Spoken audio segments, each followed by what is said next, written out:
The Pacific Ocean looks peaceful, but beneath this enormous sea, Earth is hiding forces powerful enough to. The Pacific Ocean is not silent at all, because every movement of the sea is connected to deeper, invisible energy.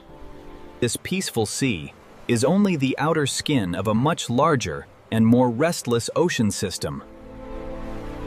Below the calm sea surface, the Pacific Ocean carries heat, pressure, and geological stress across unimaginable distances. That the Pacific Ocean is both a cradle of life and one of the greatest engines of natural disaster on Earth. To understand where earthquakes, tsunamis, and superstorms begin, we must look beyond the surface of the sea. Beneath the sea surface, the Pacific Ocean becomes a hidden world shaped by pressure, darkness, and time. Most of the Pacific Ocean is hidden beneath light, where the sea begins to reveal its true scale and power. That the deeper the Pacific Ocean becomes, the closer we move toward the forces that shape the planet from below. Beneath the Pacific Ocean Sea lies the restless foundation where the story of earthquakes, tsunamis, and superstorms truly begins. The Pacific Ocean seafloor is not a quiet, empty plain, but a vast, hidden landscape shaped by pressure, movement, and ancient force.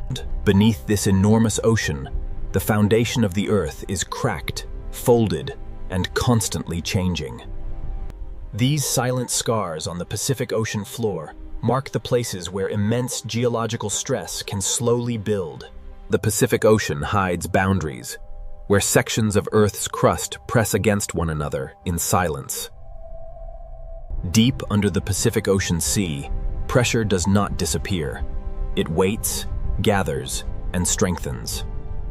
Even the smallest movement in this deep ocean world can be the first sign of a much larger force awakening.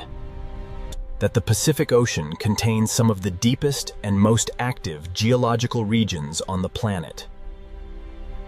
That the deeper the Pacific Ocean becomes, the more it reveals a world where stillness can hide enormous danger. Earthquakes in the Pacific Ocean begin when stored pressure finally overcomes the strength of rock. Beneath the Pacific Ocean Sea, the first quiet signs of a future earthquake may already be beginning. The Pacific Ocean often gives its first warning deep below the sea, long before anything changes at the surface. Beneath the Pacific Ocean Sea, pressure can remain trapped for centuries before releasing in a single violent moment. The Pacific Ocean rests on moving plates, and where those plates lock together, invisible energy begins to accumulate. This deep-sea silence is deceptive, because the Pacific Ocean floor is slowly storing the force that can shake entire coastlines. When rock beneath the Pacific Ocean can no longer hold against pressure, the stored energy begins to search for release.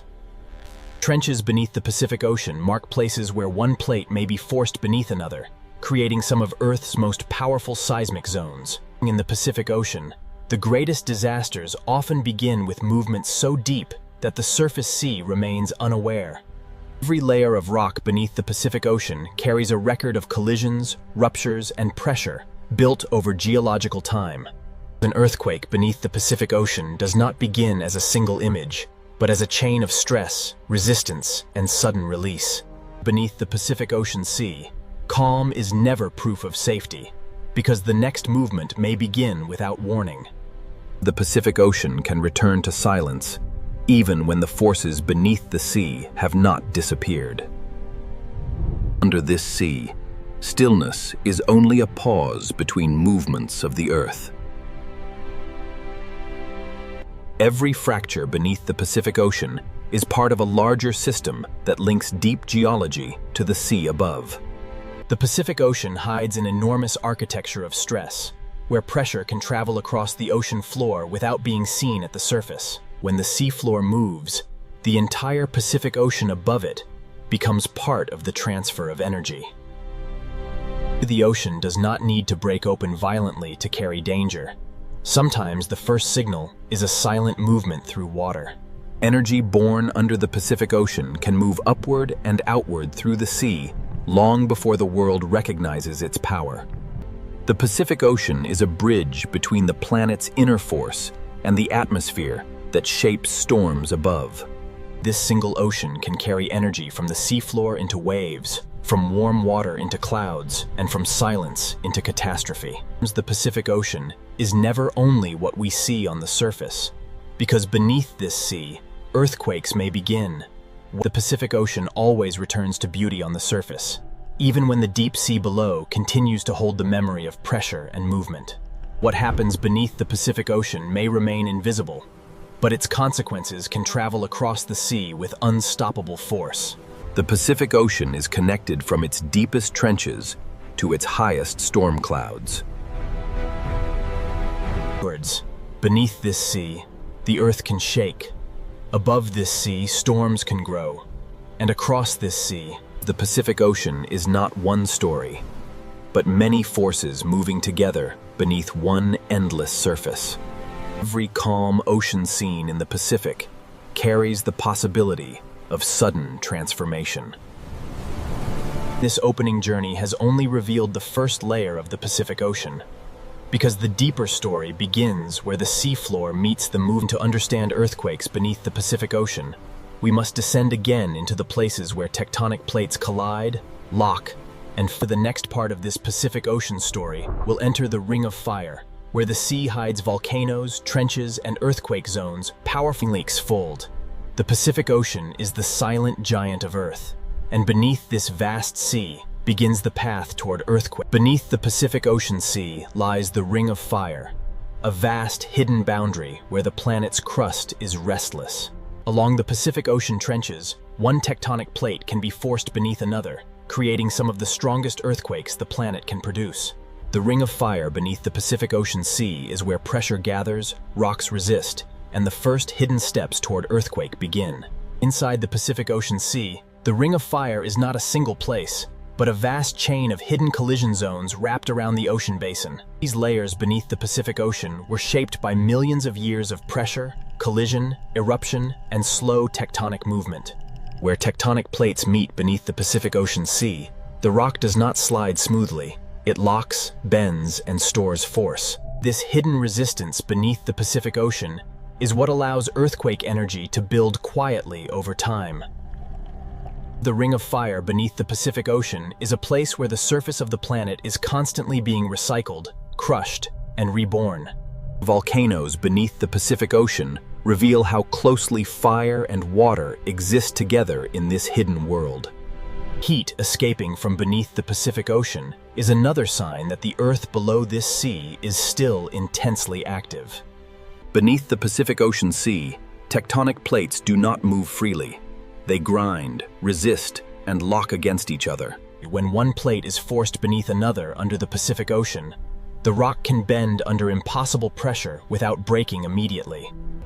This bending beneath the Pacific Ocean stores energy slowly, silently, and relentlessly. That each tiny fracture beneath the Pacific Ocean Sea is a warning that the locked boundary is approaching its limit. The Ring of Fire beneath the Pacific Ocean is a chain reaction of pressure moving through rock, water, and time. Before a major earthquake beneath the Pacific Ocean, the seafloor may show only quiet signs of pressure seeking escape. When the locked plates beneath the Pacific Ocean finally slip, the release can shake the seabed with extraordinary force. This is the hidden moment when the Pacific Ocean begins to transform stored pressure into seismic motion. Even before the largest movement arrives, the Pacific Ocean floor can begin to ripple with warnings written in sand, stone, and pressure. Beneath the Pacific Ocean Sea, the Ring of Fire is now fully awake, and the next movement may be the first true step toward an earthquake. Beneath the Pacific Ocean Sea, pressure does not always release at once. It first announces itself through subtle motion in rock, sand, and water. That this locked boundary under the Pacific Ocean has held back immense force. But every tremor means the balance is weakening. When seismic pressure starts to move beneath the Pacific Ocean Sea, the first disturbance may travel through stone before it travels through water. Along the Pacific Ocean Ring of Fire, trenches mark the places where the planet folds its crust downward and stores dangerous energy. That beneath the Pacific Ocean Sea, Even a small upward movement of the ocean floor can become the beginning of a much larger event. The Pacific Ocean hides the moment when pressure becomes motion, and motion becomes the first language of an earthquake. That under this vast sea, the Earth can hold still for centuries, then move in seconds with enough force to disturb the entire ocean above. An earthquake beneath the Pacific Ocean is not only a movement of rock, it is the beginning of an energy transfer into the sea itself. Beneath the Pacific Ocean Sea, the ring of fire has moved from silent pressure into active strain, and the final rupture is now close. Beneath the Pacific Ocean Sea, the ring of fire has reached the moment when stored pressure can no longer remain hidden. An earthquake beneath the Pacific Ocean begins when locked rock finally gives way. When the Pacific Ocean floor shifts suddenly, the movement is not only local, it becomes energy transferred into the sea above. That this vertical movement beneath the Pacific Ocean is one of the critical forces that can disturb an enormous mass of water. The sea itself does not create the first force. The Pacific Ocean receives that force from the sudden motion of the Earth below. Deep under the Pacific Ocean, an earthquake is not the end of the story, but the beginning of a new motion through the sea. The terrifying truth of the Pacific Ocean is that disaster can begin deep below, while the surface remains almost unchanged. This contrast is what makes the Pacific Ocean so dangerous. A peaceful surface can conceal a violent transformation underneath. Once the Pacific Ocean floor has moved, the next question is whether that movement has pushed enough water to form a tsunami. Beneath the Pacific Ocean, the Ring of Fire has released its first great force, and in the next chapter, the sea itself will show how an earthquake can become a tsunami. When the Pacific Ocean floor shifts, the sea above it may become the next carrier of Earth's power. A tsunami does not begin as a towering wave, but as energy moving quietly through the ocean. In the open Pacific Ocean, tsunami energy can travel across enormous distances while barely changing the surface. The Pacific Ocean can carry this energy like a message written through water. When part of the Pacific Ocean floor rises or drops suddenly, it pushes the water above into motion. The sea does not move because of wind here. It moves because the ground beneath the Pacific Ocean has changed shape. The size of the displaced seafloor helps determine how much water the Pacific Ocean will set in motion. In deep water, tsunami waves are often long, fast, and low, hiding their strength across the vast Pacific Ocean. This is what makes the Pacific Ocean so deceptive. The first stage of a tsunami may pass beneath a calm-looking sea. The tsunami has begun, not as destruction, but as silent energy racing across the Pacific Ocean. Across the deep Pacific Ocean, the first stage of a tsunami may be almost invisible to the eye. In deep water, tsunami energy can travel fast, while the ocean surface remains deceptively low and smooth. The Pacific Ocean can carry a tsunami across thousands of kilometers before the wave begins to rise.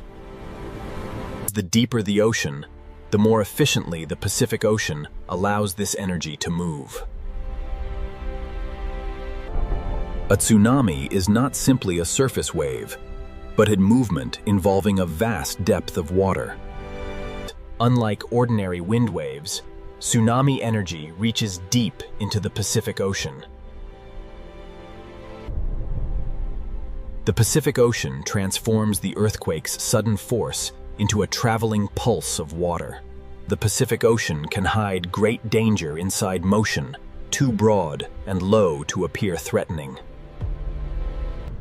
Only when this energy approaches shallower water will the Pacific Ocean begin to reveal its true power. The Pacific Ocean is carrying the wave toward shallower ground, where silence will begin to turn into height. The Pacific Ocean is now carrying the hidden force away from deep water and toward the place where the wave will begin to change. As the Pacific Ocean becomes shallower, the energy has less space to remain hidden. When tsunami energy reaches shallower parts of the Pacific Ocean, the wave begins to slow down. The wave loses speed, but it does not lose energy. The Pacific Ocean begins converting hidden horizontal motion into visible height. This is the transformation stage, when the Pacific Ocean begins to reveal the force that had been hidden across deep water. The shallower the Pacific Ocean becomes, the more the wave is forced upward. Below the surface, the Pacific Ocean is already moving with dangerous strength. A tsunami becomes most dangerous when the Pacific Ocean forces deep energy into shallow form. The Pacific Ocean has begun turning silent energy into a visible wall of water. The Pacific Ocean has now forced hidden deep water energy into a visible wave approaching shallow ground. Before the great surge arrives, the Pacific Ocean may first reveal its warning by withdrawing from the coast.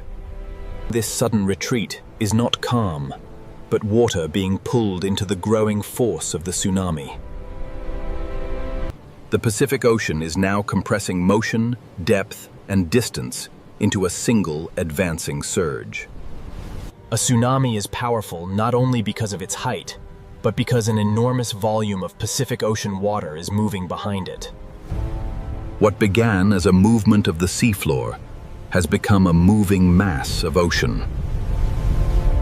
Below the surface, the Pacific Ocean tsunami is not a simple wave, but a deep, moving body of water. As the Pacific Ocean enters the final shallow zone, the wave becomes slower, taller, and far more destructive. The Pacific Ocean is now releasing the energy that began far below on the seafloor. The Pacific Ocean has transformed an unseen earthquake into a visible force capable of reshaping the edge of land. The Pacific Ocean does not strike as a single wave, but as a moving body of water carrying the weight of the entire sea behind it. That once tsunami water reaches land, the Pacific Ocean becomes a horizontal force, more dangerous than height alone. The same energy born from the seafloor now reshapes the boundary between ocean and land. Tsunami danger continues even when the first impact appears to pass, because the Pacific Ocean can pull back with nearly the same force it arrived with. A tsunami is often not one wave, but a sequence of surges moving through the Pacific Ocean. The Pacific Ocean can send repeated waves because the original earthquake energy continues moving through the sea. The Pacific Ocean reveals how a movement deep under the seafloor can travel outward until it changes the shape and rhythm of distant shores. Earthquakes and tsunamis are only one face of the Pacific Ocean's power.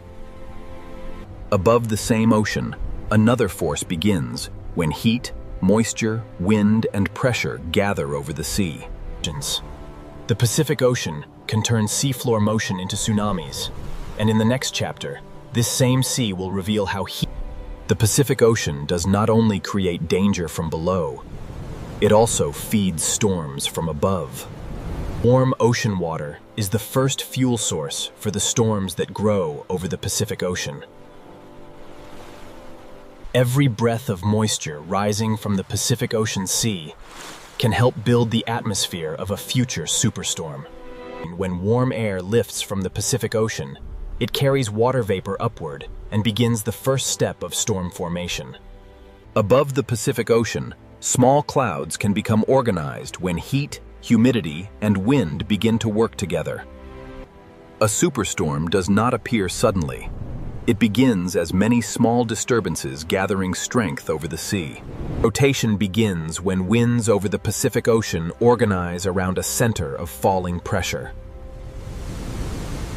As pressure drops, the Pacific Ocean sends more moisture upward, feeding the storm like an engine. The ocean and atmosphere are now locked together, each strengthening the other over the Pacific Ocean. The Pacific Ocean has begun turning heat into motion, and motion into the first structure of a superstorm. Every wave, Every gust and every rising plume of moisture helps the Pacific Ocean strengthen the storm above it. The storm begins to tighten as warm air rises and surrounding winds spiral inward over the Pacific Ocean. The Pacific Ocean is now supplying the storm with the moisture it needs to grow taller, wider, and more organized. Falling pressure allows winds to accelerate, and accelerating winds draw even more energy from the Pacific Ocean surface. That the storm is no longer a loose disturbance, because the Pacific Ocean has helped it form a rotating core. As the core strengthens, the Pacific Ocean and atmosphere begin exchanging energy faster than before. Within these rain bands, the storm pulls heat from the Pacific Ocean and releases it upward into the growing atmosphere. This is the stage when the Pacific Ocean begins transforming a tropical disturbance into a dangerous, organized cyclone. Over the Pacific Ocean, the storm has entered a dangerous phase, where heat, moisture, wind, and rotation begin building the foundation of a superstorm. Over the Pacific Ocean, the storm has begun to draw energy from a wider region of warm sea. The warmer the Pacific Ocean surface remains, the longer the storm can continue feeding and intensifying. The storm's rotation forces the sea surface to respond in circles, not straight lines. Inside the storm, warm Pacific Ocean moisture rises, cools, condenses, and releases heat that strengthens the cyclone from within. This release of heat is what allows the Pacific Ocean storm to grow taller and more powerful. When pressure continues to fall over the Pacific Ocean, winds accelerate inward and the storm begins to tighten around its core. The Pacific Ocean is now giving the storm both moisture from below and friction from the sea surface, shaping its destructive structure. That every spiral band is a pathway carrying heat and moisture from the Pacific Ocean into the storm. The Pacific Ocean has now helped transform scattered storms into a single organized atmospheric machine. Over the Pacific Ocean, the storm is nearing the threshold where a powerful cyclone can become a true superstorm. Over the Pacific Ocean, the cyclone is now approaching the threshold where ordinary storm structure becomes extreme atmospheric power. The Pacific Ocean continues feeding the storm from below, sending heat and moisture upward faster than the atmosphere can release it. The stronger the winds become, the more violently the Pacific Ocean transfers energy back into the storm. The more violently the Pacific Ocean transfers energy back into the storm. Inside these cloud towers, the Pacific Ocean releases symmetry is a sign that the Pacific Ocean storm is concentrating its energy around a powerful core. The eye wall is where some of the most violent winds over the Pacific Ocean begin to concentrate. At this stage, the Pacific Ocean is no longer just beneath the storm. It has become part of the storm's engine. When wind, pressure, and warm sea surface align over the Pacific Ocean, the storm can intensify with terrifying speed. The Pacific Ocean has now helped build a storm powerful enough to organize around a central eye. That over the Pacific Ocean, the superstorm has found its center, and once the eye becomes stable, the storm can reach its most dangerous form. Over the Pacific Ocean, the storm has now entered its most organized and dangerous stage. The eye may look peaceful, but around it, the Pacific Ocean is feeding the storm's strongest winds. The eye wall is the place where heat from the Pacific Ocean becomes violent atmospheric motion. Beneath the storm, the Pacific Ocean is no longer calm water. It is a moving engine of heat, friction, and force. The stronger the winds become, the more the storm extracts energy from the warm Pacific Ocean beneath it. From above, the superstorm appears almost beautiful, but its beauty is built from ocean heat, falling pressure, and destructive wind. The Pacific Ocean gives storms the space and fuel to grow into some of the largest weather systems on Earth. That once a superstorm begins moving across the Pacific Ocean, its power is no longer limited to the open sea. The Pacific Ocean can carry a storm's force outward through waves, surge, rain, and wind, long before the eye reaches land. That the Pacific Ocean has turned heat into a superstorm, and in the next chapter, the sea will reveal what happens when this power reaches. When the Pacific Ocean sends its power toward land, the coast becomes the first place where ocean, wind, rain, and waves collide. The Pacific Ocean does not need cities or people to reveal its force. Even an untouched coast can show the full violence of the sea. Every wave arriving from the Pacific Ocean carries the combined work of wind, pressure, and distance. Storm surge begins when the Pacific Ocean is pushed toward land by powerful winds and falling pressure. The coast is not facing a single wave, but an entire ocean surface being driven forward by the storm. Coastlines are shaped by countless moments like this, when the Pacific Ocean cuts, moves, and rebuilds the edge of land. Beneath the breaking waves, the Pacific Ocean is grinding the shoreline with force that cannot be seen from above. The Pacific Ocean does not strike once and stop. It sends wave after wave, until the coastline is transformed. That this is where the superstorm reveals its reach, turning ocean heat into coastal impact. The Pacific Ocean has carried the storm's power to the shore, and now the coastline must absorb the force of a restless sea. The coastline is now receiving the full combined force of Pacific Ocean waves, wind, rain, and storm surge. Every impact from the Pacific Ocean removes sand, loosens stone, and changes the shape of the shore. Cliffs may look permanent, but the Pacific Ocean carves them through countless storms, impacts, and returning tides. During a powerful storm, the sea does not simply touch the coast. The Pacific Ocean enters every weak point it can find. The force of the Pacific Ocean becomes even stronger when it is compressed into confined coastal spaces. The storm continues to send new waves across the Pacific Ocean faster than the coastline can recover. Storm surge is not a single dramatic moment, but a repeated rise of the Pacific Ocean over the land's edge. That the Pacific Ocean changes coastlines by repetition, not only by one catastrophic strike. After each wave, the shore is slightly different, because the Pacific Ocean removes, deposits, and rearranges everything it touches. The Pacific Ocean is not only attacking the coastline in this moment, it is rewriting the boundary between land and sea. The Pacific Ocean does not only arrive with force, it remains long enough to reshape everything fragile along the coast. Every channel carved by the Pacific Ocean becomes a temporary river of storm water flowing across the coast. Storm surge allows the Pacific Ocean to move beyond its normal edge and temporarily occupy the land. During a major storm, the Pacific Ocean can divide the coastline into shifting zones of impact, retreat, erosion, and return. Natural coastal wetlands can absorb part of the Pacific Ocean's force, but even they bend under repeated storm surge. These living edges can slow the sea, but they cannot stop the Pacific Ocean when a superstorm pushes water relentlessly inland. The coastline is not a fixed line during a storm. It becomes a changing zone where the Pacific Ocean and land overlap. Each new wave from the Pacific Ocean arrives over a coastline already altered by the waves before it. The Pacific Ocean becomes most effective at reshaping land when surge, waves, runoff, and retreating currents work together.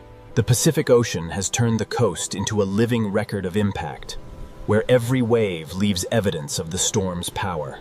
Every mark left by the Pacific Ocean is evidence of energy traveling from deep water to fragile land. Storm surge turns the meeting point between land and sea into a moving frontier. On a storm coast, the Pacific Ocean moves in both directions at once, pushing inland and pulling the shoreline back toward the sea. That erosion is often created by this repealed exchange, as the Pacific Ocean removes material with each retreat and returns with new force. This is how the Pacific Ocean amplifies its own impact, using earlier damage to carry later waves farther inland.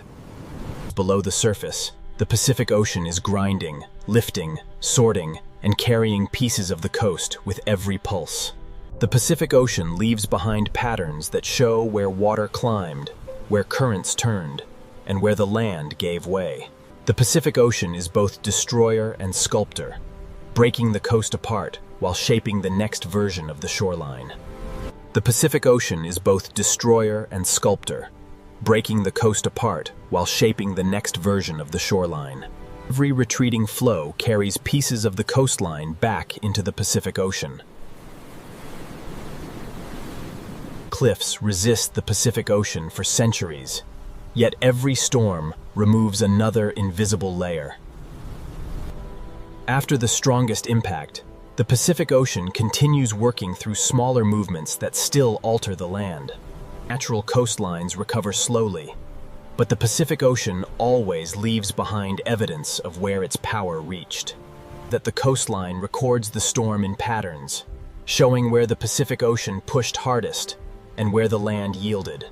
Even as the storm begins to pass, the Pacific Ocean remains restless, carrying leftover surge, swell, and turbulence across the coast.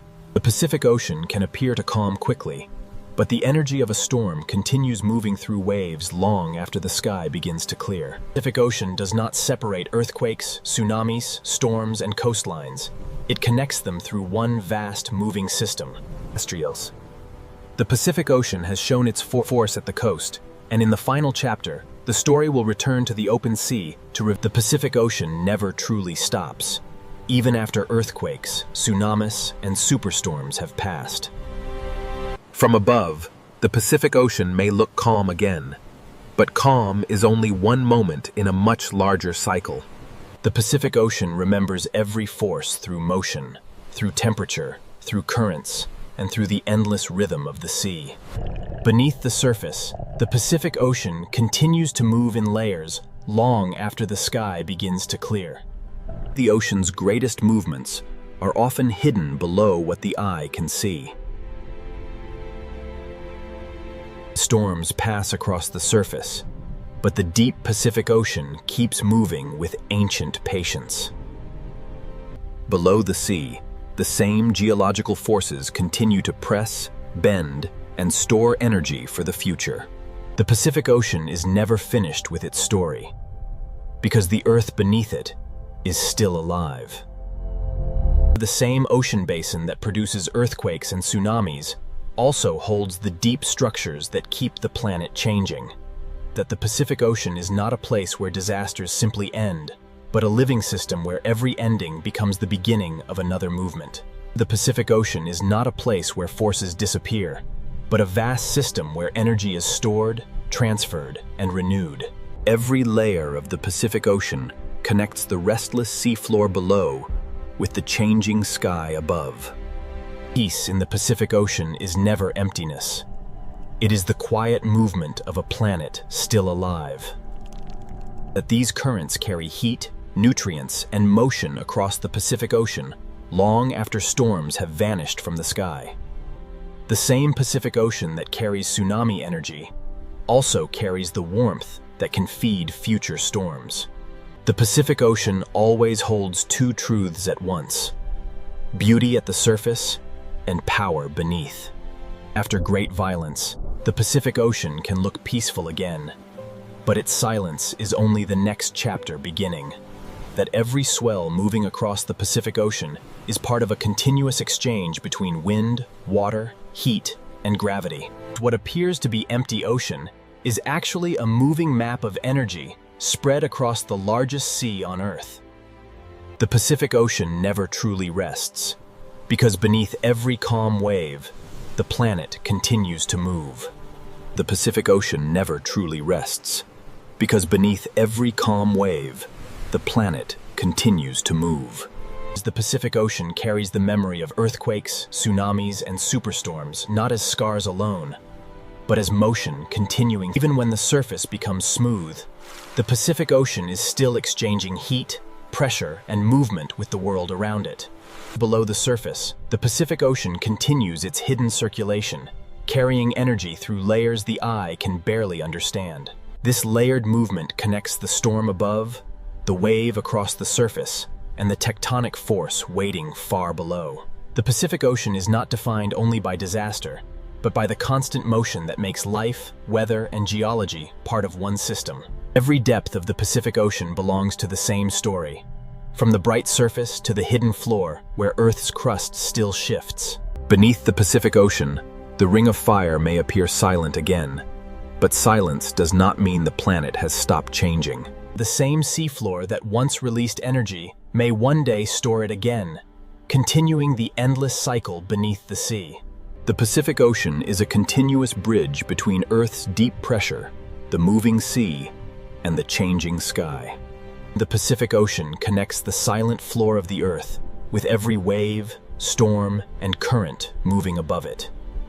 That the Pacific Ocean is never a still emptiness, but a constantly moving system carrying the memory of Earth's power. Every layer of the Pacific Ocean carries a different kind of motion, from deep pressure to surface wind.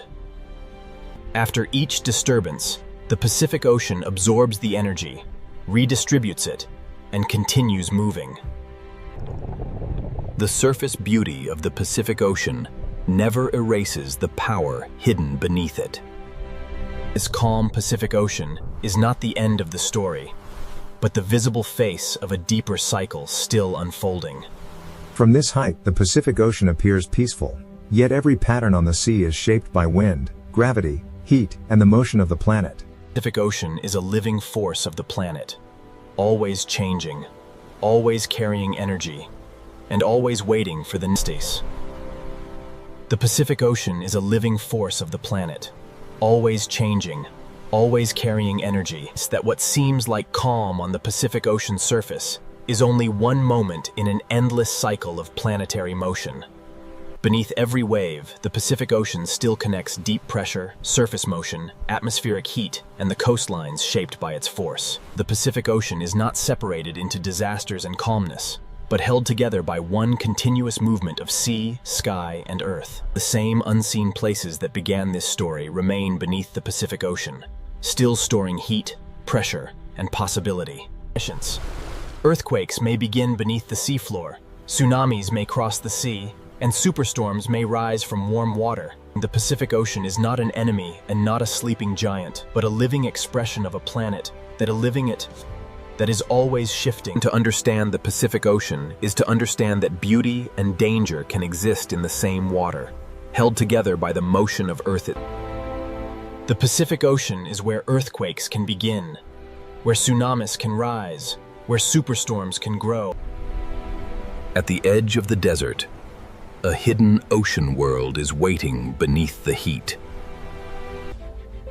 From above, this sea looks too hot, too dry, and too salty for life.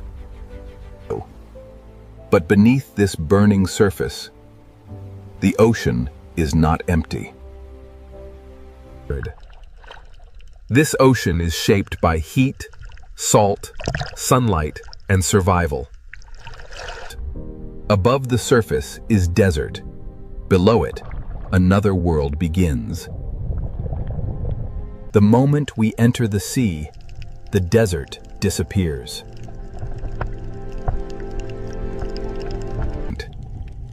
Here, the ocean becomes a city of color, shelter, and movement. Every corner of this sea gives life a place to hide, feed, and survive. In this ocean, survival often begins by moving together. This is the mystery of the Red Sea. How does life flourish in a hot and salty ocean? To answer that mystery, we must look closer at how this ocean builds life from hardship. The reef survives because each tiny organism plays a role in the ocean's larger design. In this ocean, survival begins with finding protection before danger arrives. The open ocean gives them space, but the reef gives them safety. Alone, each fish is fragile. Together, they become harder for the ocean's hunters to break. In this sea, every movement is a decision between feeding and being eaten. The reef is more than beauty. It is a fortress built by life itself. After every moment of danger, the ocean returns to its quiet rhythm. Some creatures survive this ocean not by strength, but through ancient partnerships. In the Red Sea, life survives because every small relationship strengthens the entire ocean world. A single partnership may seem small, but in this ocean, small connections hold the reef together. The reef is not one living thing, but thousands of lives woven through the sea. In this ocean, even movement becomes a language of survival. Where the open sea is dangerous, the smallest spaces become places of safety. In this ocean, survival is not only about strength, it is also about trust. Even in a harsh sea, cooperation can become a powerful survival strategy. Every creature that moves through this sea depends on the health of the reef around it. The ocean current delivers invisible meals to a world that never stops feeding. These tiny animals build the foundation of one of the most resilient ocean habitats on Earth. To understand how life survives in this sea, we must follow the reef from its smallest builders to its greatest challenges. Beyond the reef's beauty, the sea begins to test every life that depends on it. Here, the reef stands between safe shelter and the unknown sea. In this ocean, safety can vanish just a few meters from the reef. The sea brings food, but it also brings pressure that never stops. These corals may look fragile, but they are the architects of survival in this sea. Every mouthful in this ocean depends on a reef strong enough to endure heat and salt. When the sea becomes dangerous, darkness can become protection. Some hunters in this sea survive by waiting where the light cannot reach. In this ocean, survival often means knowing when not to move. The Red Sea is beautiful because it is alive. And it is alive because every creature has learned to survive. To survive here, life must understand both the shelter of the reef and the danger of the open sea. Ancient travelers crossed this ocean by instinct, moving through heat, salt, and shifting currents. For some creatures, survival means remembering roots the ocean has held for generations. Others survive this sea by disappearing into the world around them.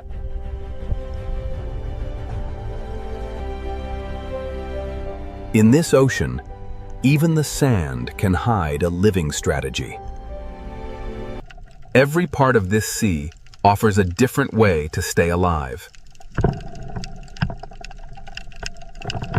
Predators are not outsiders here. They are part of the balance that shapes the ocean. In this ocean, fear is not chaos. It is information that keeps life moving. The Red Sea is not simply beautiful. It is a test that every living thing must answer. To understand how life survives here, we must first understand the sea itself, its heat, its salt, and its unforgiving power. To understand life in this ocean, we must first understand the heat pressing down from above. This sea receives sunlight with almost no shadow to soften its power. Around this ocean, the land is dry, and freshwater is rare. With little river water entering the sea, salt remains behind. Every day, the sun pulls water upward, but the salt stays in the ocean. This is why the Red Sea becomes saltier than many other ocean waters. For marine life, this salt is not just a background, it is a constant challenge. In shallow water, heat and light can become as powerful as any predator. Here, even shade can be a survival tool.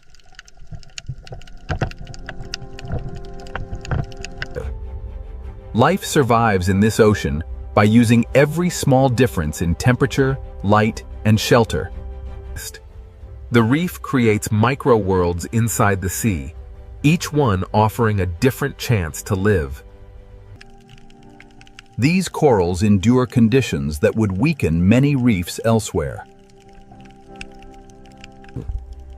A reef begins with tiny animals that must balance salt, heat, and hunger. Even in clear water, the ocean carries invisible food through the reef. What looks like stone is actually a living structure fighting to remain alive. The reef changes the ocean around it, turning harsh water into habitat. Inside the reef, the sea becomes slower, safer, and easier to survive. Step beyond the shelter, and the ocean becomes demanding again.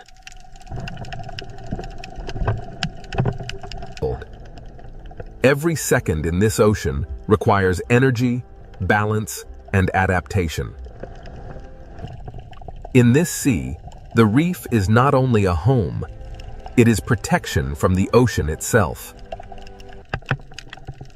Every breath in this ocean must manage salt, oxygen, and heat. Small choices help life survive in a sea that never stops testing it. The surface may look calm, but it controls the world below.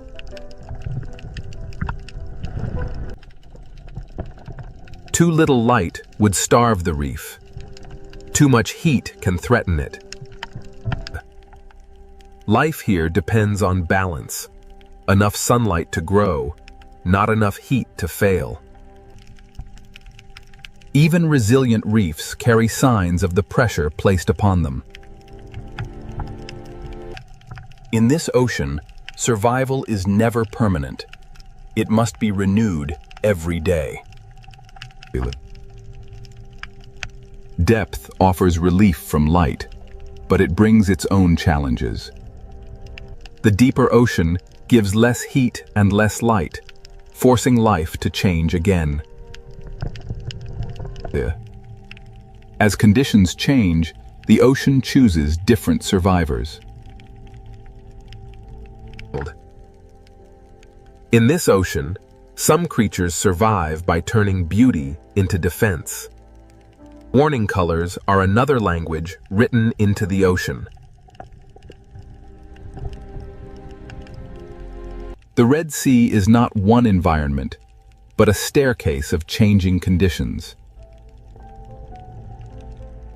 From the surface to the depths, heat, salt, light, and pressure shape every life. Life survives here by finding the exact layer of ocean it can endure. Away from the reef, the sea becomes wider, emptier, and harder to read. In open water, survival depends on movement, awareness, and the strength to keep going. The reef offers safety, but the wider ocean connects every part of the Red Sea. Now that we understand the seal's heat and salt, we can enter the reef itself, where survival becomes a living city. The reef creates micro-worlds inside the sea, each one offering a different chance to live. A reef begins with tiny animals that must balance salt, heat, and hunger. A reef begins with tiny animals that must balance salt, heat, and hunger. Even in clear water, the ocean carries invisible food through the reef. What looks like stone is actually a living structure fighting to remain alive. The reef changes the ocean around it, turning harsh water into habitat.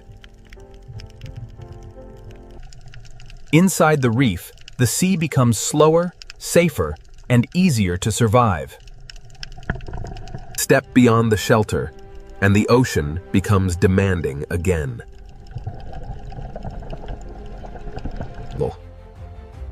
Every second in this ocean requires energy, balance, and adaptation.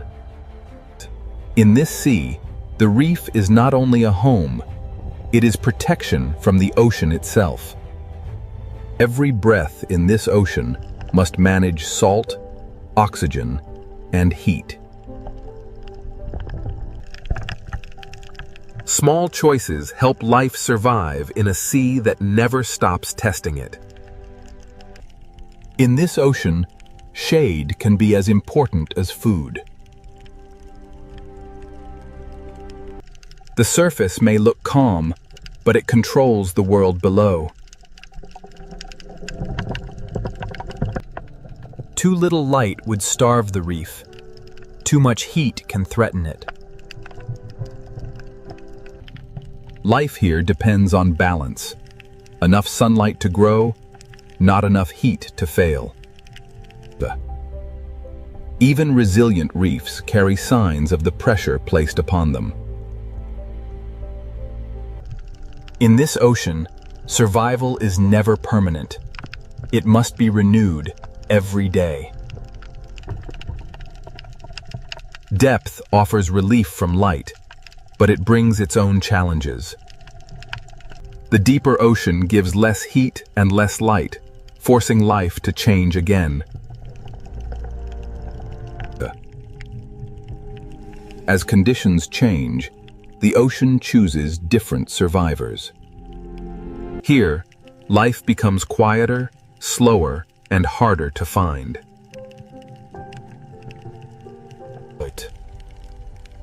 In this ocean, some creatures survive by turning beauty into defense. Warning colors are another language written into the sea. The Red Sea is not one environment, but a staircase of changing conditions. From the surface to the depths, heat, salt, light, and pressure shape every life. Life survives here by finding the exact layer of ocean it can endure. Away from the reef, the sea becomes wider, emptier, and harder to read. In open water, survival depends on movement, awareness, and the strength to keep going. The reef offers safety, but the wider ocean connects every part of the Red Sea. In this ocean, every journey eventually returns to the reef. The reef turns a harsh sea into a place where life can pause. And inside these coral walls, the ocean becomes a shelter built by living animals. For the smallest creatures, survival begins in spaces too narrow for danger to enter. The reef is not a backdrop. It is alive, working every moment against the sea. Here, light is both a gift and a pressure that life must balance. From tiny polyps, the ocean builds a city strong enough to face extreme conditions. This is how life answers the Red Sea, by building structure, shelter, and connection. The harsher the sea becomes, the more important this living city becomes. Now, we enter the reef itself, where the Red Sea turns hardship into one of the ocean's most crowded worlds. Inside the reef, the Red Sea becomes one of the ocean's most crowded living cities. Every coral tower becomes a street, a shelter, and a feeding ground. In this ocean city, movement is constant because life must never stop responding. The smallest passages in this sea can become the safest places to grow. For young life in this ocean, survival begins by staying hidden. The city is built by tiny animals too small to command attention, but powerful enough to shape the sea. A reef city does not rise from stone. It grows from living mouths. Generation after generation, coral turns the ocean floor into architecture. Inside these tunnels, the open sea becomes quieter, slower, and easier to survive. Every hidden passage in this ocean leads to another world of life.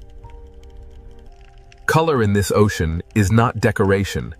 It helps life recognize, warn, and belong.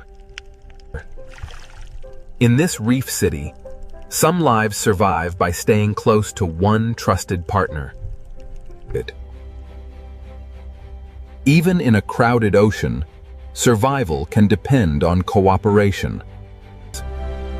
Here, trust becomes a service, and service becomes a way to live.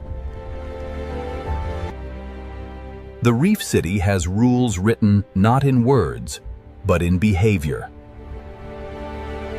In this sea, even stillness is full of motion. Soft corals turn the ocean current into movement, shelter, and food. In this sea, even stillness is full of motion.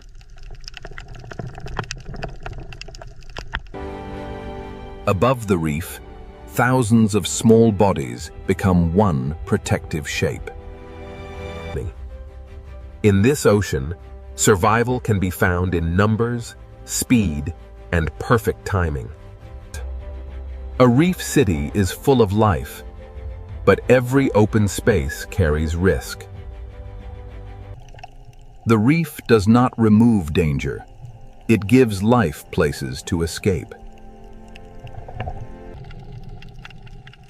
After danger passes, the ocean city returns to its quiet work. Beneath the fish, another layer of the city works close to the ground.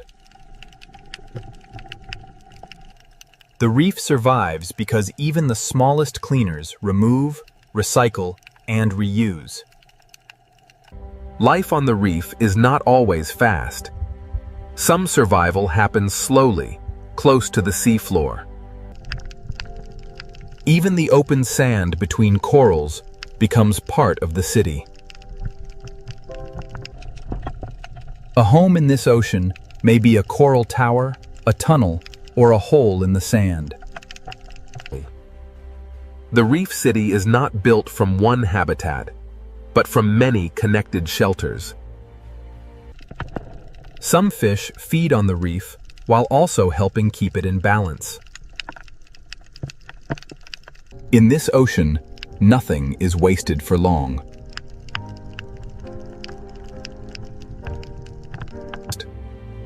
A crowded city survives when each life finds its own place and purpose. Even in a shared reef, space is valuable.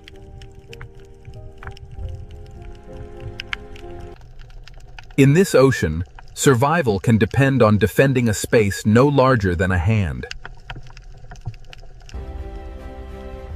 Some homes in this ocean are not made of stone, but of living protection. Partnership allows fragile lives to survive in a sea filled with risk. The reef survives because thousands of relationships strengthen the whole ocean world.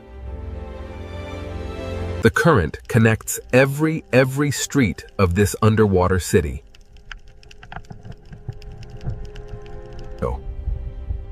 Food moves through this ocean as a hidden river inside the sea.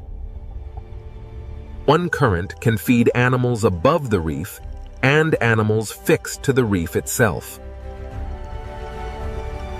The deeper we look into the reef, the more crowded the ocean becomes.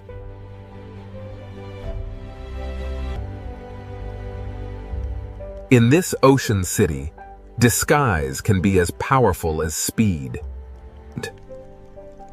To survive here, some creatures become part of the landscape. Every layer of this city uses a different answer to the same question: how to live. As light changes, the rhythm of the reef city begins to change with it. In this ocean, every change in light signals a change in behavior. The reef city never truly stops. It only changes who is active. Crowded, connected, and constantly changing, this reef is the Red Sea's answer to hardship. This living city shows how life survives in heat and salt, by becoming connected. But every city has borders, and beyond the reef, survival becomes more dangerous. To understand this ocean fully, we must now follow the hunters, the hunted, and the fragile chain that keeps everything alive. At the edge of the reef, the Red Sea reveals another side of survival. Here, open water gives freedom, but it also removes protection.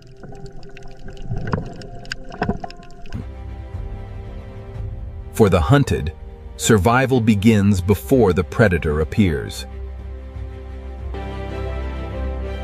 Together, thousands of small lives can confuse a hunter's eyes. In this ocean, danger can arrive first as a shadow. The reef does not end the threat. It gives life a place to react. In this sea, surviving once does not mean danger is gone. Every calm moment in the ocean is only a pause between decisions. Some hunters survive by waiting where the reef hides them. In the Red Sea, patience can be as powerful as speed. A predator does not need to move often when the ocean brings food past its door. The reef is a shelter for the hunted, but it is also a hiding place for hunters. Another hunter waits inside the reef itself, using darkness as protection. In this sea, stillness can hide hunger. Above the hidden hunters, the reef continues to pulse with life. Some predators do not hide their danger. They display it. Warning is another form of power in this ocean. Beyond the coral, the scale of hunting begins to change.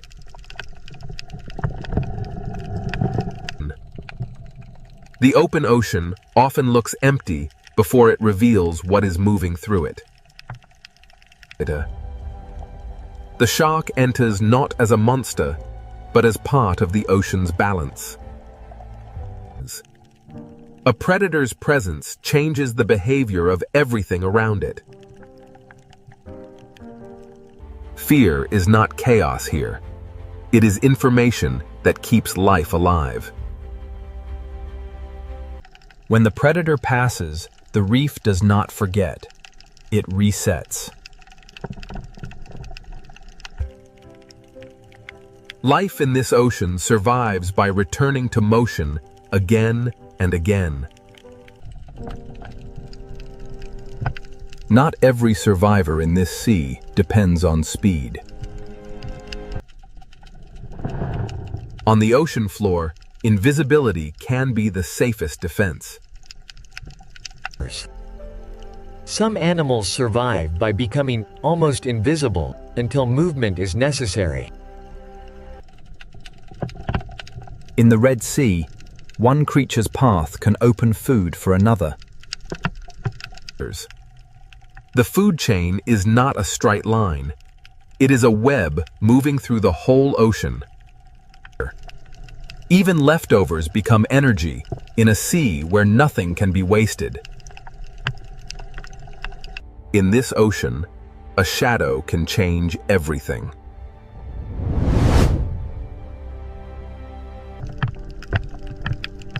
Predation shapes the ocean, even when no chase happens. Survival here is not one victory. It is a rhythm repeated all day. Speed matters when the distance between hunter and hunted becomes a heartbeat. The hunted survive by knowing the shape of their city. Failure is also part of hunting in this sea.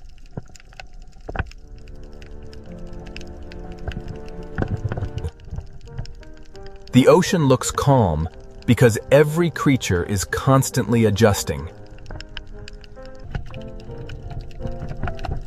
Not every large animal in this ocean is a hunter. Survival also belongs to ancient travelers that cross the reef without rushing. Some lives survive by moving between worlds, carrying the reef's story into open water. The Red Sea food chain is not just about killing. It is about balance. Every layer of this ocean feeds another, protects another, or challenges another. Balance is held not by peace, but by constant pressure. The smallest lives keep the reef working, even while larger animals shape its fear. Food, fear, and movement connect this ocean more tightly than it first appears. The reef survives because every hunter, every prey, and every hidden cleaner has a place. This chain of survival begins on the reef, but it reaches far beyond it. To see how this ocean renews life, we must leave the hunters behind and follow the young into the shallows. Beyond the hunters, the Red Sea holds quieter places where life begins again. In the shallows, the ocean becomes gentler, but survival still requires shelter. Here, the Red Sea builds another kind of city, not from coral, but from grass. For young fish, each blade of seagrass can become a wall, a hiding place, and a beginning. In this sea, young life learns that safety is never far from danger. The ocean nursery is not simple. It is made of grass, sand, burrows, shadows, and instinct. Even in the nursery, the smallest workers keep the sea alive. This meadow protects life by slowing the water and breaking the view of hunters. The Red Sea does not renew itself only on reefs. It renews itself in these quiet green fields. Where the sea meets the coast, another shelter rises from the shallows. Mangrove roots turn the edge of the sea into a fortress for the young. In this maze, small bodies have an advantage over larger hunters. For young life, survival begins with patience, caution, and a place to disappear. This is where the desert, the coast, and the ocean quietly meet. Young creatures survive by moving from one shelter to the next. The nursery works because no single shelter stands alone.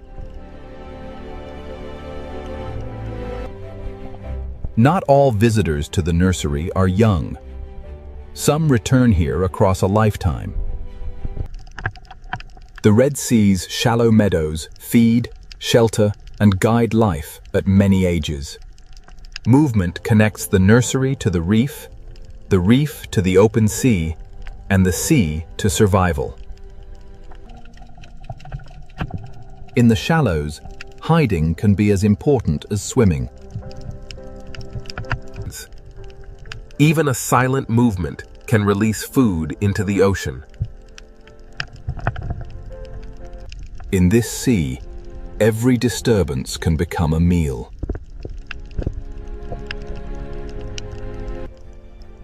The shallows may look quiet, but they are one of the ocean's busiest beginnings. For the young, the ocean is not yet a wide world. It is a narrow shelter.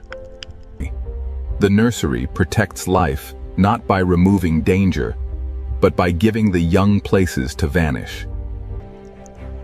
After danger passes, the nursery begins again. As young creatures grow, the path toward the reef begins to open. The journey from nursery to reef is not one leap, but many careful crossings. Here, young life begins to trade grass for coral.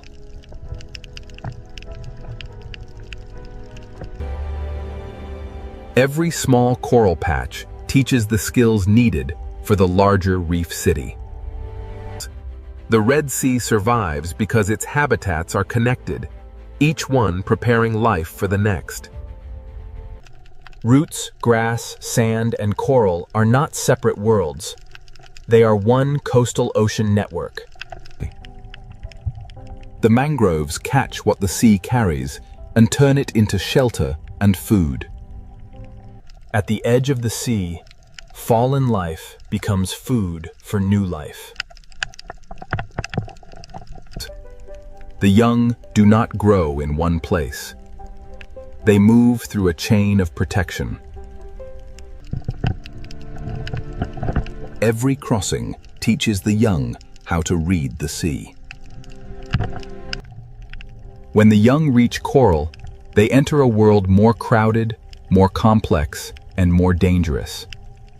The nursery does not stand apart from the reef. It feeds the reef with new life.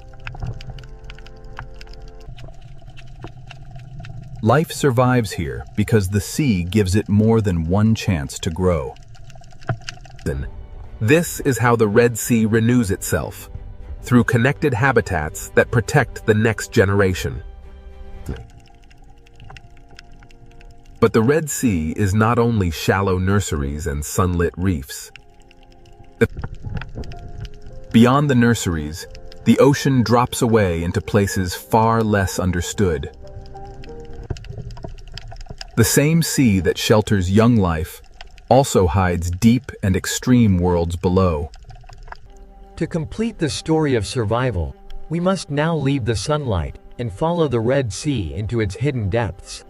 Now, the Red Sea will reveal its deepest secret, life where heat, salt, darkness, and mystery meet. This water is so salty and dense that it rests beneath the ocean like a hidden lake. Life survives here by cooperating when strength alone is not enough. Life survives here through partnerships older than memory. Life survives here by building shelter where the sea is harsh. For many animals, survival means knowing where not to go. In the deep sea, distance from danger can be the difference between life and death. Even in the quietest parts of the ocean, life finds surfaces to hold on to. The farther we descend, the less the ocean looks like the world above.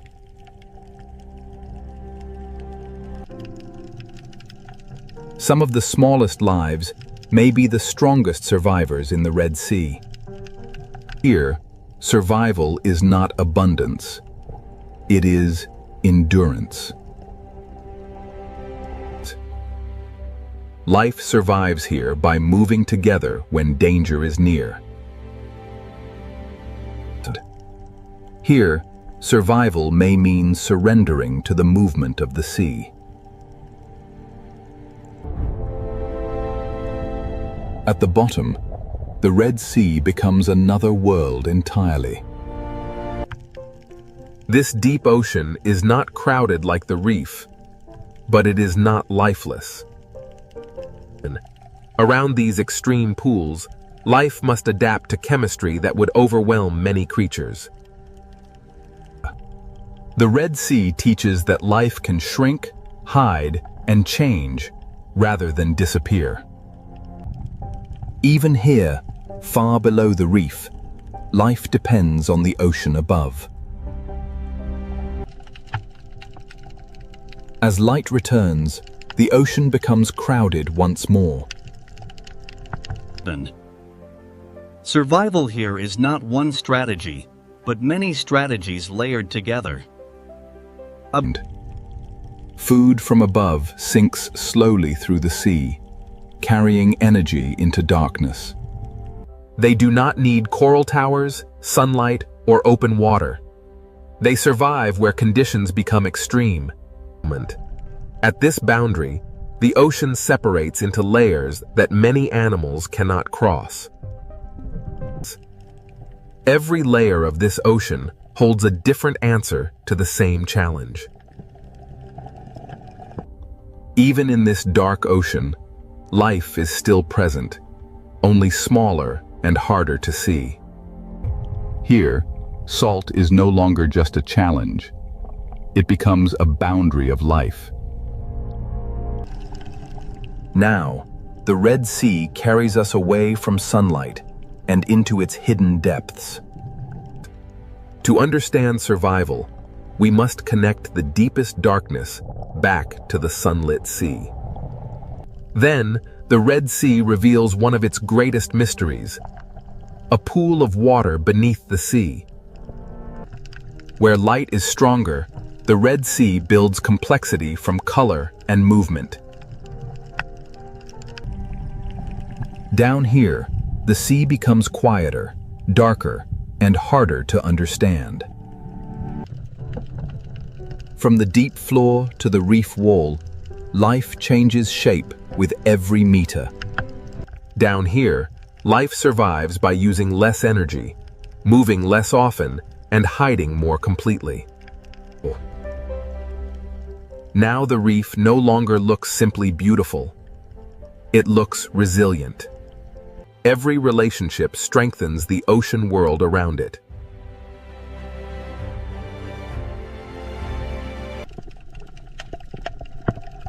Life survives here because the reef is renewed by the shallows.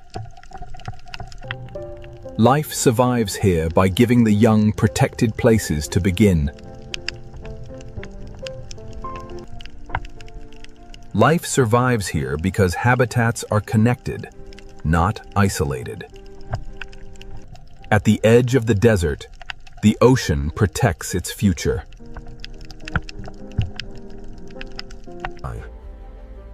The answer is not found in one place, but in the connection between all places. Heat, salt, light, darkness, danger, and shelter all shape this ocean together.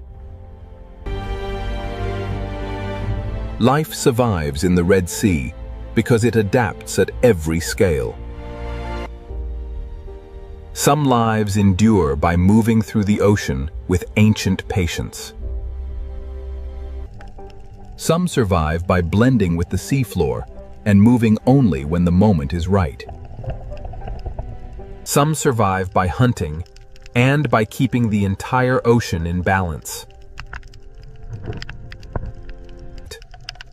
The Red Sea is alive because every creature responds, adjusts, and continues. This is how life survives in a hot and salty sea, not alone, but connected. What looked impossible from above becomes extraordinary beneath the surface. The Red Sea is not life in comfort. It is life shaped by challenge. Above, the desert is silent. Below, the ocean continues to live. The Red Sea survives because life here has learned to use every layer of the ocean. Heat does not end the story. Salt does not end the story. Life finds a way through both. From above, the ocean seems peaceful, but beneath this endless sea lies a wild kingdom ruled by hunters. The deeper we enter the ocean, the more the sea reveals a world where every movement can mean survival or death. In the ocean, beauty and danger live side by side, because even the safest reef can become a hunting ground. Small fish survive in the ocean by becoming one body, because in the open sea, a single mistake can expose them to the hunter. In the ocean, prey often feel danger before they can see it, because the sea carries pressure, movement, and fear. Some ocean predators do not need to be giants. In the sea, speed, silence, and timing can be just as deadly. In the ocean, survival can depend on a gap in the reef, a turn of the current, or one moment of perfect stillness. Long before humans explored the ocean, sharks were already shaping the balance of the sea with silence, patience, and instinct. A shark does not rule the ocean through chaos, but through senses refined by millions of years beneath the sea. Beyond the reef, the ocean opens into a greater arena, where the sea gives no shelter and only the fastest hunters can survive. Out here in the open ocean, the sea belongs to creatures built for distance, speed, and relentless pursuit. In the ocean, speed is not only movement. In the sea, speed is survival, power, and control. Across the open sea, there are no walls, no caves, and no coral branches. Only speed can decide who escapes. When fear spreads through the ocean, prey gather into one shining shape, hoping the sea will hide the individual inside the crowd. In the ocean, every hunt is a battle between panic and precision, and the sea rewards the hunter that chooses the perfect moment. The surface of the ocean may look like escape, but in the sea, danger can attack from every direction. Some ocean predators do not rule by force alone. In the sea, intelligence can turn open water into a trap. In the ocean, teamwork can change the rules of the hunt, because one predator may chase, but many predators can control the sea. After every chase, the ocean becomes quiet again, but the silence of the sea is never empty. The ocean is not ruled by one kind of hunter, because the sea creates many forms of power, and each one claims its own territory. Not every hunter in the ocean chases across the open sea. Some wait where the ocean itself becomes a trap. In these narrow parts of the sea, the fastest creature does not always win. The one that understands the terrain may hold the power. In the ocean, patience can become a weapon, and a motionless hunter can be more dangerous than one in pursuit. A hunt in the ocean does not always begin with a chase. Sometimes it begins with silence, distance, and one mistake. In the sea, a single second can separate safety from capture, and after the strike, the ocean becomes quiet again. Some ocean predators do not patrol the open sea. They turn darkness inside the reef into a doorway for hunting. In the ocean, the line between home and hunting ground can be almost invisible. The ocean does not hide every threat in shadow. Sometimes the sea displays danger in color, shape, and stillness. In the ocean, survival is not always about being the largest. Sometimes it is about being impossible to attack. The ocean creates many kinds of predators, and each one rules only where its own strength becomes the perfect weapon. Even in the gentle corners of the ocean, the sea never stops testing the young, the weak, and the careless. In the ocean, safety is often temporary, because every hiding place can become a path for another hunter. Every ruler of the ocean begins as a survivor, learning how the sea moves, hides, and reveals life. The ocean teaches patience before power, because even predators must grow into their place in the sea. The ocean is not only a battlefield, the sea is a living balance where predator, prey, and wanderer share the same blue world. In the sea, calm does not mean safety. It only means the next movement has not yet begun.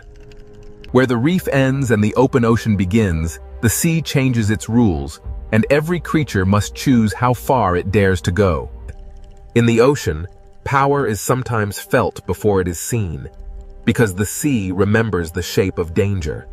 The farther we move from the reef, the more the ocean becomes a place of distance, pressure, and hidden strength. Some ocean predators seem shaped by another age, built to read the invisible signals of life moving through the sea. In the ocean, true power is not always loud. Sometimes the sea gives authority to those that move with perfect control. Every predator leaves a mark on the ocean, but the sea quickly hides its secrets again.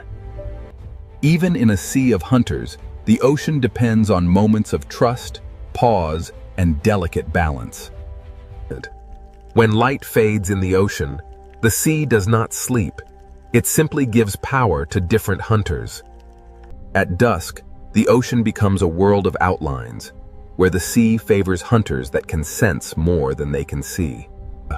In darkness, the ocean speaks through vibration, scent, pressure, and flashes of light.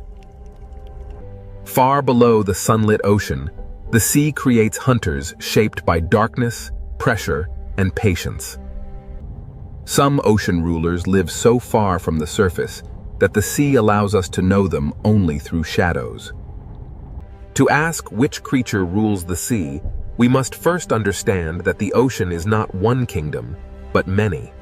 This is the wild ocean, a sea of predators, and the search for the creature that truly rules the water has only just begun. Now the ocean opens into a world ruled by speed, where every second can decide who lives and who becomes the next meal. In the open sea, protection disappears, and the ocean belongs to creatures built to chase across the blue. Among the ocean's speed hunters, tuna are built for endurance, crossing the sea with power that almost never rests. The ocean does not only reward the strongest body, the sea rewards the body that can turn energy into endless motion. In the ocean, speed becomes strategy when many hunters move as one force through the sea. When prey gather in the ocean, the sea turns fear into shape, and every predator searches for the weakest opening. In the open ocean, a bait ball is not safety. It is a signal that the hunt has entered its most dangerous stage. The ocean measures speed not only by how fast a hunter moves, but by how quickly it can change direction when the prey changes the story. But the sea has many kinds of speed, and some ocean hunters are designed to strike alone. A sailfish moves through the ocean like a blade of speed, turning the sea itself into a path of attack. In the ocean, some predators use speed like a tool, not only to chase, but to cut, turn, and confuse. The sea rewards the hunter that can read the movement of 1,000 fish and find the one mistake inside the crowd. In the open ocean, escape is not a place, escape is a direction, and the hunter must close that direction before the prey finds it. Beyond the flash of the sailfish, the ocean holds another kind of speed, heavier, colder, and more explosive. The mako shark is one of the Kaio pure speed hunters, built to turn muscle into explosive motion beneath the sea. In the ocean, speed without control is wasted, and the true hunter must move fast and decide faster. A single burst across the ocean can change the shape of the entire school, even when the strike itself is over in a heartbeat. Sometimes the pressure of the ocean becomes so great that prey must leave the sea for a few seconds of hope.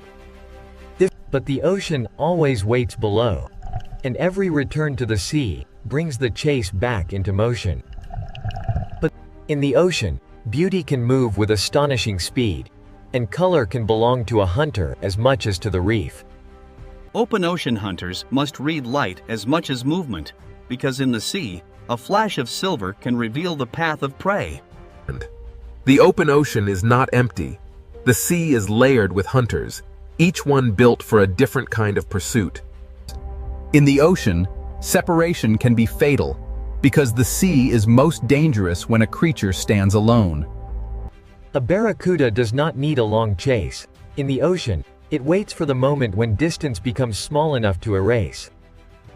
In the sea, straight-line speed can become a weapon when the predator knows exactly where the prey must turn next.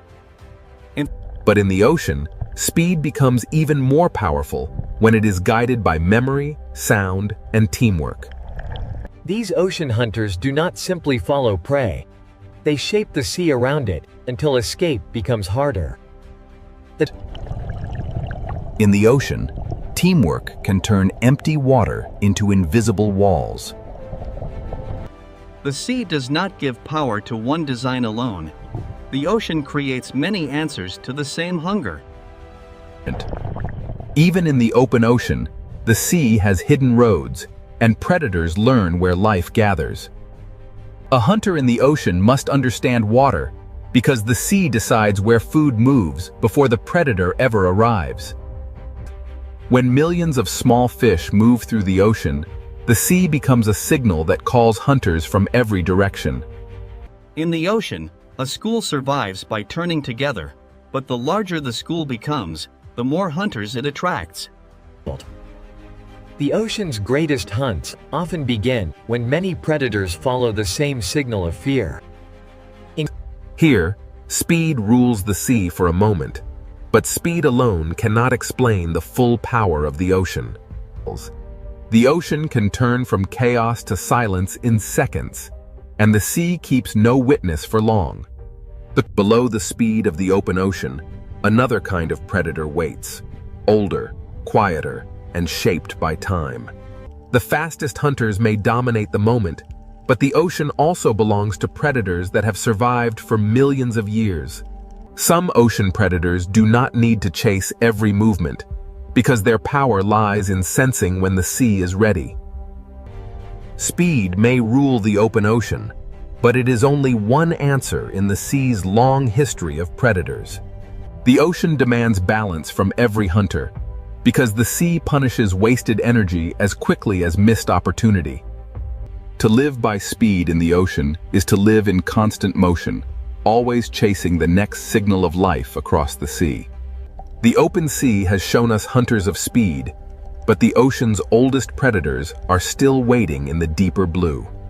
Long before speed ruled the open ocean, sharks were already mastering the sea through silence, senses, and survival. The next question is not how fast a predator can move, but how long a design can survive in the ocean. In the open sea, speed can rule the chase, but in the deeper ocean, something older is about to take control. Now we enter the world of sharks, ancient predators shaped by the ocean long before speed became a spectacle. A great white shark does not need to rush through the sea, because the ocean has already given it patience, strength, and perfect design. In the ocean, a shark is not a monster. It is a living record of millions of years of survival beneath the sea. In the ocean, the hunt often begins long before the chase, when the predator studies movement from below. A shark can turn the ocean's layers into strategy, using depth as cover and silence as pressure. In the sea, power is sometimes measured by the fear a predator creates without touching anything at all. Not every shark rules the ocean in the same way. Some move like wandering investigators of the sea. A tiger shark survives in the ocean by being curious, adaptable, and willing to explore almost every edge of the sea. In the ocean, an apex predator can reshape a place simply by passing through it. The hammerhead shows how the ocean can shape a predator into something strange, precise, and perfectly suited to the sea. In the sea, a predator does not need to see everything when it can feel the hidden movements of life. At the reef edge, sharks become part of the ocean's rhythm, arriving as light fades and confidence changes sides. The reef shark rules through familiarity, knowing every current, corner, and shadow of its ocean territory. Even sharks, the ocean's ancient hunters, are not separate from the balance of the sea. Some sharks carry the ocean's power into murkier borders, where the sea becomes harder to read. In unclear water, the ocean favors predators that can sense what others cannot see. Here, the ocean rewards agility, because a hunter must turn as quickly as the reef changes shape. A shark's power in the ocean is not only in motion, it is also in knowing when to remain still. In the sea, energy is precious, and the best predators spend it only when the ocean gives them reason. Not every shark dominates the ocean with speed. Some survive through persistence, smell, and careful searching. The ocean has room for many kinds of shark, because survival in the sea is never one single strategy. Far from land, the ocean becomes a desert of blue, and the patient predator may be the one that survives. In the open ocean, a shark must become both hunter and traveler, crossing the sea with calm endurance. In shallow ocean waters, smaller sharks prove that size is not the only path to control. The blue shark shows another face of ocean power, light, graceful, and built to roam the sea for extraordinary distances. In the ocean, endurance can be as powerful as speed, because the sea belongs to those that can keep moving. Every curve of a shark's body is an answer to the ocean, shaped by pressure, hunger, and motion. Sharks are not one story in the ocean, they are many stories, written across reefs, coasts, open seas, and darkness. Some sharks carry the ancient ocean into the deep, where speed gives way to pressure, darkness, and patience. In the deeper sea, a shark may not need to move quickly, because time itself becomes part of the hunt. Some ocean predators seem to belong to another time, surviving not through speed, but through endurance beyond imagination. Every ancient hunter of the ocean begins small, learning the sea before it can command it. The ocean teaches every shark the first law of survival. Understand the water before trusting your strength. When night enters the ocean, sharks gain an older advantage, moving through a sea of senses beyond sight. In darkness, the ocean becomes a network of pressure, scent, and vibration, and the shark knows how to read it. A shark changes the ocean around it, even when it does not strike, because every creature understands what its presence means. In the sea, predators do more than take life. They shape where life moves, hides, feeds, and survives. Sometimes the ocean reveals a shark, not by showing the shark, but by showing the fear that moves ahead of it. A shark's shape is one of the ocean's most recognizable symbols, because the sea has repeated its success for ages. The teeth of a shark are famous, but in the ocean, teeth are only one part of a far greater design. The ocean does not fear sharks as outsiders. The sea depends on them as part of its ancient order. Speed can dominate the chase, but sharks remind us that the ocean also rewards patience, senses, and time. If the sea were ruled by age, survival, and design, sharks would stand among the strongest contenders. But the ocean is too vast for one kind of power, and even sharks share the sea with rivals that hunt in different ways. Beyond the ancient hunters, the sea holds predators whose greatest weapon is not teeth alone, but the mind. The ocean's next challenge to the shark is not only faster or larger, it is more coordinated. If sharks are the ocean's ancient design, then the next hunters may represent something even more difficult to face: intelligence. Sharks have ruled the ocean through time, senses, and survival, but now the sea reveals hunters that rule through memory, teamwork, and strategy. After the ancient power of sharks, the ocean now reveals predators whose greatest weapon is intelligence.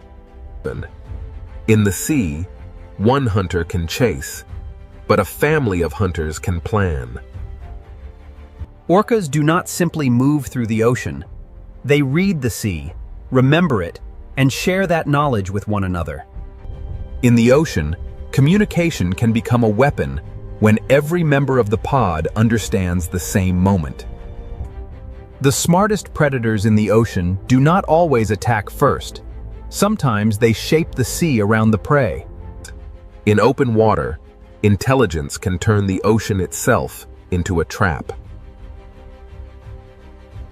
Where tunas use speed and sharks use ancient senses, orcas use the ocean as a problem to be solved. The surface of the sea can become a ceiling when intelligent hunters understand how to use it. In the ocean, the most powerful strike may come only after the prey has already lost every direction. Orcas show that ruling the sea is not only about taking prey, but about knowing when not to waste effort. In this ocean world, knowledge is passed through generations, carried by families that learn the sea together. Every young hunter in the ocean must learn not only how to move, but how to belong. In the vast ocean, a pod becomes more than a group. It becomes memory, protection, and strategy moving through the sea. Dolphins prove that in the ocean, speed becomes far more dangerous when guided by cooperation. In the sea, teamwork can make open water feel smaller, closing escape routes that the prey cannot see. Across the ocean, intelligence appears in many forms, but some hunters carry it with a scale few others can match. Where the ocean grows colder and rougher, orcas carry their knowledge into hunts that require patience and planning. Some hunts in the sea begin from below, where patience turns the ocean surface into a window. The strength of a pod is not only in each body, but in the way every body understands the plan. In the ocean, intelligence can strike through timing, making one shared movement stronger than 100 separate chases. After the hunt, the pod returns to order, because in the sea, survival depends on unity beyond the moment of attack. In this ocean world, sound can travel farther than sight, carrying intention through the sea. Intelligent hunters do not only watch prey, they watch the ocean itself, because the sea decides where life gathers. To rule a moment in the ocean, a predator must understand not only the prey, but the water that carries it. In the sea, a smart predator does not need to chase every turn if it can predict the next one. The ocean becomes a tool when intelligence turns bubbles, pressure, and shadow into signals of fear. Here, the ocean shows a different kind of dominance, not the fastest chase, but the calm control of every choice the prey can make. A successful ocean hunter does not need chaos to prove power. Sometimes control is the clearest sign of rule. The ocean is too vast for instinct alone. To survive here, a predator must remember where the sea has fed it before. In the open sea, intelligence stretches across distance, keeping the pod connected even when the ocean separates them. A pod survives by sharing attention, because in the ocean, one set of eyes is never enough. Sharks carry the old power of the ocean, but orcas bring a new kind of challenge: coordinated minds moving as one. The sea does not crown a ruler easily, because every predator dominates only where its strength becomes perfect. What makes orcas extraordinary is not only what they can hunt, but how they choose, learn, and adapt across the ocean. In the ocean, memory can become territory, and experience can become a map no human eye can see. The greatest hunters in the sea do not only react to the ocean, they anticipate it. When intelligence meets landscape, the ocean floor itself becomes part of the hunt.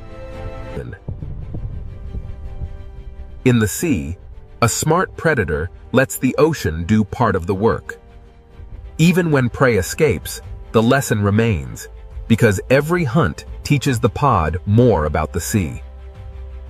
To look at an orca in the ocean is to see power joined with awareness, strength guided by relationship.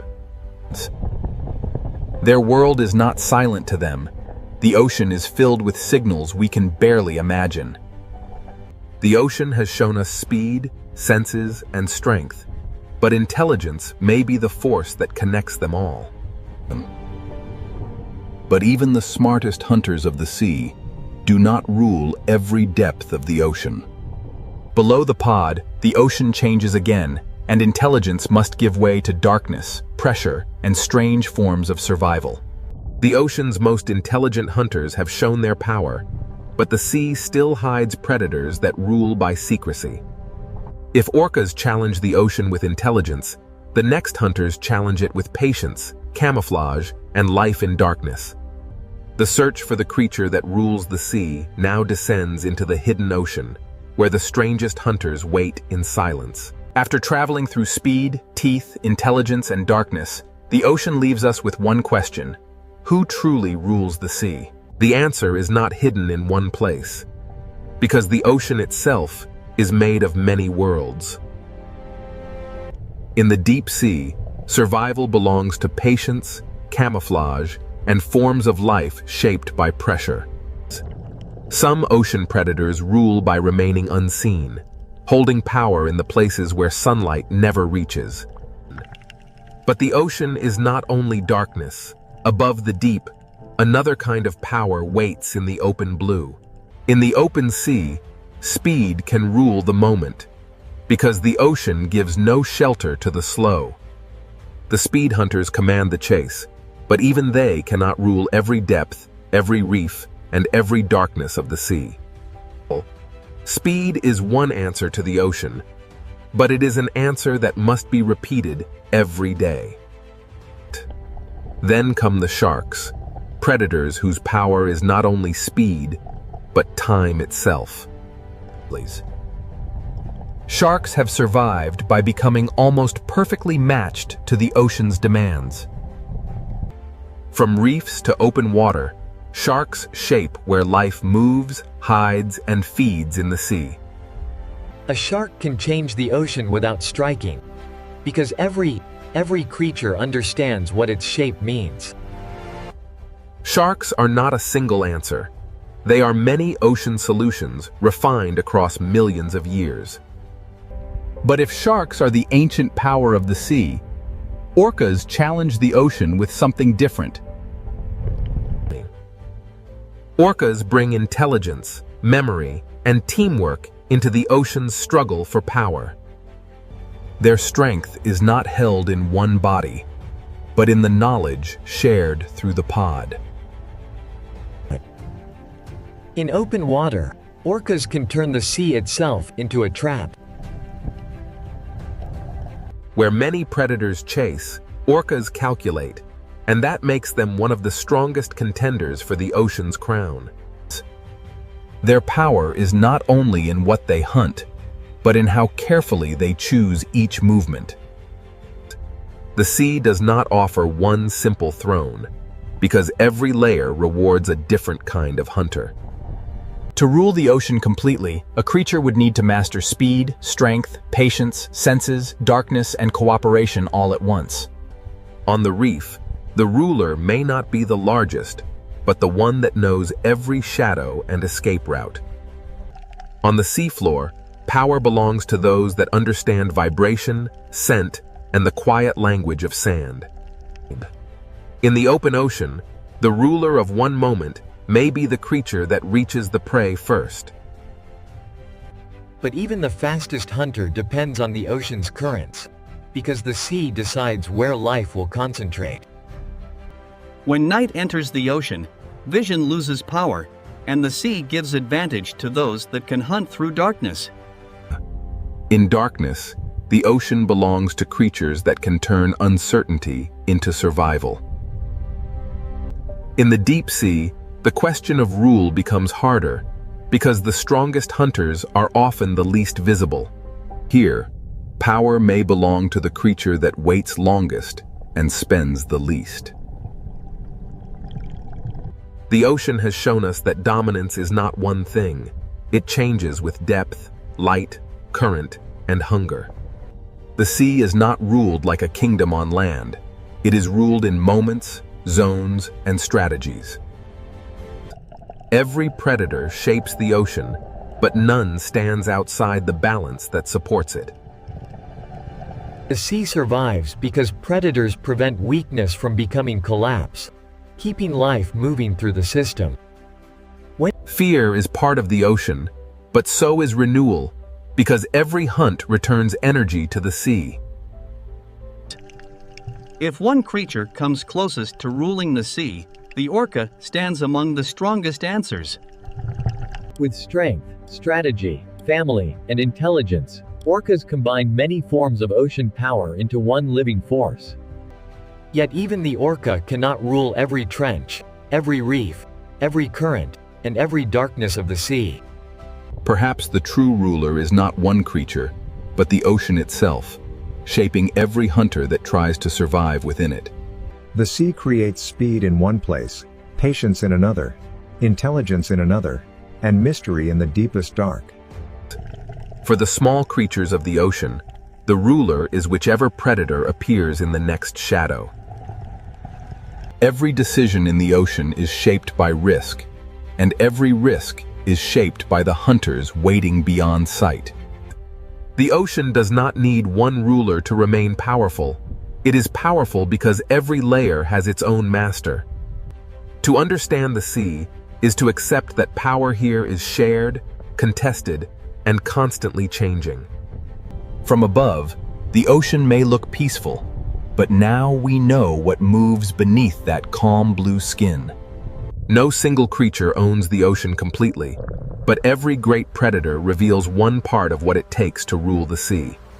The tuna rules the chase, the shark rules through ancient design, the orca rules through intelligence, and the deep sea rules through mystery. Among them, the orca may stand as the strongest contender, but even it remains a child of the sea. The ocean does not stop for any ruler. It moves, changes, hides, and begins again. To rule the sea is not to conquer it, but to survive inside its endless changes. Every hunter in the ocean depends on something greater than itself: the current, the prey, the darkness, and the balance of the sea. The sea is beautiful because it is alive. And it is alive because every creature must find its place within the hunt. So which creature rules the sea? The answer depends on where in the ocean you are, and what kind of power the moment demands. In one place, speed rules.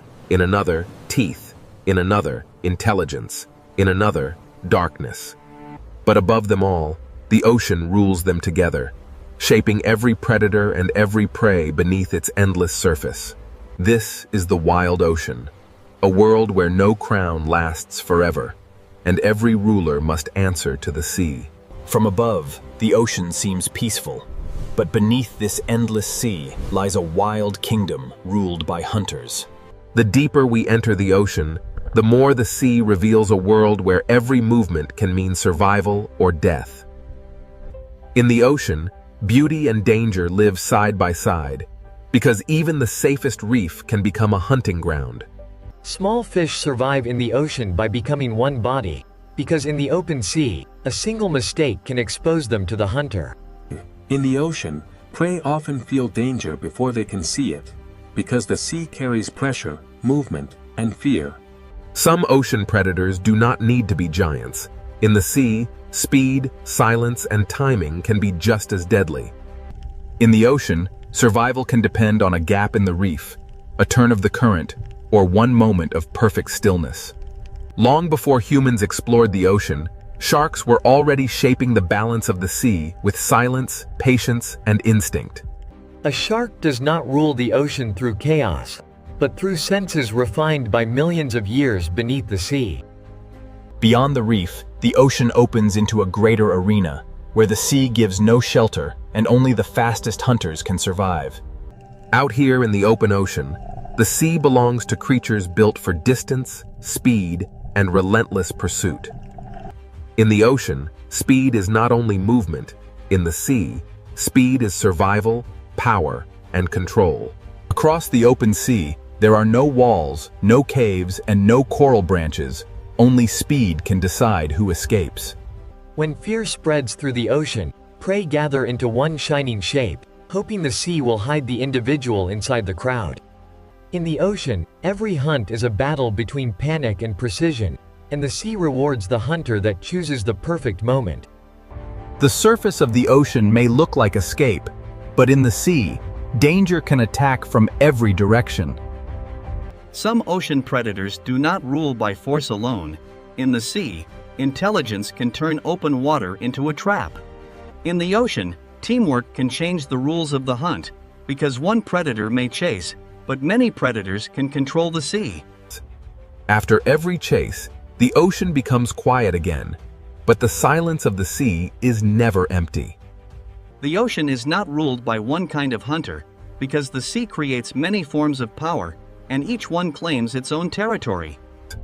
Not every hunter in the ocean chases across the open sea. Some wait where the ocean itself becomes a trap.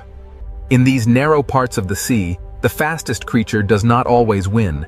The one that understands the terrain may hold the power. In the ocean, patience can become a weapon, and a motionless hunter can be more dangerous than one in pursuit. A hunt in the ocean does not always begin with a chase. Sometimes it begins with silence, distance, and one mistake. In the sea, a single second can separate safety from capture, and after the strike, the ocean becomes quiet again. Some ocean predators do not patrol the open sea. They turn darkness inside the reef into a doorway for hunting. In the ocean, the line between home and hunting ground can be almost invisible. The ocean does not hide every threat in shadow. Sometimes the sea displays danger in color, shape, and stillness. In the ocean, survival is not always about being the largest. Sometimes it is about being impossible to attack. The ocean creates many kinds of predators, and each one rules only where its own strength becomes the perfect weapon. Even in the gentle corners of the ocean, the sea never stops testing the young, the weak, and the careless. In the ocean, safety is often temporary, because every hiding place can become a path for another hunter. Every ruler of the ocean begins as a survivor, learning how the sea moves, hides, and reveals life. The ocean teaches patience before power, because even predators must grow into their place in the sea. The ocean is not only a battlefield, the sea is a living balance where predator, prey, and wanderer share the same blue world. In the sea, calm does not mean safety. It only means the next movement has not yet begun. Where the reef ends and the open ocean begins, the sea changes its rules, and every creature must choose how far it dares to go. In the ocean, power is sometimes felt before it is seen, because the sea remembers the shape of danger. The farther we move from the reef, the more the ocean becomes a place of distance, pressure, and hidden strength. Some ocean predators seem shaped by another age, built to read the invisible signals of life moving through the sea. In the ocean, true power is not always loud. Sometimes the sea gives authority to those that move with perfect control. Every predator leaves a mark on the ocean, but the sea quickly hides its secrets again. Even in a sea of hunters, the ocean depends on moments of trust, pause, and delicate balance. When light fades in the ocean, the sea does not sleep. It simply gives power to different hunters. At dusk, the ocean becomes a world of outlines, where the sea favors hunters that can sense more than they can see. In darkness, the ocean speaks through vibration, scent, pressure, and flashes of light. Far below the sunlit ocean, the sea creates hunters shaped by darkness, pressure, and patience. Some ocean rulers live so far from the surface that the sea allows us to know them only through shadows. To ask which creature rules the sea, we must first understand that the ocean is not one kingdom, but many. This is the wild ocean, a sea of predators, and the search for the creature that truly rules the water has only just begun. Now the ocean opens into a world ruled by speed, where every second can decide who lives and who becomes the next meal. In the open sea, protection disappears, and the ocean belongs to creatures built to chase across the blue. Among the ocean's speed hunters, tuna are built for endurance, crossing the sea with power that almost never rests. The ocean does not only reward the strongest body, the sea rewards the body that can turn energy into endless motion. In the ocean, speed becomes strategy when many hunters move as one force through the sea. When prey gather in the ocean, the sea turns fear into shape, and every predator searches for the weakest opening. In the open ocean, a bait ball is not safety. It is a signal that the hunt has entered its most dangerous stage. The ocean measures speed not only by how fast a hunter moves, but by how quickly it can change direction when the prey changes the story. But the sea has many kinds of speed, and some ocean hunters are designed to strike alone. A sailfish moves through the ocean like a blade of speed, turning the sea itself into a path of attack. In the ocean, some predators use speed like a tool, not only to chase, but to cut, turn, and confuse. The sea rewards the hunter that can read the movement of 1,000 fish and find the one mistake inside the crowd. In the open ocean, escape is not a place, escape is a direction, and the hunter must close that direction before the prey finds it. Beyond the flash of the sailfish, the ocean holds another kind of speed, heavier, colder, and more explosive. The mako shark is one of the kaio pure speed hunters, built to turn muscle into explosive motion beneath the sea. In the ocean, speed without control is wasted, and the true hunter must move fast and decide faster. A single burst across the ocean can change the shape of the entire school, even when the strike itself is over in a heartbeat. Sometimes the pressure of the ocean becomes so great that prey must leave the sea for a few seconds of hope. But the ocean always waits below, and every return to the sea brings the chase back into motion. But in the ocean, beauty can move with astonishing speed, and color can belong to a hunter as much as to the reef. Open ocean hunters must read light as much as movement, because in the sea, a flash of silver can reveal the path of prey. The open ocean is not empty. The sea is layered with hunters, each one built for a different kind of pursuit. In the ocean, separation can be fatal, because the sea is most dangerous when a creature stands alone. A barracuda does not need a long chase. In the ocean, it waits for the moment when distance becomes small enough to erase. In the sea, straight-line speed can become a weapon when the predator knows exactly where the prey must turn next. But in the ocean, speed becomes even more powerful when it is guided by memory, sound, and teamwork. These ocean hunters do not simply follow prey. They shape the sea around it until escape becomes harder.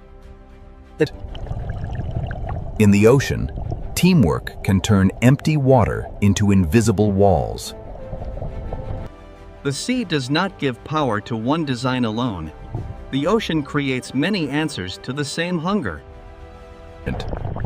Even in the open ocean, the sea has hidden roads, and predators learn where life gathers. A hunter in the ocean must understand water, because the sea decides where food moves before the predator ever arrives. When millions of small fish move through the ocean, The sea becomes a signal that calls hunters from every direction. In the ocean, a school survives by turning together, but the larger the school becomes, the more hunters it attracts. The ocean's greatest hunts often begin when many predators follow the same signal of fear. Here, speed rules the sea for a moment, but speed alone cannot explain the full power of the ocean. The ocean can turn from chaos to silence in seconds, and the sea keeps no witness for long. But below the speed of the open ocean, another kind of predator waits, older, quieter, and shaped by time. The fastest hunters may dominate the moment, but the ocean also belongs to predators that have survived for millions of years. Some ocean predators do not need to chase every movement, because their power lies in sensing when the sea is ready. Speed may rule the open ocean, but it is only one answer in the sea's long history of predators. The ocean demands balance from every hunter, because the sea punishes wasted energy as quickly as missed opportunity. To live by speed in the ocean is to live in constant motion, always chasing the next signal of life across the sea. The open sea has shown us hunters of speed, but the ocean's oldest predators are still waiting in the deeper blue. Long before speed ruled the open ocean, sharks were already mastering the sea through silence, senses, and survival. The next question is not how fast a predator can move, but how long a design can survive in the ocean. In the open sea, speed can rule the chase, but in the deeper ocean, something older is about to take control. Now we enter the world of sharks, ancient predators shaped by the ocean long before speed became a spectacle. A great white shark does not need to rush through the sea, because the ocean has already given it patience, strength, and perfect design. In the ocean, a shark is not a monster. It is a living record of millions of years of survival beneath the sea. In the ocean, the hunt often begins long before the chase, when the predator studies movement from below. A shark can turn the ocean's layers into strategy, using depth as cover and silence as pressure. In the sea, power is sometimes measured by the fear a predator creates without touching anything at all. Not every shark rules the ocean in the same way. Some move like wandering investigators of the sea. A tiger shark survives in the ocean by being curious, adaptable, and willing to explore almost every edge of the sea. In the ocean, an apex predator can reshape a place simply by passing through it.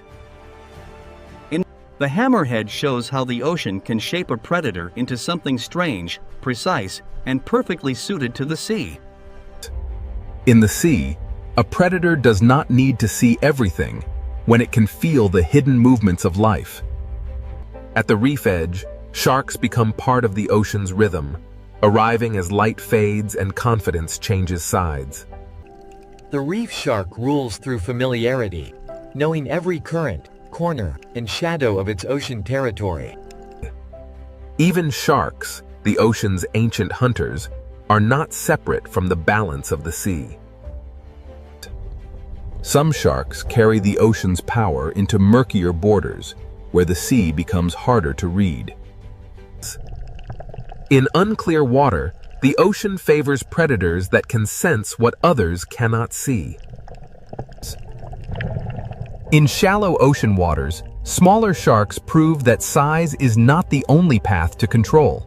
Here, the ocean rewards agility, because a hunter must turn as quickly as the reef changes shape. A shark's power in the ocean is not only in motion, it is also in knowing when to remain still. In the sea, energy is precious, and the best predators spend it only when the ocean gives them reason. Not every shark dominates the ocean with speed. Some survive through persistence, smell, and careful searching. The ocean has room for many kinds of shark, because survival in the sea is never one single strategy. Far from land, the ocean becomes a desert of blue, and the patient predator may be the one that survives. In the open ocean, a shark must become both hunter and traveler, crossing the sea with calm endurance. The blue shark shows another face of ocean power, light, graceful, and built to roam the sea for extraordinary distances. In the ocean, endurance can be as powerful as speed, because the sea belongs to those that can keep moving. Every curve of a shark's body is an answer to the ocean, shaped by pressure, hunger, and motion. Sharks are not one story in the ocean, they are many stories, written across reefs, coasts, open seas, and darkness. Some sharks carry the ancient ocean into the deep, where speed gives way to pressure, darkness, and patience. In the deeper sea, a shark may not need to move quickly, because time itself becomes part of the hunt. Some ocean predators seem to belong to another time, surviving not through speed, but through endurance beyond imagination. Every ancient hunter of the ocean begins small, learning the sea before it can command it. The ocean teaches every shark the first law of survival. Understand the water before trusting your strength. When night enters the ocean, sharks gain an older advantage, moving through a sea of senses beyond sight. In darkness, the ocean becomes a network of pressure, scent, and vibration, and the shark knows how to read it. A shark changes the ocean around it, even when it does not strike, because every creature understands what its presence means. In the sea, predators do more than take life. They shape where life moves, hides, feeds, and survives. Sometimes the ocean reveals a shark, not by showing the shark, but by showing the fear that moves ahead of it. A shark's shape is one of the ocean's most recognizable symbols, because the sea has repeated its success for ages. The teeth of a shark are famous, but in the ocean, teeth are only one part of a far greater design. The ocean does not fear sharks as outsiders. The sea depends on them as part of its ancient order. Speed can dominate the chase, but sharks remind us that the ocean also rewards patience, senses, and time. If the sea were ruled by age, survival, and design, sharks would stand among the strongest contenders. But the ocean is too vast for one kind of power, and even sharks share the sea with rivals that hunt in different ways. Beyond the ancient hunters, the sea holds predators whose greatest weapon is not teeth alone, but the mind. The ocean's next challenge to the shark is not only faster or larger, it is more coordinated. If sharks are the ocean's ancient design, then the next hunters may represent something even more difficult to face: intelligence. Sharks have ruled the ocean through time, senses, and survival, but now the sea reveals hunters that rule through memory, teamwork, and strategy. After the ancient power of sharks, the ocean now reveals predators whose greatest weapon is intelligence. In the sea, one hunter can chase, but a family of hunters can plan. Orcas do not simply move through the ocean. They read the sea, remember it, and share that knowledge with one another. In the ocean, communication can become a weapon when every member of the pod understands the same moment. The smartest predators in the ocean do not always attack first. Sometimes they shape the sea around the prey. In open water, intelligence can turn the ocean itself into a trap. Where tunas use speed and sharks use ancient senses, orcas use the ocean as a problem to be solved. The surface of the sea can become a ceiling when intelligent hunters understand how to use it. In the ocean, the most powerful strike may come only after the prey has already lost every direction. Orcas show that ruling the sea is not only about taking prey, but about knowing when not to waste effort. In this ocean world, knowledge is passed through generations, carried by families that learn the sea together. Every young hunter in the ocean must learn not only how to move, but how to belong. In the vast ocean, a pod becomes more than a group. it becomes memory, protection, and strategy moving through the sea. Dolphins prove that in the ocean, speed becomes far more dangerous when guided by cooperation. In the sea, teamwork can make open water feel smaller, closing escape routes that the prey cannot see. Across the ocean, intelligence appears in many forms, but some hunters carry it with a scale few others can match. Where the ocean grows colder and rougher, orcas carry their knowledge into hunts that require patience and planning. Some hunts in the sea begin from below, where patience turns the ocean surface into a window. The strength of a pod is not only in each body, but in the way every body understands the plan. In the ocean, intelligence can strike through timing, making one shared movement stronger than 100 separate chases. After the hunt, the pod returns to order, because in the sea, survival depends on unity beyond the moment of attack. In this ocean world, sound can travel farther than sight, carrying intention through the sea. Intelligent hunters do not only watch prey, they watch the ocean itself, because the sea decides where life gathers. To rule a moment in the ocean, a predator must understand not only the prey, but the water that carries it. In the sea, a smart predator does not need to chase every turn if it can predict the next one. The ocean becomes a tool when intelligence turns bubbles, pressure, and shadow into signals of fear. Here, the ocean shows a different kind of dominance, not the fastest chase, but the calm control of every choice the prey can make. A successful ocean hunter does not need chaos to prove power. Sometimes control is the clearest sign of rule. The ocean is too vast for instinct alone. To survive here, a predator must remember where the sea has fed it before. In the open sea, intelligence stretches across distance, keeping the pod connected even when the ocean separates them. A pod survives by sharing attention, because in the ocean, one set of eyes is never enough. Sharks carry the old power of the ocean, but orcas bring a new kind of challenge: coordinated minds moving as one. The sea does not crown a ruler easily, because every predator dominates only where its strength becomes perfect. What makes orcas extraordinary is not only what they can hunt, but how they choose, learn, and adapt across the ocean. In the ocean, memory can become territory, and experience can become a map no human eye can see. The greatest hunters in the sea do not only react to the ocean, they anticipate it. When intelligence meets landscape, the ocean floor itself becomes part of the hunt. In the sea, a smart predator lets the ocean do part of the work. Even when prey escapes, the lesson remains, because every hunt teaches the pod more about the sea. To look at an orca in the ocean is to see power joined with awareness, strength guided by relationship. Their world is not silent to them. The ocean is filled with signals we can barely imagine. The ocean has shown us speed, senses, and strength, but intelligence may be the force that connects them all.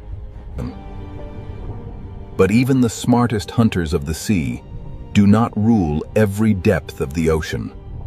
Below the pod, the ocean changes again, and intelligence must give way to darkness, pressure, and strange forms of survival.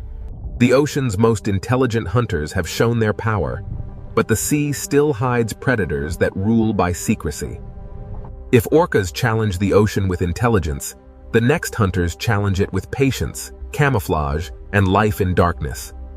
The search for the creature that rules the sea now descends into the hidden ocean, where the strangest hunters wait in silence. After traveling through speed, teeth, intelligence, and darkness, the ocean leaves us with one question: who truly rules the sea? The answer is not hidden in one place, because the ocean itself is made of many worlds. In the deep sea, survival belongs to patience, camouflage, and forms of life shaped by pressure. Some ocean predators rule by remaining unseen, holding power in the places where sunlight never reaches. But the ocean is not only darkness. Above the deep, another kind of power waits in the open blue. In the open sea, speed can rule the moment, because the ocean gives no shelter to the slow. The speed hunters command the chase, but even they cannot rule every depth, every reef, and every darkness of the sea. Speed is one answer to the ocean, but it is an answer that must be repeated every day.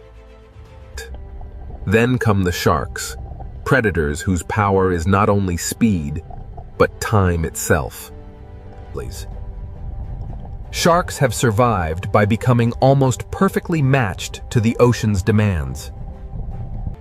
From reefs to open water, sharks shape where life moves, hides, and feeds in the sea. A shark can change the ocean without striking, because every creature understands what its shape means. Sharks are not a single answer. They are many ocean solutions refined across millions of years. But if sharks are the ancient power of the sea, orcas challenge the ocean with something different. Orcas bring intelligence, memory, and teamwork into the ocean's struggle for power. Their strength is not held in one body, but in the knowledge shared through the pod. In open water, orcas can turn the sea itself into a trap. Where many predators chase, orcas calculate, and that makes them one of the strongest contenders for the ocean's crown. Their power is not only in what they hunt, but in how carefully they choose each movement. The sea does not offer one simple throne, because every layer rewards a different kind of hunter. To rule the ocean completely, a creature would need to master speed, strength, patience, senses, darkness, and cooperation all at once. On the reef, the ruler may not be the largest, but the one that knows every shadow and escape route. On the seafloor, power belongs to those that understand vibration, scent, and the quiet language of sand. In the open ocean, the ruler of one moment may be the creature that reaches the prey first. But even the fastest hunter depends on the ocean's currents, because the sea decides where life will concentrate. When night enters the ocean, vision loses power, and the sea gives advantage to those that can hunt through darkness. In darkness, the ocean belongs to creatures that can turn uncertainty into survival. In the deep sea, the question of rule becomes harder, because the strongest hunters are often the least visible. Here, power may belong to the creature that waits longest and spends the least.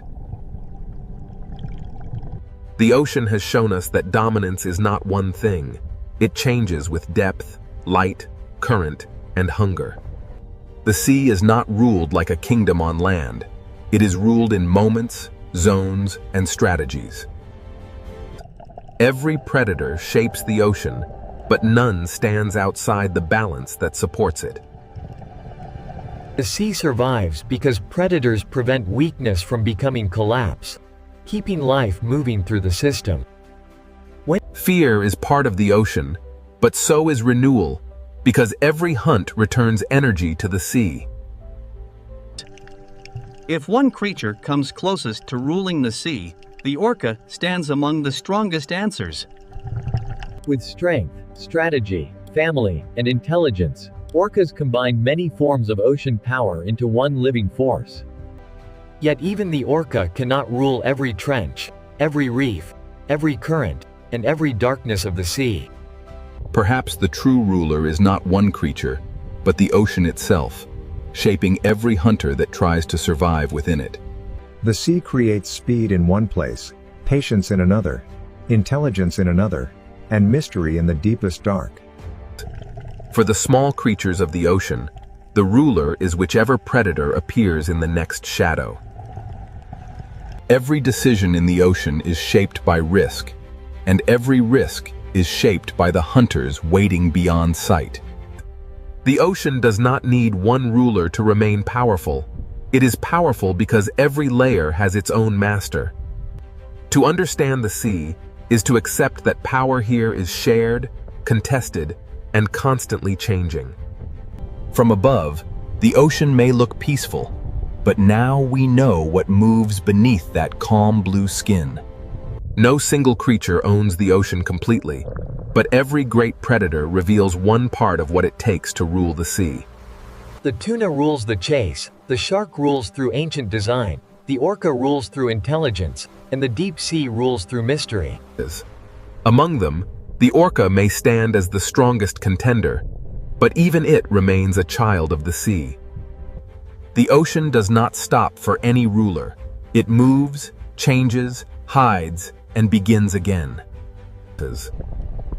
To rule the sea is not to conquer it, but to survive inside its endless changes. Every hunter in the ocean depends on something greater than itself: the current, the prey, the darkness, and the balance of the sea. The sea is beautiful because it is alive. And it is alive because every creature must find its place within the hunt. So which creature rules the sea? The answer depends on where in the ocean you are, and what kind of power the moment demands. In one place, speed rules. In another, teeth. In another, intelligence. In another, darkness. But above them all, the ocean rules them together, shaping every predator and every prey beneath its endless surface. This is the wild ocean, a world where no crown lasts forever, and every ruler must answer to the sea. To the human eye, the Pacific Ocean still looks peaceful, but beneath this sea, the balance is already beginning to change. Inside the upper ocean, warmth begins to gather, forming the first quiet signal of El Niño. El Niño is not a single wave in the sea. It is a warm ocean pattern spreading silently through the Pacific. The Pacific Ocean is layered like a living system, and when the surface sea grows too warm, the deeper balance begins to weaken. This warmth does not crash through the sea. It expands quietly, changing the Pacific Ocean one layer at a time. In this 4K Pacific Ocean Sea, the smallest coral movements reveal how warmth begins to press against life. In the sea, behavior changes before disaster becomes visible, and the Pacific Ocean records every movement. Before storms shift across the planet, the first signal begins here, among the smallest life in the Pacific Ocean Sea. The Pacific Ocean Sea is warming from above, but the next question is what this warmth will do to the winds above the water. The Pacific Ocean Sea is no longer only storing heat, it is beginning to guide the air above the water. The warmer the Pacific Ocean Sea becomes, the more the sky above it begins to build new patterns. Even beneath the surface, the Pacific Ocean Sea reflects the change above it, as warmth connects water, sky, and life. In this 4K Pacific Ocean Sea, life begins to adjust before the full force of El Niño is seen. From this 4K Pacific Ocean Sea, the signal is no longer hidden underwater. It is now rising into the sky and moving outward. In this 4K Pacific Ocean Sea, life is still moving, but the rhythm of the water has already begun to slow. In this 4K Pacific Ocean Sea, warm water is no longer trapped where it once belonged. A clear sea can look peaceful, but in the Pacific Ocean, fewer nutrients can mean less life. The Pacific Ocean Sea releases heat into the air, and the air begins building new weather. When the sea changes, the sky does not remain still. The ocean engine has not stopped, but across this Pacific Ocean Sea, its rhythm has changed. Inside this 4K Pacific Ocean Sea, life follows currents that are no longer behaving as they once did. What begins below the 4K Pacific Ocean sea surface now reaches into the sky above it. The warm Pacific Ocean Sea has become a signal, and the atmosphere has begun to respond. This 4K Pacific Ocean Sea is now shaping the first chapter of global disruption. The weakened winds above have changed the water below, and the Pacific Ocean Sea now carries that stress through life itself. As this 4K Pacific Ocean Sea warms and spreads, the next impact will be felt by the life that depends on it. The trade winds have weakened, the warm sea has spread, and now the Pacific Ocean's living world must face the pressure. Now the warm Pacific Ocean Sea reaches the living world, and the first pressure is felt beneath the waves.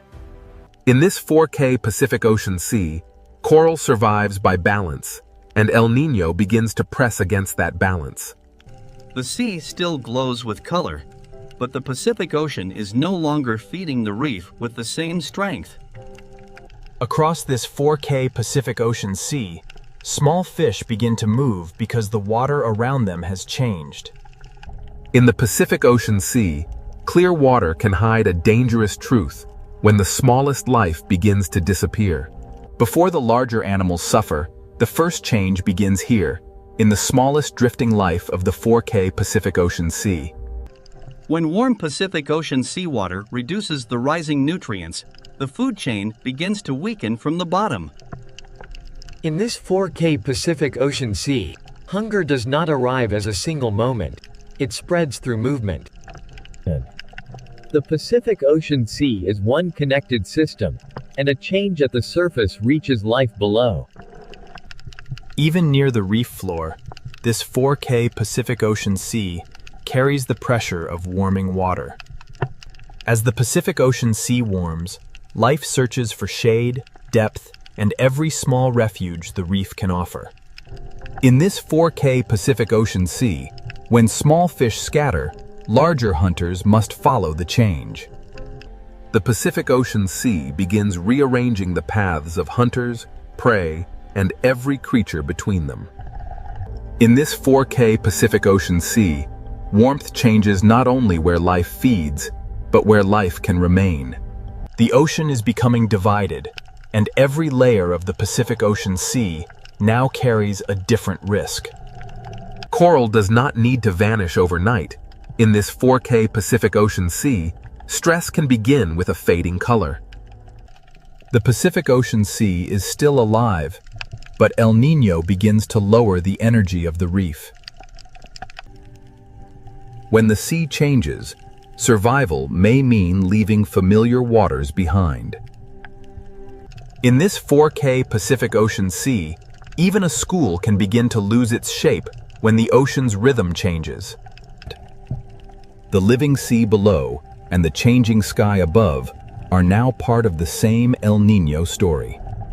Across this 4K Pacific Ocean Sea, the absence of movement becomes as important as the movement itself.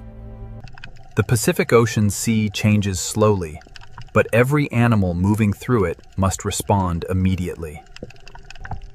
In this 4K Pacific Ocean Sea, beauty remains, but abundance begins to thin. A reef inside the 4K Pacific Ocean Sea depends on movement, and when movement weakens, life waits. The open Pacific Ocean Sea can look endless, but during El Niño, it can also become strangely empty. In this 4K Pacific Ocean Sea, movement becomes a gamble between heat, hunger, and survival. Even when life finds another reef, the Pacific Ocean Sea carries the same warm pressure with it. The stress of the 4K Pacific Ocean Sea reaches into places the eye almost misses. When the sea holds less food, every feeding movement costs more energy. In this 4K Pacific Ocean Sea, the food web does not break all at once. It loosens strand by strand. The Pacific Ocean Sea reveals the chain of life through layers, and every layer now feels the warmth. This 4K Pacific Ocean Sea remains beautiful, but beauty does not mean the system is safe. The Pacific Ocean Sea carries stress below and sends signals above. El Niño does not need to erase life at once. In the 4K Pacific Ocean Sea, it changes where life can thrive. The deeper sea may offer cooler water, but it also changes the rules of feeding and survival. In this 4K Pacific Ocean Sea, escaping warmth can mean leaving abundance behind. The Pacific Ocean Sea becomes a narrowing space where life must choose between light, food, and temperature. In this 4K Pacific Ocean Sea, stress changes not only where animals go, but how they meet each other. Even the strongest hunters in the Pacific Ocean Sea depend on the smallest drifting life. This 4K Pacific Ocean Sea shows the food web without words, from invisible life to visible struggle. The Pacific Ocean Sea has stressed its living world, and now the warmth begins to move rainfall across the sky. The Pacific Ocean Sea has stressed its living world, and now the warmth begins to move rainfall across the sky. In this 4K Pacific Ocean Sea, life below and rain above are connected by the same warmth. The Pacific Ocean Sea is not silent because nothing is happening. It is silent because life is adjusting under pressure. As the living sea adapts, the next signal rises into the air, where rain will shift and drought will spread. From this 4K Pacific Ocean Sea, the pressure now moves beyond marine life and into the movement of clouds. The Pacific Ocean Sea has changed beneath the waves, and next, the rain begins to move, and distant lands will feel the ocean's heat. The warm Pacific Ocean Sea has stressed the life beneath it, and now the sky will carry that disruption outward.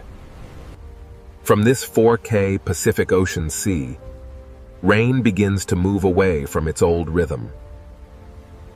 The Pacific Ocean Sea gives the sky heat and moisture, and the sky begins to build rain in new places. In this 4K Pacific Ocean Sea, one area receives heavy rain, while another waits beneath a silent sky. The rain falls back into the sea, but the pattern that created it is already moving outward. El Niño does not make the whole ocean sky wet. It shifts where the Pacific Ocean Sea sends its moisture. Across this 4K Pacific Ocean Sea, warmth chooses where clouds rise and where clouds fail to form. Even beneath the 4K Pacific Ocean Sea surface, the movement of rain above becomes part of the ocean's story. The ocean now carries two signals at once: heavy rain over one sea region and dryness over another. The Pacific Ocean Sea becomes the path of a moving climate signal. In this 4K Pacific Ocean Sea, the shadows of clouds reveal where the atmosphere is being rearranged. The warmer Pacific Ocean Sea feeds stronger clouds, but it also pulls rainfall away from its usual places. Over this 4K Pacific Ocean Sea, rain is no longer evenly shared by the sky. A few miles across the sea can separate a flooded sky from an empty one. In the dry side of this 4K Pacific Ocean Sea, even the water column feels still and exposed. The living sea moves through the same boundaries that shape rain above it. Where the Pacific Ocean Sea gives warmth to the sky, rain can fall harder and longer. The 4K Pacific Ocean Sea becomes a reservoir of energy for clouds that grow beyond their normal limits. El Niño can make one sky overflow while another sky is left waiting. In this 4K Pacific Ocean Sea, drought begins not with dust, but with clouds that fail to form. The sea remains full of water, yet the sky above it can still become dry. Across the 4K Pacific Ocean Sea, one connected body of water can create very different skies. Even underwater, the Pacific Ocean Sea can reveal where rain gathers and where dryness remains. The 4K Pacific Ocean Sea does not separate climate from life. It carries both through every current. Rain moves across this Pacific Ocean Sea like a shifting line between abundance and absence. This 4K Pacific Ocean Sea shows the pattern without words. Rain moves, and dryness spreads behind it. The Pacific Ocean Sea is now a moving stage, where wet and dry patterns trade places. In this 4K Pacific Ocean Sea, the absence of rain becomes its own kind of warning. When the sky above the sea stays empty, the water below can grow warmer and quieter. The living world inside this 4K Pacific Ocean Sea must adjust to heat from above and hunger from below. The Pacific Ocean Sea carries one story below the waves and another above them, but both are driven by the same warmth. Where the 4K Pacific Ocean Sea feeds the clouds, rainfall can become heavier than the landscape beyond the ocean is ready to receive. The rain begins above the sea, but the consequences will not stay above the sea.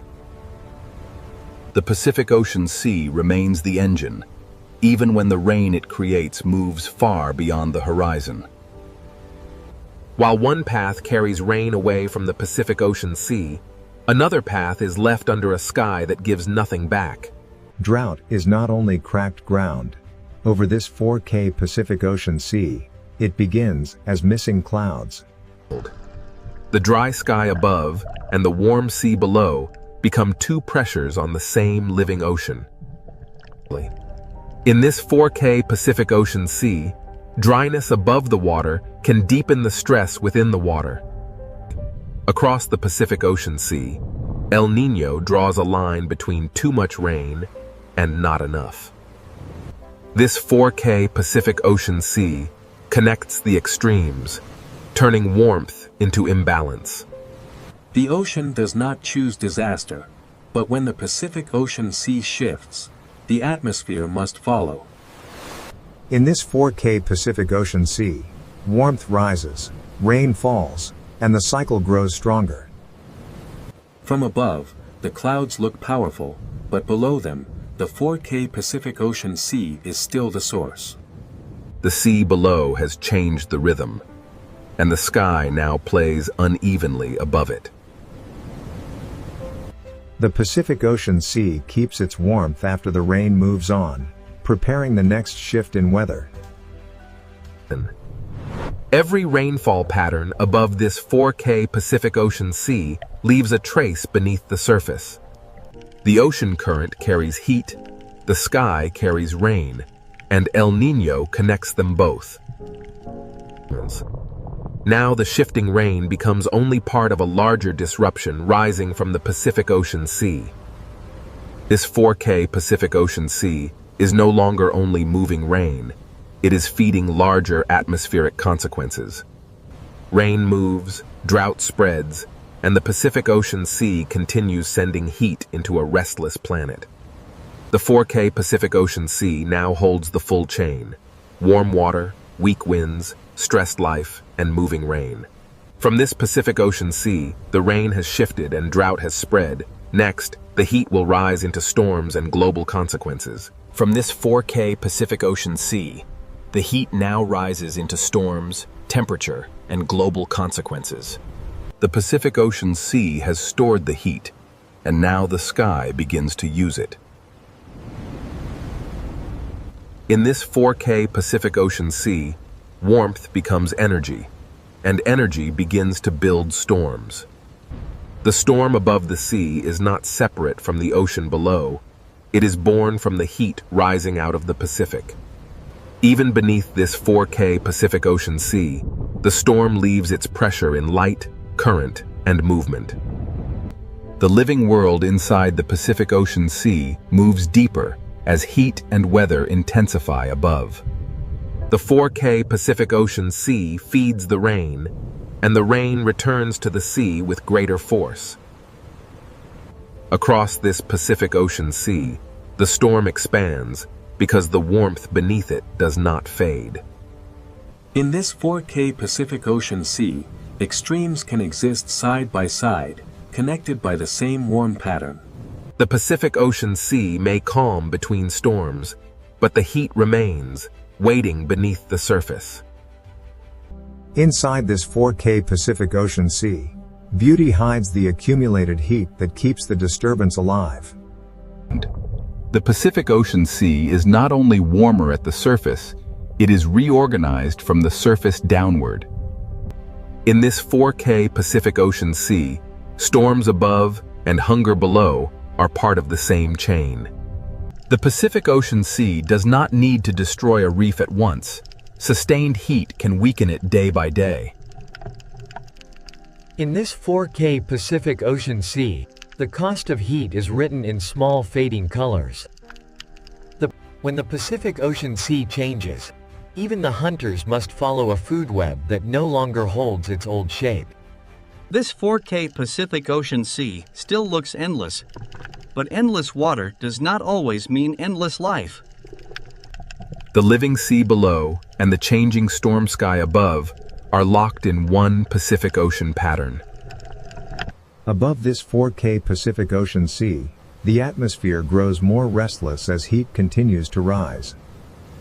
The Pacific Ocean Sea has moved from silence into force, and the consequences are expanding. In this 4K Pacific Ocean Sea, heat, rain, wind, and cloud now move as one disturbed system. The sea gives energy to the storm, and the storm gives motion back to the sea. Beneath this 4K Pacific Ocean sea storm, life continues, but every movement becomes more demanding. The Pacific Ocean Sea carries the storm downward, turning surface violence into underwater stress. Even away from the storm, this 4K Pacific Ocean Sea remains part of the same heat-driven pattern. The Pacific Ocean Sea does not only move storms, its warmth can lift the temperature of the planet. In this 4K Pacific Ocean Sea, heat rises quietly, but its reach can extend far beyond the water. For life inside the Pacific Ocean Sea, warmth changes where safety, food, and survival can be found. This 4K Pacific Ocean Sea is still living, but its living systems are working harder than before. As the Pacific Ocean Sea warms, movement becomes survival for creatures that once stayed close to home. In this 4K Pacific Ocean Sea, one pressure rarely travels alone. The Pacific Ocean Sea keeps feeding the sky, and the sky keeps answering with stronger signals. Across this 4K Pacific Ocean Sea, the consequences spread in waves of cloud, rain, heat, and wind. What began as shifted rain over the Pacific Ocean Sea now grows into larger atmospheric force. The 4K Pacific Ocean Sea carries the storm above into the behavior of life below. In the Pacific Ocean Sea, the consequences of El Niño are felt as heat, shadow, hunger, and caution. This 4K Pacific Ocean Sea changes the rules for prey and predator alike. When the sea becomes less predictable, even power must travel farther. The storm moves on, but the Pacific Ocean Sea keeps the heat that helped create it. In this 4K Pacific Ocean Sea, calm is no longer an ending, it is only a pause before the next response. The Pacific Ocean Sea now holds many futures at once: storm, heat, drought, and shifting life. This 4K Pacific Ocean Sea teaches that quiet water can still carry deep disruption. The global story returns to the Reef, where the Pacific Ocean Sea records heat in living color. Every chapter of El Niño remains connected inside this 4K Pacific Ocean Sea. The Pacific Ocean Sea is beautiful, but during El Niño, beauty and danger share the same horizon. This 4K Pacific Ocean Sea has sent its warmth into the sky, into life, and into the planet's wider climate. From one warm ocean pattern, the Pacific Ocean Sea has disturbed wind, rain, storms, heat, and life. Beneath the 4K Pacific Ocean sea surface, the living world continues under the weight of a changed climate rhythm. After the force of storms and heat, the Pacific Ocean Sea becomes quieter, but the consequences remain. The Pacific Ocean Sea has shown its power, and now the question becomes what this connected planet can learn from it. The storms have risen, the heat has spread, and the Pacific Ocean Sea has revealed one truth. This 4K Pacific Ocean Sea shows that climate is not a single event, but a moving connection between water, wind, cloud, and life. The Pacific Ocean Sea does not forget heat quickly. It carries warmth through time, current, and weather. Beneath this 4K Pacific Ocean Sea, life continues, not untouched, but still moving through change. In the Pacific Ocean Sea, survival is not only resistance, it is adjustment, movement, and patience. This 4K Pacific Ocean Sea reminds us that life can endure, but endurance is not the same as safety. The Pacific Ocean Sea writes its history in coral color, in fish movement, and in every current that returns. In this 4K Pacific Ocean Sea, balance does not return all at once. It begins in small movements. The Pacific Ocean Sea is a layered world, and every layer depends on the others. From the deep sea to the surface, the Pacific Ocean carries one connected climate story. Above this 4K Pacific Ocean Sea, the sky begins to slow, but it still follows the memory of the water below. A calm Pacific Ocean Sea is not an empty system. It is still exchanging heat, moisture, and motion with the world. The winds over this 4K Pacific Ocean Sea may strengthen again, but the lesson of El Niño remains. The Pacific Ocean Sea is always moving toward balance, even after balance has been disturbed. Inside this 4K Pacific Ocean Sea, recovery begins as motion slowly becomes familiar again. The Pacific Ocean Sea connects reef to reef, current to current, and life to life across distances too large to see. In this 4K Pacific Ocean Sea, life does not return to the past. It continues into the conditions the ocean gives it. A reef is not separate from the Pacific Ocean Sea. It is a living expression of the sea's temperature, light, and current. The Pacific Ocean Sea is not simply water. It is connection made visible. This 4K Pacific Ocean Sea joins the living world below with the moving atmosphere above. Rain may weaken, clouds may thin, but the Pacific Ocean Sea still guides where moisture travels. To understand El Niño, we must understand that the sea does not act alone, and nothing on Earth is truly separate. The Pacific Ocean Sea is a climate engine, but it is also a mirror of planetary connection. Every descent into this 4K Pacific Ocean Sea reveals the same truth. The planet's systems are woven together. The Pacific Ocean Sea breathes through currents, and when that breath changes, the world changes with it. In this 4K Pacific Ocean Sea, the smallest life is connected to the largest climate pattern.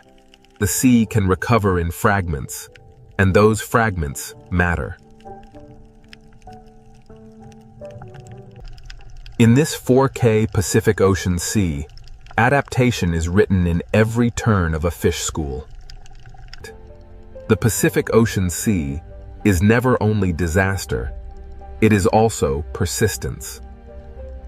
From beneath the waves to the clouds above, this 4K Pacific Ocean Sea has carried the entire story. The same Pacific Ocean Sea we saw at the beginning now means something different. This 4K Pacific Ocean Sea is not distant from the planet. It is one of the planet's deepest voices. The ocean shapes the sky, and the sky returns to shape the ocean. Beneath this 4K Pacific Ocean sea, every creature lives inside a climate system larger than itself. The Pacific Ocean Sea teaches us that fragility and strength can exist in the same living world.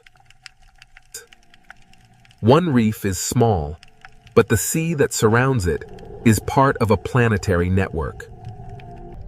To follow El Niño is to follow the Pacific Ocean Sea, from hidden warmth to global consequence. The Pacific Ocean Sea is vast enough to seem silent, yet powerful enough to change the rhythm of Earth. El Niño may rise and fade, but the connection it reveals never disappears. The Pacific Ocean Sea seeks balance again. But balance is always moving, never fixed. In this 4K Pacific Ocean Sea, life continues not because the ocean is easy, but because life has always followed change. Every living place inside the Pacific Ocean Sea depends on forces far beyond its own horizon. The sea below and the sky above are never separate. They are one moving system. A single warm pattern in the Pacific Ocean Sea can travel through wind, rain, storm, reef, and life. To watch this 4K Pacific Ocean Sea is to watch the planet breathing through water. The Pacific Ocean Sea has shown us that Earth is not a collection of separate places, but one connected system. The story began with warmth in the sea, and it ends with a deeper understanding of what that warmth can mean. Even when the Pacific Ocean Sea is calm, it is still shaping the future of wind, rain, and life. This 4K Pacific Ocean Sea is more than a place. It is one of Earth's greatest climate forces. El Niño reminds us that the ocean does not need to shout to be heard across the planet. Beneath the surface of the Red Sea, an ancient ocean world waits in silence. At first, the ocean appears peaceful, but the Red Sea has never been truly still. This is more than a reef. It is a living ocean fortress, built slowly by the ancient sea. In this sea, even the smallest life becomes part of a greater design. The ocean writes its history in sand, stone, and the silent movement of life. Where small fish gather in the open sea, unseen hunters are never far away. But in the Red Sea, survival often depends on knowing when to vanish into the ocean shadows. Every creature in this ocean listens through movement, sensing danger before it appears. The Red Sea does not always reveal its predators. Sometimes, the ocean only reveals their silence. In the Red Sea, silence is not emptiness. It is the language of survival. Every reef in this ancient ocean is both shelter and trap. To rise into open water is to trade darkness for exposure. In this sea, the smallest movement can travel farther than sound. The ocean often reveals danger through those who fear it first. Before a hunter appears, the Red Sea often becomes strangely calm. Here, beauty is camouflage, and color can hide both fear and hunger. The ancient ocean is built from thousands of hiding places, and each one has a story. To follow the reef inward is to enter the older memory of the sea. And in the quiet heart of the Red Sea, the first silent hunters begin to wake. The Red Sea ocean does not rush its stories. It lets the darkness speak first. In this ancient sea, every shadow belongs to the reef, and every reef belongs to the hunt. Peace returns quickly in the ocean, but never completely. The Red Sea is a world of openings, shelters, edges, and unseen paths. Where the reef begins to fall, the rules of the sea begin to change. Even the sand of this ocean is alive with movement, warning, and escape. Some predators in the Red Sea do not chase. They become part of the ocean itself. In this ancient sea, the difference between stone and hunter can disappear. The ocean teaches every creature to read shape, shadow, and silence. And beyond the reef, the Red Sea ocean begins to reveal the shape of its hunters. The Red Sea ocean gives only glimpses, never answers too soon. Out here, away from the reef, the ocean becomes a place of distance, patience, and hidden movement. A school survives because many eyes become one mind inside the sea. When the ocean suddenly opens around them, the warning has already begun. In the Red Sea, the first sign of a predator is often the silence it leaves behind. Every crack in this ocean wall can become a doorway for hunger. The ocean does not need noise to create fear.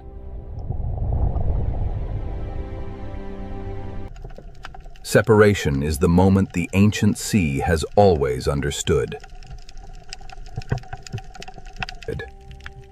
For the hunted, the ocean is measured in inches, shadows, and seconds. And ahead, where the Red Sea bends into darkness, the hunters wait without a sound. The deeper the Red Sea ocean draws us in, the more its silence begins to feel alive. In this ancient sea, the hunter does not need to be seen to be felt. The Red Sea records every movement, even when the creature that made it has already vanished. Every arch, cave, and hollow in this ocean can become a waiting mouth. Here, survival belongs to those who can become invisible inside the sea. The Red Sea does not separate beauty from danger. It weaves them into the same silence. The hunted may escape one shadow, but the ocean is filled with many.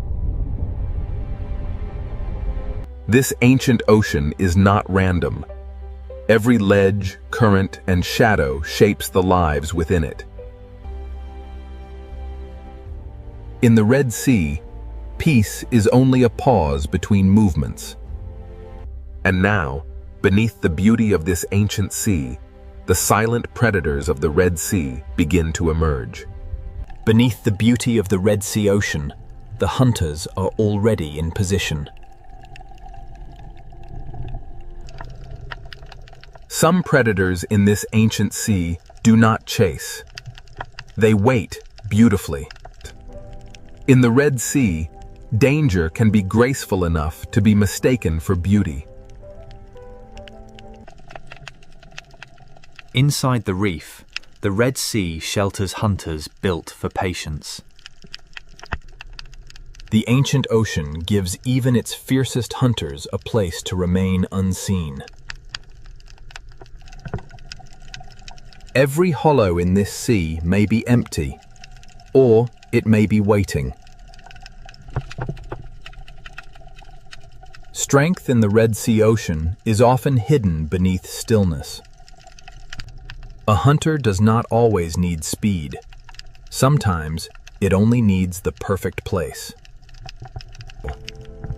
On the ocean floor, the Red Sea teaches predators how to become stone. In this sea, survival may depend on seeing what does not wish to be seen.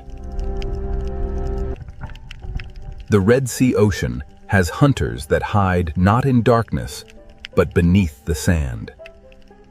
What looks like empty sand may rise and move with the patience of the sea itself. Beyond the Coral Kingdom, the Red Sea holds hunters made for open water. Here, the reef ends, and the open ocean begins to choose its victims. Some predators carry the authority of the ocean in their movement alone. The Red Sea Ocean is divided between those who hide and those who patrol. Among the silent hunters of this sea, some survive by changing who they appear to be. In the Red Sea, camouflage is not only disguise, it is a language written across living skin. Even in the smallest openings of this ocean, power can wait in silence. The Coral Kingdom hides its hunters beneath color, texture, and time. The Red Sea Ocean is not ruled by one hunter, but by many forms of patience. Some hunters wait at the edge of traffic, where the reef forces life to pass close. For small life in the Red Sea, every shortcut may pass through danger. The ancient sea rewards those who can wait longer than fear can last. In this ocean, shape can become a mask. The reef does not need cages. It builds its traps from current, shelter, and habit. The Red Sea hides power inside narrow spaces. In this ancient sea, the hunters do not need to gather. The reef gathers prey for them. The Coral Kingdom is beautiful because it is alive, and dangerous because everything alive must feed. To leave the reef is to enter another kind of silence. Some hunters are built for the moment when stillness breaks. In the ocean, fear travels faster than the hunter itself. The Red Sea turns beauty into a wall and patience into a weapon. Here, the line between animal and landscape becomes almost impossible to draw. Below the coral, the Red Sea holds a second world of tunnels and teeth. Not all hunters in this ocean hide in shadow. Some hide beneath light. The ancient sea is full of hunters too small to cast a shadow. In this ocean, intelligence can hide inside a changing shape. The Red Sea does not always show the hunter leaving. Sometimes, it simply closes around it. At the edge of the reef, silence becomes distance, and distance becomes threat. The Red Sea Ocean is a kingdom of levels, and each level has its own hunter. Each predator holds one piece of the ancient sea's balance. For those who are hunted, the Red Sea is a maze that changes with every current. Every passage through this ocean demands a choice between risk and refuge. The silent predators of the Red Sea do not announce themselves. They let the reef speak for them. In this ancient sea, life returns to calm because danger never truly leaves. Now that the hunters have been revealed, the ancient ocean will show how they survive. The Red Sea has shown us where its predators hide. Next, it will reveal how silence becomes the perfect weapon.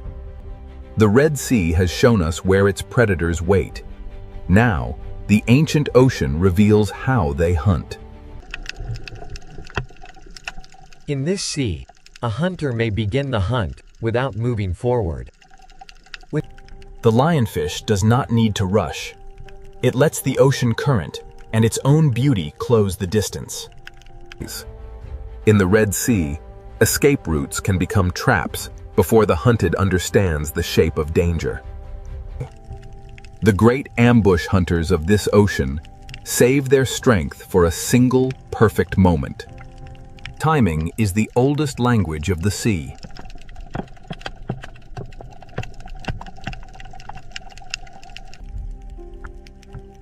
Some hunters in the Red Sea survive by becoming the place where they wait. In this ancient ocean, the most dangerous shape may be the one that seems to have no shape at all. The Red Sea turns ordinary pathways into hunting lines. The hunt begins long before movement. It begins with choosing where the sea will bring life next. In the coral kingdom, even a body shape can become camouflage. To vanish in the Red Sea, a predator does not always need darkness. Sometimes it only needs imitation. Few hunters in this ancient sea understand disguise as deeply as the octopus. Across its skin, the ocean writes a disguise that can change from one breath to the next. The Red Sea rewards hunters that can move without becoming a signal.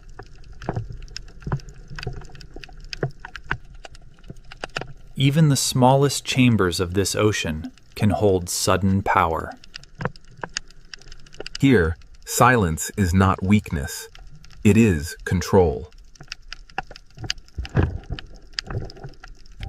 The reef is not only a home, it is a strategy built from stone, current, and instinct. A cave hunter turns darkness into territory. In this ocean, even fear must share the reef with delicate life. For prey, the Red Sea is not a landscape. It is a sequence of decisions. The seafloor watches upward with eyes the reef has taught us to miss. In this ancient ocean, patience often lasts longer than opportunity.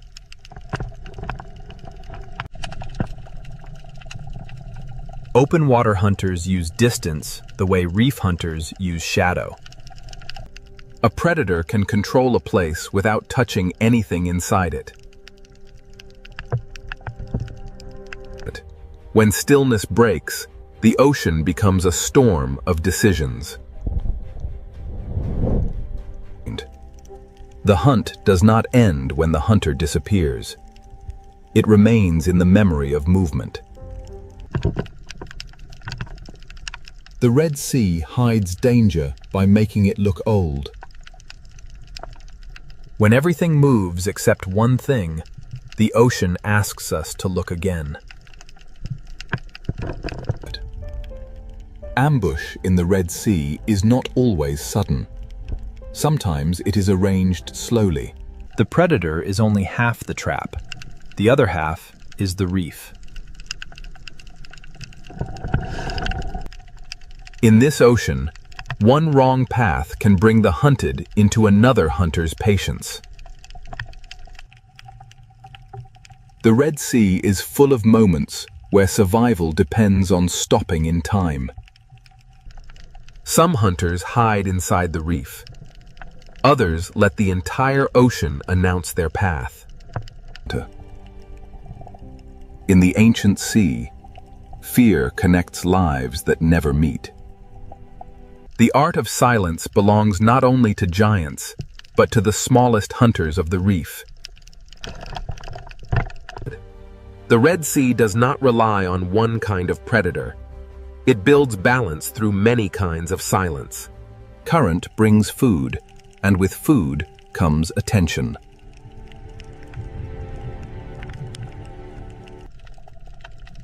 Every feast in this sea has an audience. When the moment finally comes, the ocean barely has time to notice. The Red Sea closes over every hunt, leaving only movement where fear had been. For the hunter that can change its skin, the reef itself becomes a mask. Not every opportunity is taken. The Red Sea teaches its hunters to choose carefully. The art of survival here is not only hunting, but knowing when not to hunt.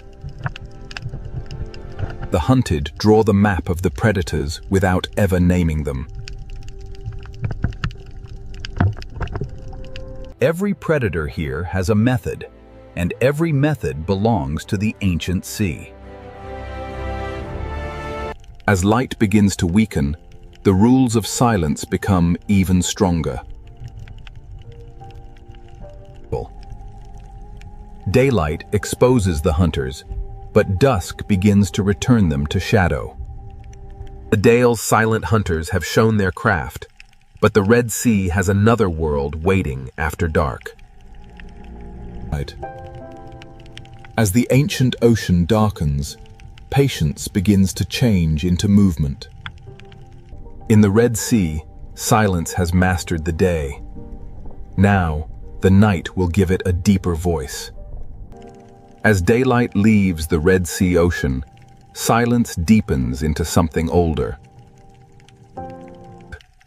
The reef does not sleep when the light disappears. It changes who is allowed to move. When night enters the Red Sea, even the coral begins to hunt. The smallest hunters of this ancient ocean awaken before the larger shadows begin to move.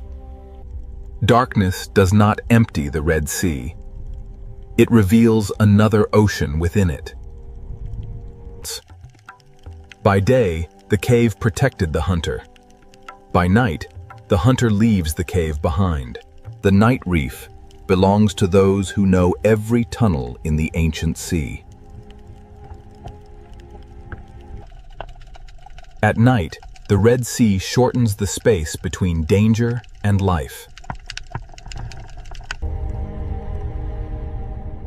The lionfish becomes more haunting when the ocean loses its color. In the night sea, patience becomes harder to see and easier to obey. Beneath the night water, even the sand may be alive. The Red Sea hides movement beneath stillness until the moment it chooses to rise. Night gives the octopus a larger canvas for disguise.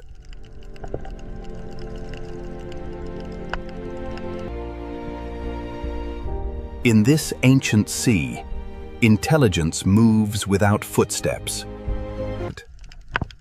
The best hunters of the night know that not every movement must become an attack.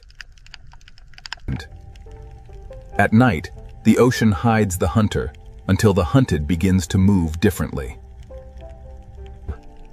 The open sea grows wider in darkness, and the hunters of distance become harder to read. In daylight, distance can be measured.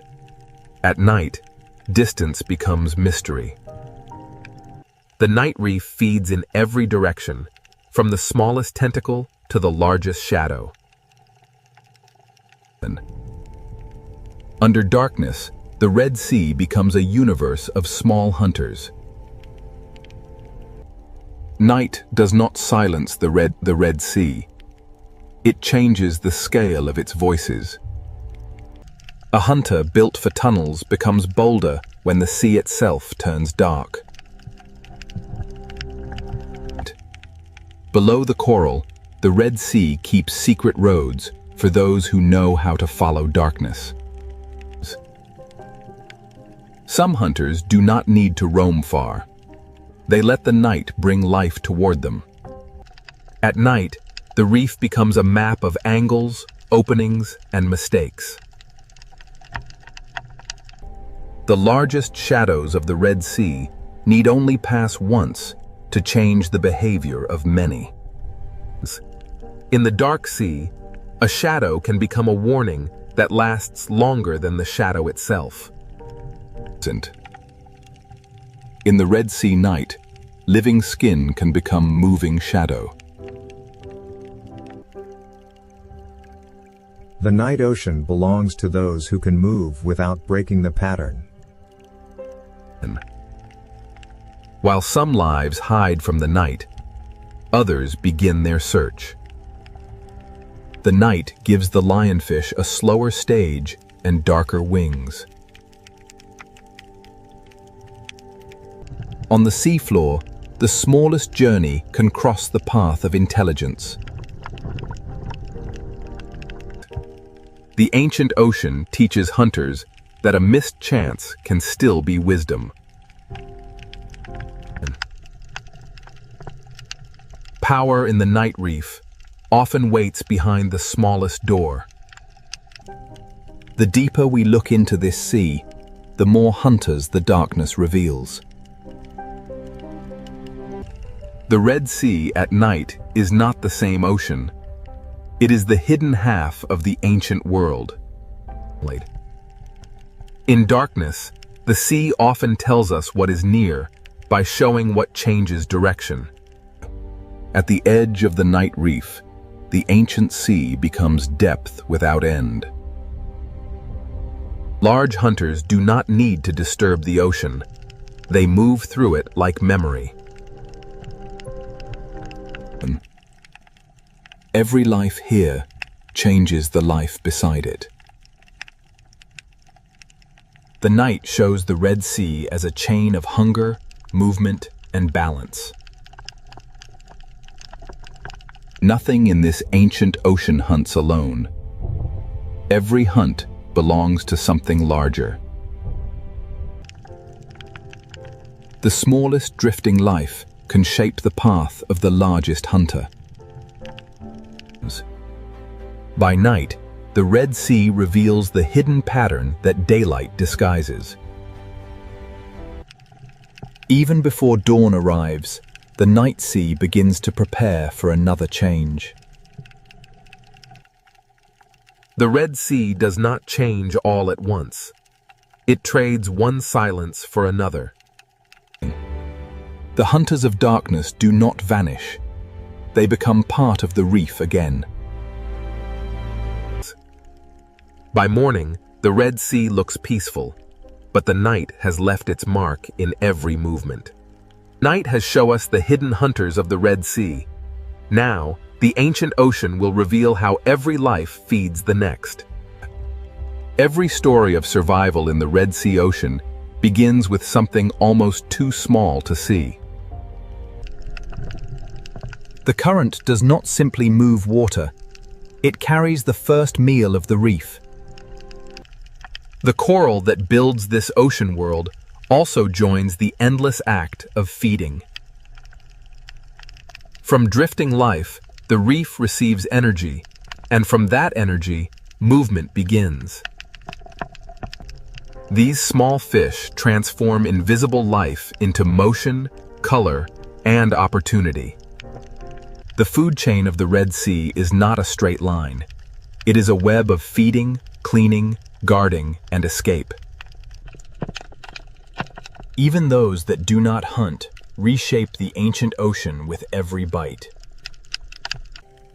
Nothing wasted in the Red Sea truly disappears. It descends into another life. At the bottom of the sea, feeding and hiding often happen in the same breath. In the ancient sea, survival is not only competition. Sometimes it is an agreement. Even hunters must sometimes enter the economy of the reef.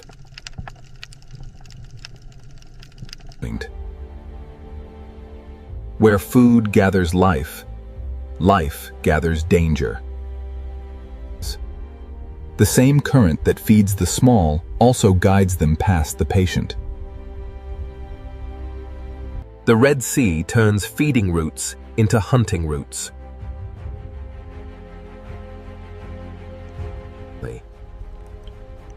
Every escape in this ancient ocean may lead past another mouth.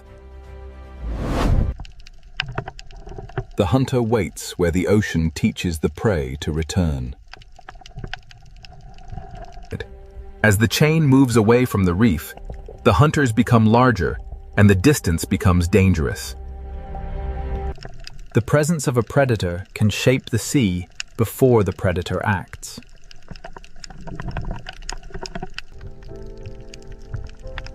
Hunger pulls life outward. Fear pulls it back. The chain does not end when food falls. It begins again on the ocean floor. At this scale, the Red Sea is a world of fragments, shelters, and sudden danger. In the ancient ocean, even the smallest hunter and the smallest prey live by timing.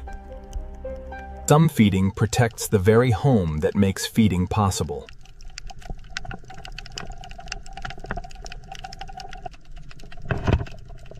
The reef feeds the grazers, and the grazers feed the watchers.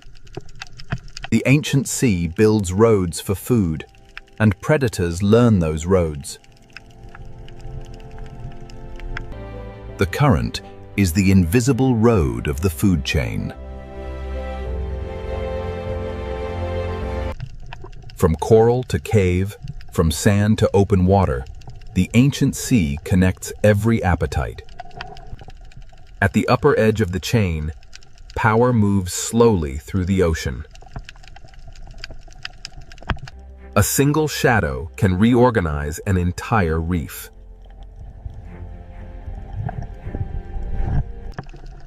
The Red Sea survives because fear pauses life, but hunger restarts it.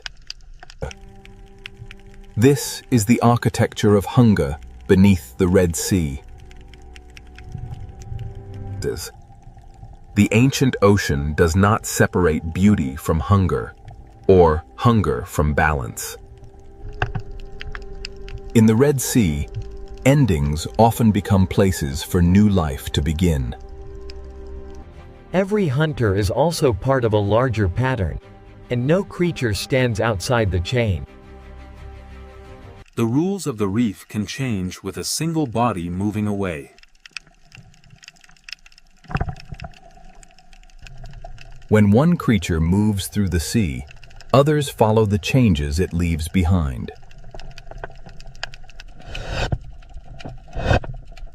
Opportunity in the ocean rarely belongs to only one life. The ancient reef is not a battlefield alone. It is a living arrangement. The hunted are not passive in this sea.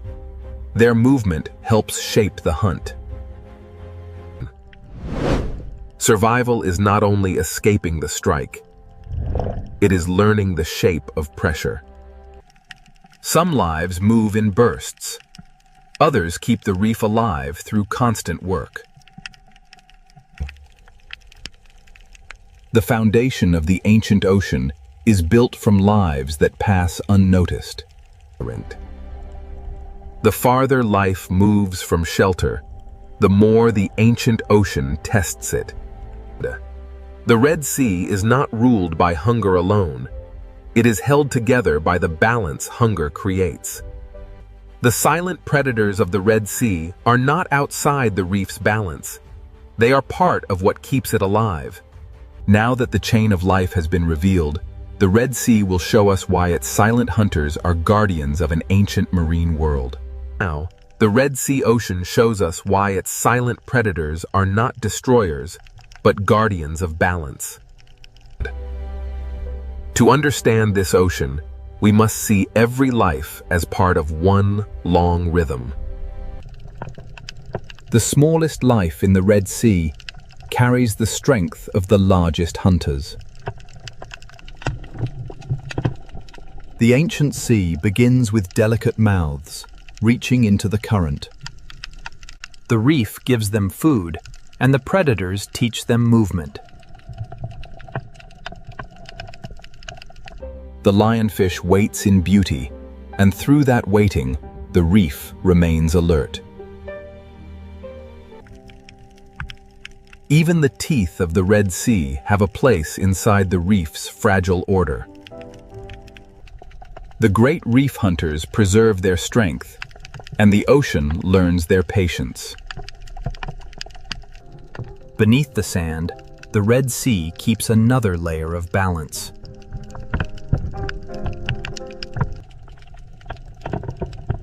In this ancient sea, intelligence can be as important as strength.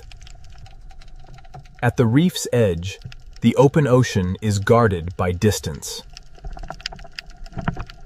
Fear in the Red Sea is not only danger, it is information. The ancient ocean survives not only through hunger, but through delicate agreements. The future of the Red Sea begins inside small shelters, surrounded by ancient risk. This coral kingdom has no walls, yet every creature knows its boundaries. The current carries food, warnings, memory, and life through the Red Sea. Nothing in this ocean moves alone.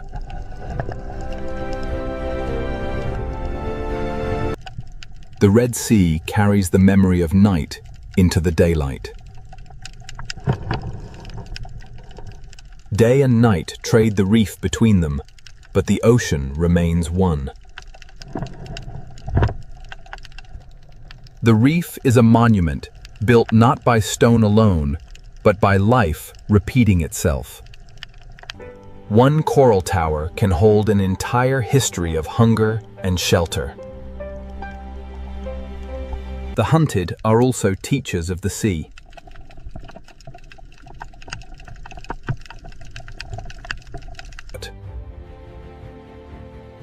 Every turn they make records where danger waits. A guardian does not always protect by gentleness. Sometimes it protects by keeping balance firm. The Red Sea teaches life to look carefully, or become part of the lesson. Balance is not peace without danger. It is life continuing with danger understood.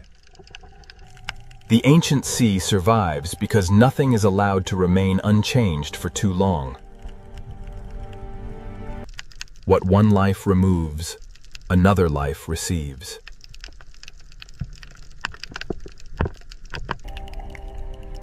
The ancient ocean survives not only through hunger, but through delicate agreements.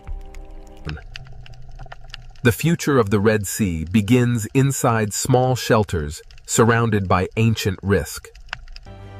This coral kingdom has no walls, yet every creature knows its boundaries.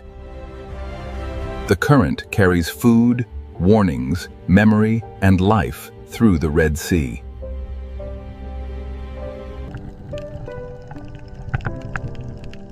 Nothing in this ocean moves alone. The Red Sea carries the memory of night into the daylight. Day and night trade the reef between them, but the ocean remains one.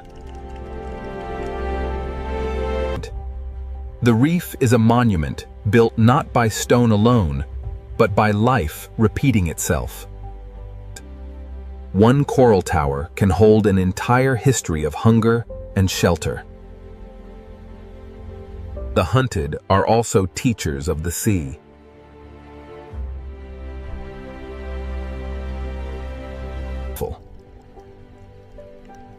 Every turn they make records where danger waits. A guardian does not always protect by gentleness. Sometimes it protects by keeping balance firm. The Red Sea teaches life to look carefully or become part of the lesson.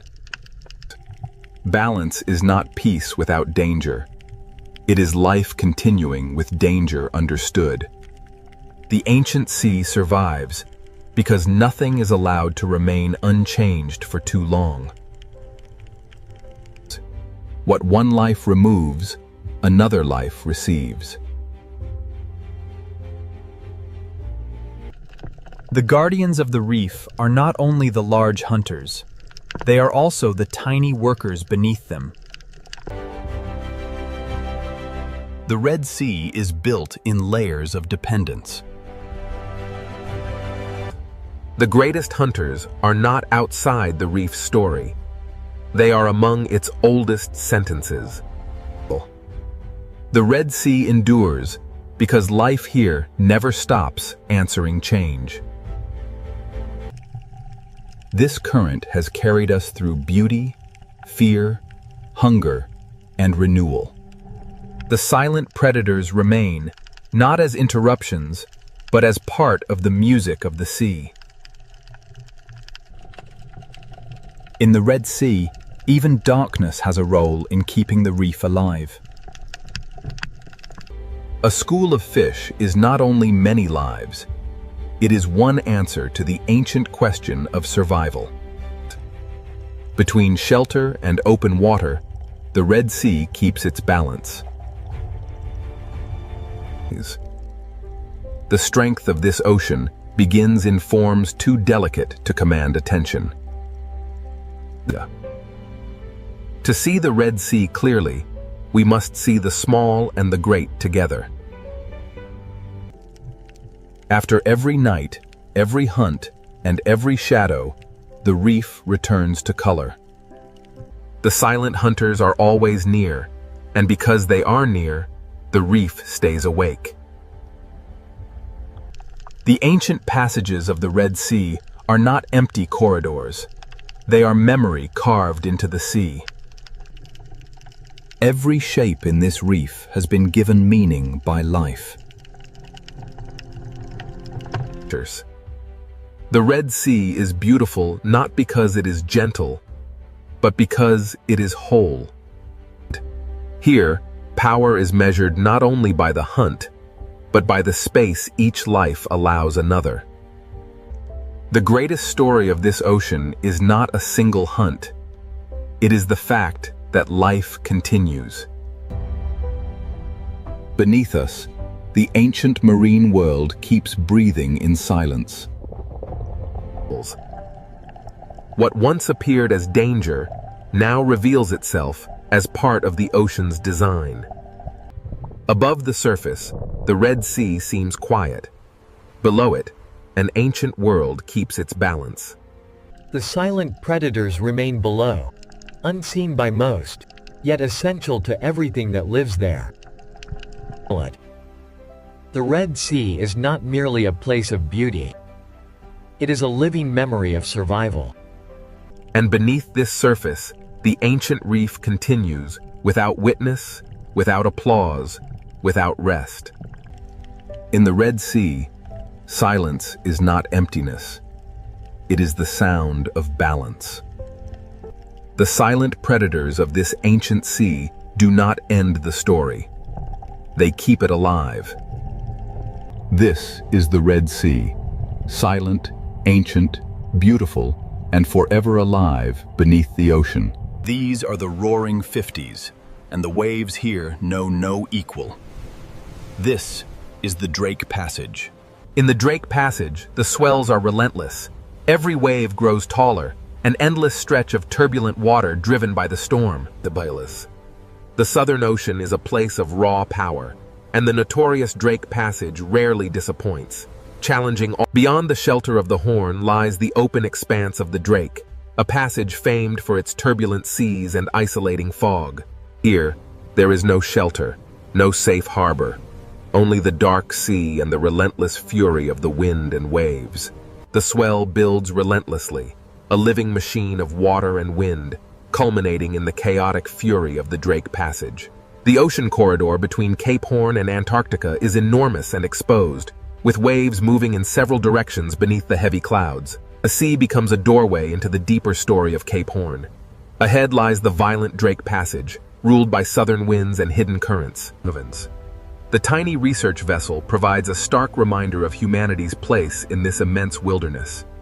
The Drake Passage, leaving the faint shadow of Cape Horn behind, we enter the unforgiving waters of the Drake Passage, where the ocean swells dominate everything. The gray waves roll endlessly here, propelled by the fierce winds of the deep south, a raw and untamed wilderness of water. From this height, the ocean reveals itself as a moving corridor, vast to human eyes, yet narrow when measured by the planet's forces. Beneath the gathering storm clouds, the ocean stirs, a vast engine waking, its power unleashed by the relentless wind. Here, in the infamous Drake Passage, the true force of the Southern Ocean is unleashed as massive swells rise and collapse with unimaginable power. The powerful swell dissipates into churning foam, only to be met by a fierce gust, scattering the spray across the relentless currents. Away from the sight of land, the waves themselves form a continuous chain, pulling us deeper into the profound blue-black heart of the ocean. As the camera glides forward, a low cloud bank rolls over the sea. The waves below move in long, parallel ridges. Below the surface turbulence of the Drake Passage lies an immense force, a hidden current, powerful and unrelenting, shaping the ocean depths. The Drake Passage. Its turbulent waves hint at a power far greater than the surface reveals. The chaotic surface yields to a powerful system. Long, dark ridges begin to form, revealing the hidden forces below the Drake Passage. From this height, the true scale of the Southern Ocean reveals itself, a relentless, rhythmic breathing machine powered by global winds. This is the Drake Passage, a violent gateway where two great oceans converge in a freezing chaos.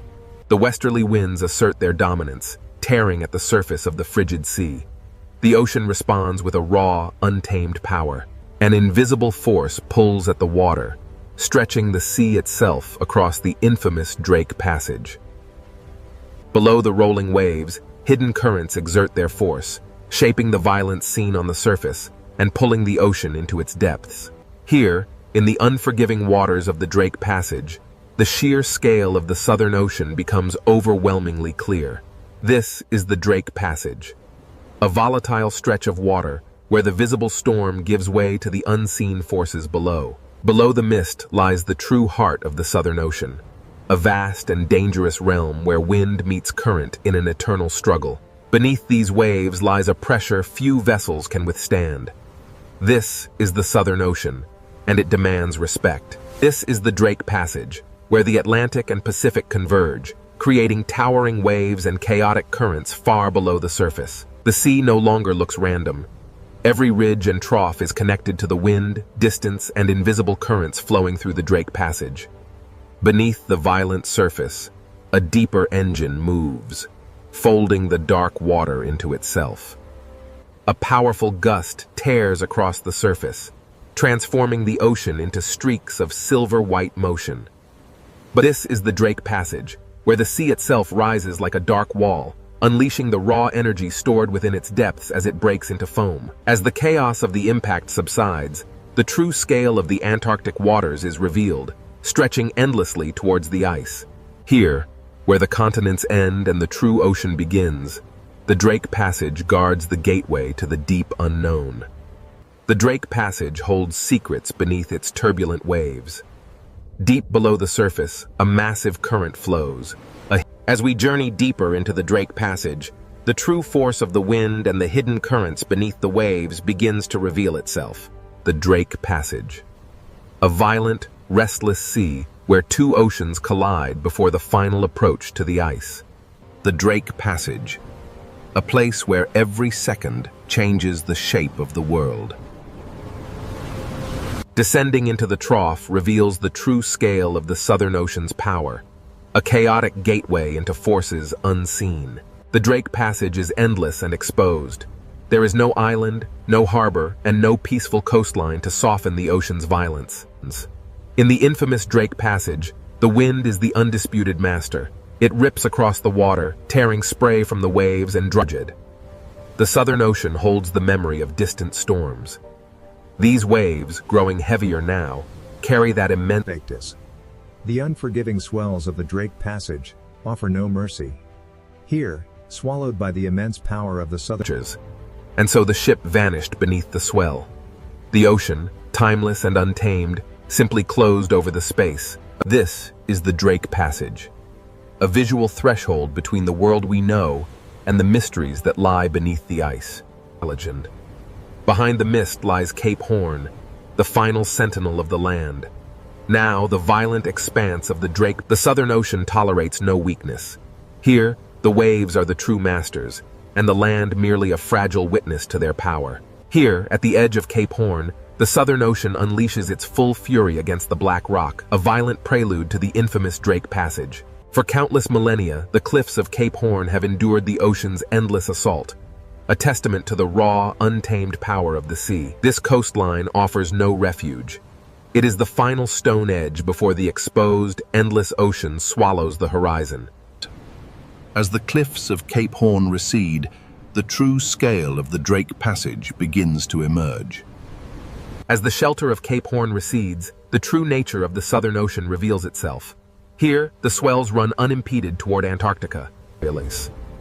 Beyond the cliffs of Cape Horn, the ocean asserts its dominance. The small vessel is dwarfed by the immense. As the cliffs of Cape Horn vanished into the churning wake, the vessel pushed into a sea that grew darker, wider, and less forgiving with every passing moment. Here, in the unforgiving Drake Passage, the ocean demonstrates its power, quickly erasing the fleeting presence of the ship's passage. We leave the shelter of Cape Horn now, entering the infamous Drake Passage. Ahead lies the raw power of the Southern Ocean, Cape Horn, the very edge of the world's navigable waters. Beyond this churning chaos lies the frozen expanse of Antarctica, and the coastline stands as a warning. Every wave impact reminds us that even the land itself is shaped by the ocean's relentless force. The coastline ends here, swallowed by the mist. Southward, the ocean stretches like an open gate into unimaginable violence. This is Cape Horn, the gateway to the vast, untamed waters of the Drake Passage. As the swell travels outward, Cape Horn recedes into the mist, and the immense power of the open ocean takes control of the narrative. Here, between the continents, the wind blows unimpeded, driving the largest waves on Earth across the notorious passage. The wave crests move in long, organized rows, driven by an unseen force. What feels wide to us is... As the final coastline disappears, the sea becomes a complete world. A realm with no shelter, no returners. The last sight of land recedes into the mist, and the sea becomes more than water. It is a boundary, both physical. As the waves subsided, Cape Horn vanished. We were now truly exposed to the raw power of the Drake Passage. Now, with no continent or island left to break the force of the wind, the sea grows rougher. The waves rise unchecked across the open ocean. Here, in the Drake Passage, the sea is an exposed arena. Wind, water, and distance combine into a larger, relentless force. We push farther now from Cape Horn, drawn closer to the violent heart of the Drake Passage. Here, Here, at the edge of the world, the Southern Ocean shows its true power. The small research vessel is merely a toy in the hands of the Drake Passage. The sea cares little for the machines of man. It rolls on, indifferent to our passage, reminding us that this crossing belongs to the water. The sea erases scale, direction, and certainty. The vessel is but a fleeting moment in the ocean's eternal power. As the land disappears, the sheer emptiness of the Drake Passage becomes apparent. Nothing but water, wind, and the humbling scale of the open ocean. Below the waves, the water turns to an impenetrable black.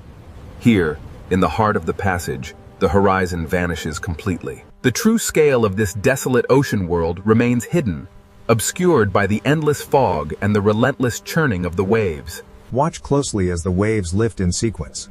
This is how energy truly moves across the vast, open ocean, uninterrupted. As the spray clears, the immense breadth of the Drake Passage is revealed. A world swallowed by the sea. Standing here, you understand the true meaning of isolation. The sea is absolute, and we are merely guests in its domain. As the land disappears behind the mist, we turn south. Now, there is only the sea, and the realization that we are truly alone.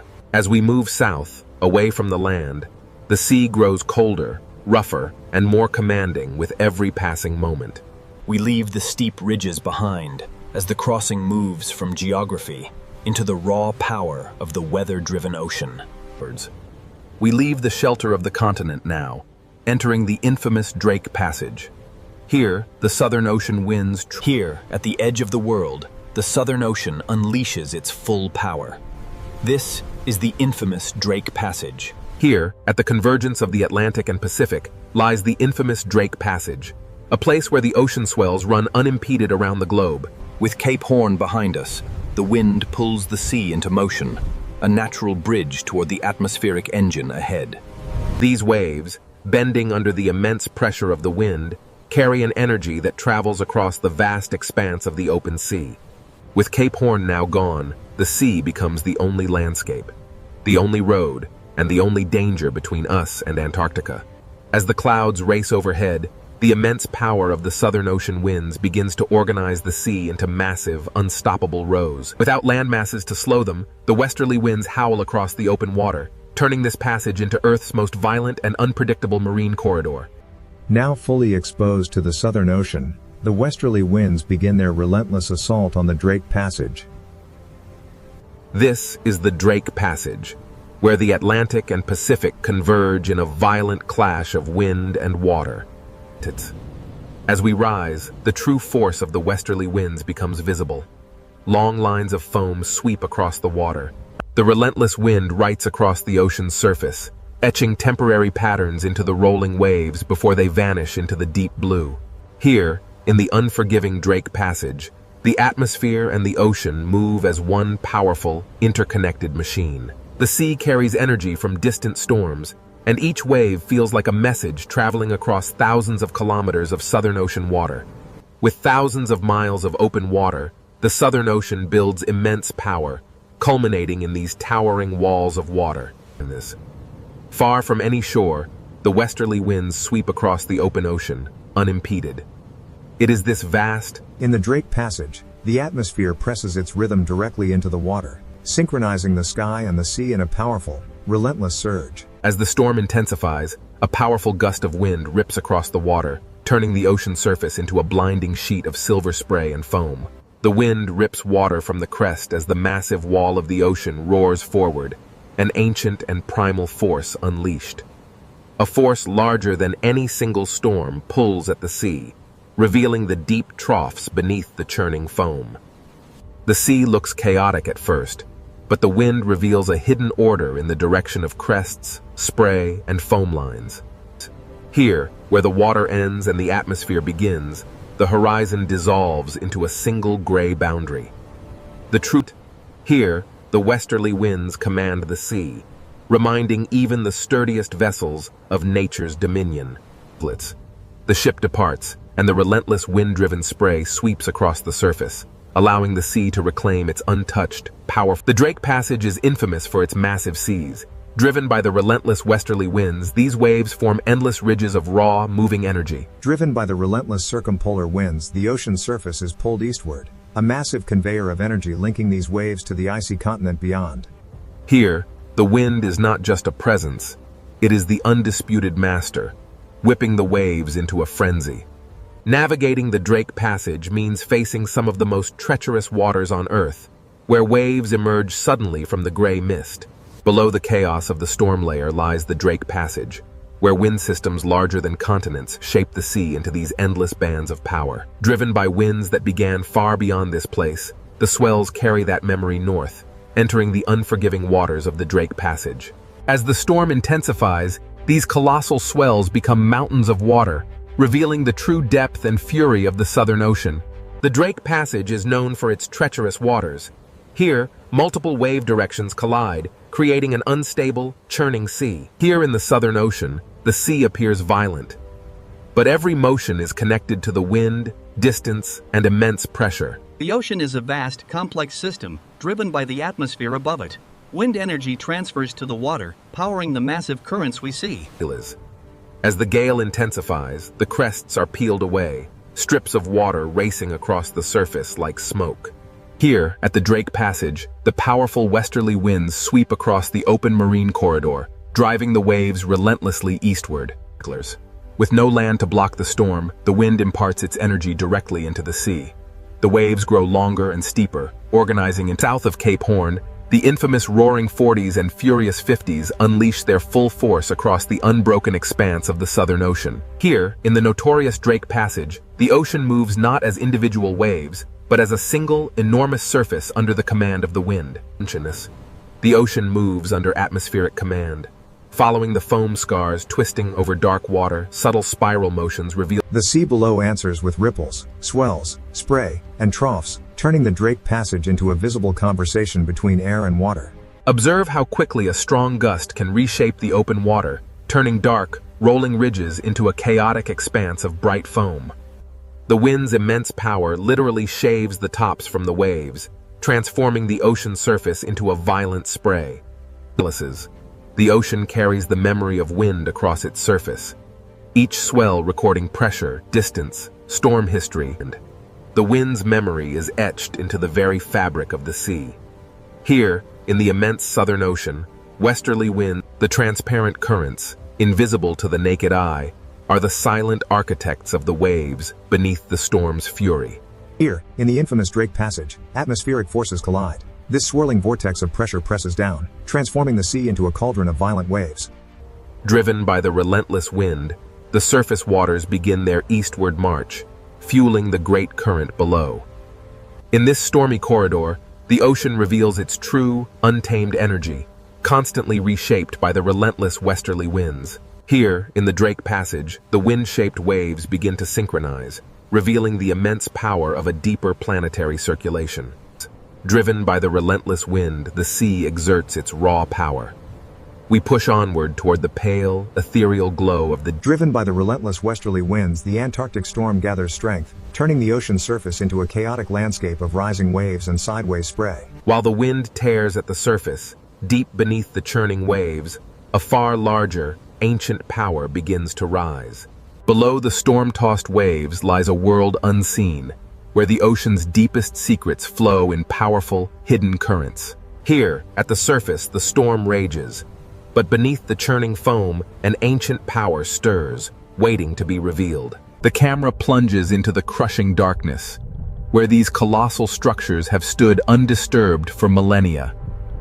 Stabilized beneath the churning surface, the deep water of the Drake Passage moves with a slower, more powerful rhythm, far from the sun's reach. The Drake Passage Sea is not only waves, but a layered ocean system moving beneath the storm.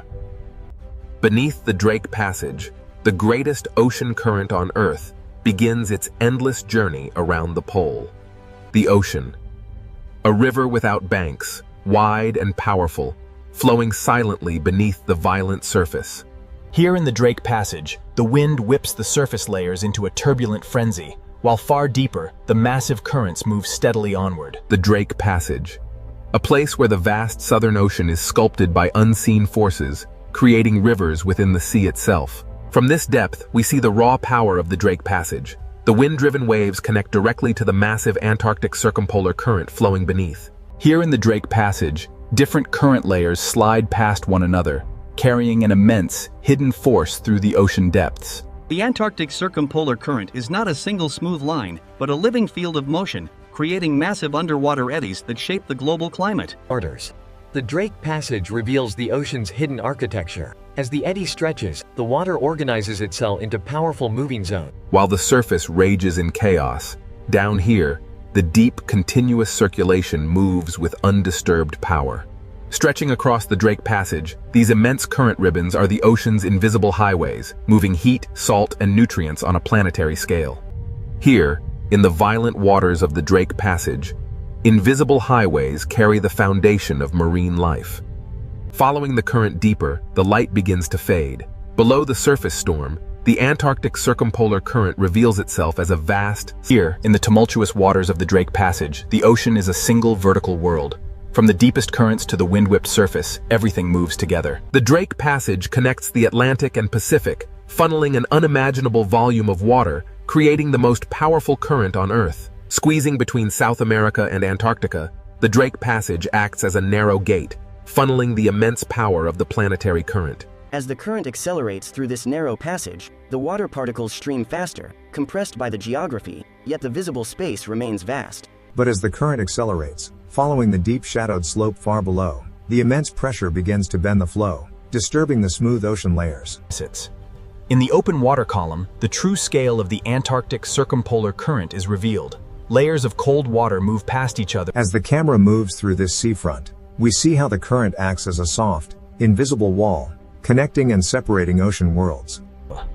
Here, in the tumultuous Drake Passage, the wind-driven waves on the surface are inextricably linked to the deep, powerful.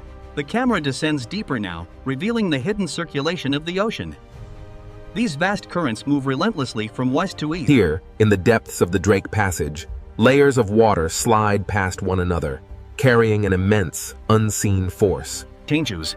What begins as a localized eddy soon stretches into a powerful current front.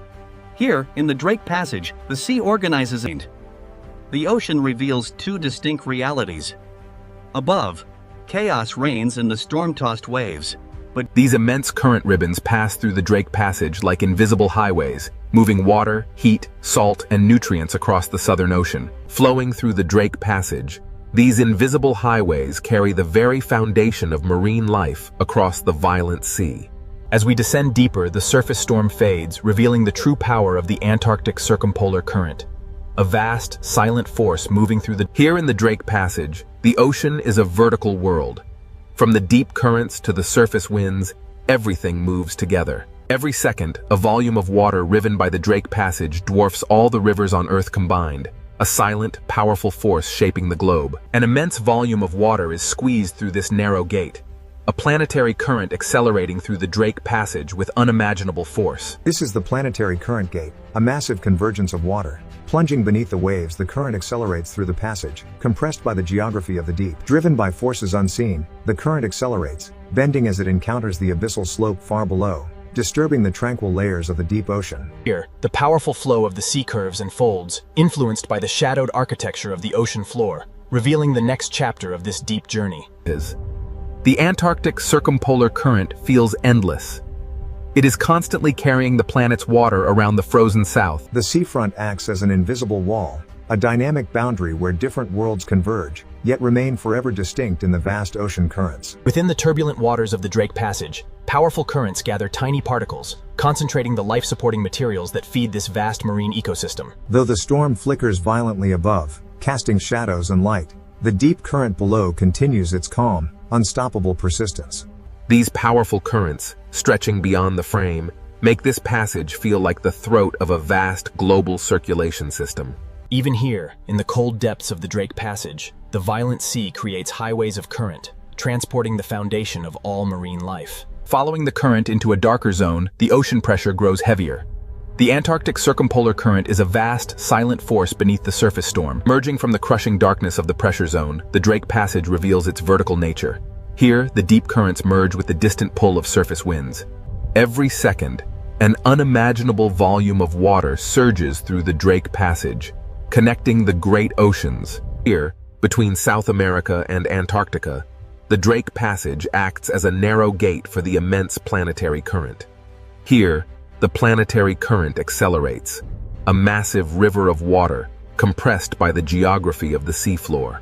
Here, the accelerating current plunges deeper, disturbed and bent by the immense, shadowed slopes of the seafloor far below. As the current ribbons deform over the shadowed terrain, the flow curves and folds, hinting at the hidden architecture that will shape the next chapter of the deep. The Antarctic circumpolar current is a force unlike any other. It constantly carries the planet's water around Schultes. The current acts as both architect and boundary, where blue cold water meets greener, nutrient-rich stream. The relentless currents of the Drake Passage concentrate life-supporting material along the boundary, showing how even violent waters sustain these ecosystems. Sunlight struggles to pierce the turbulent surface, but the deep ocean currents flow onward, undisturbed by the chaos above. Deeper now, into the Drake Passage. This vast underwater current acts as the throat of a global circulation system. As the deep currents wrap around Antarctica, they accelerate, squeezing through the Drake Passage and continuing their journey northward, driving the planet's climate. As the visualization fades, we enter the Drake Passage, where the Antarctic current flows unimpeded. The deeper we descend beneath the Drake Passage, the heavier the pressure, yet the Antarctic circumpolar current surges onward. The deep ocean currents, vast and powerful, begin to shift. They twist around unseen terrain, foreshadowing the hidden ridges and basins far below. The deep ocean is never still. Here, the currents bend and twist, forming powerful vortices that shape the underwater landscape. The sea appears simultaneously chaotic and organized as the eddies stretch and break apart. Eventually, the steady eastward. As we ascend, the true complexity of the Drake Passage reveals itself. Beneath the raging storm, the deeper currents flow. Here, between the surface turbulence and the deeper currents, lies the true nature of the Drake Passage, a powerful gateway in the world ocean. Here, the ocean is a moving archive, a vast repository of temperature, salt, carbon and energy flowing around the Antarctic continent. Here, in the depths of the Drake Passage, the strongest forces move silently, an immense current carrying particles through the dark water. While the storm rages on the surface far above, the Antarctic circumpolar current holds its steady, immense path through the dark ocean depths. Below the waves, the silent power of the depths. The immense currents of the Drake Passage begin to reveal the contours of the hidden seafloor far below. Even here, in the crushing dark of the deep ocean, hidden mountains rise, steering the powerful flow of planetary water. The ocean floor is far from empty. It is architectural, a realm of hidden walls beneath the violent surface. As the circulation tightens into faster streams, the focus shifts to the shape of the seafloor. Here, the true power. The seafloor beneath Drake Passage is not passive, but actively reshapes the current.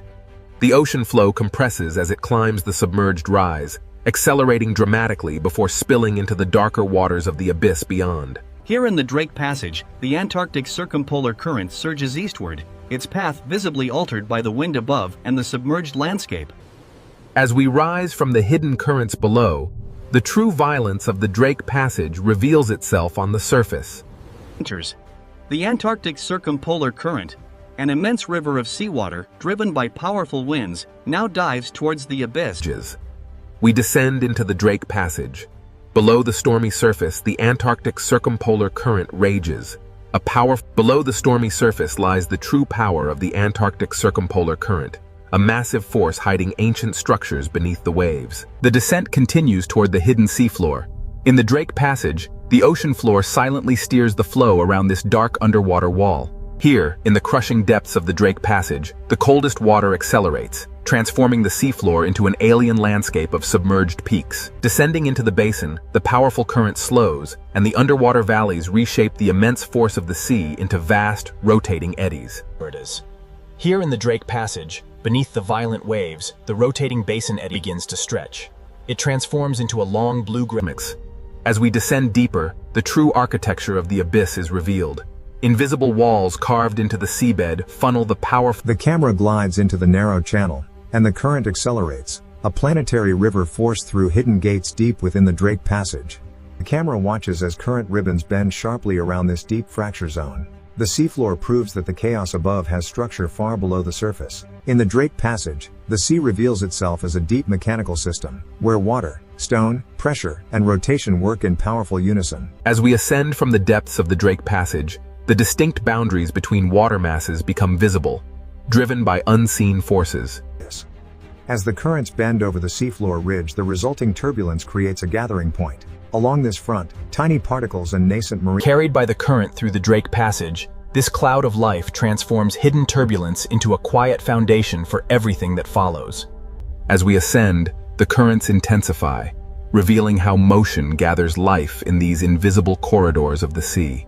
The Drake Passage current dictates all movement here. These resilient cold-water fish yield to its relentless power, moving swiftly as one with the flow.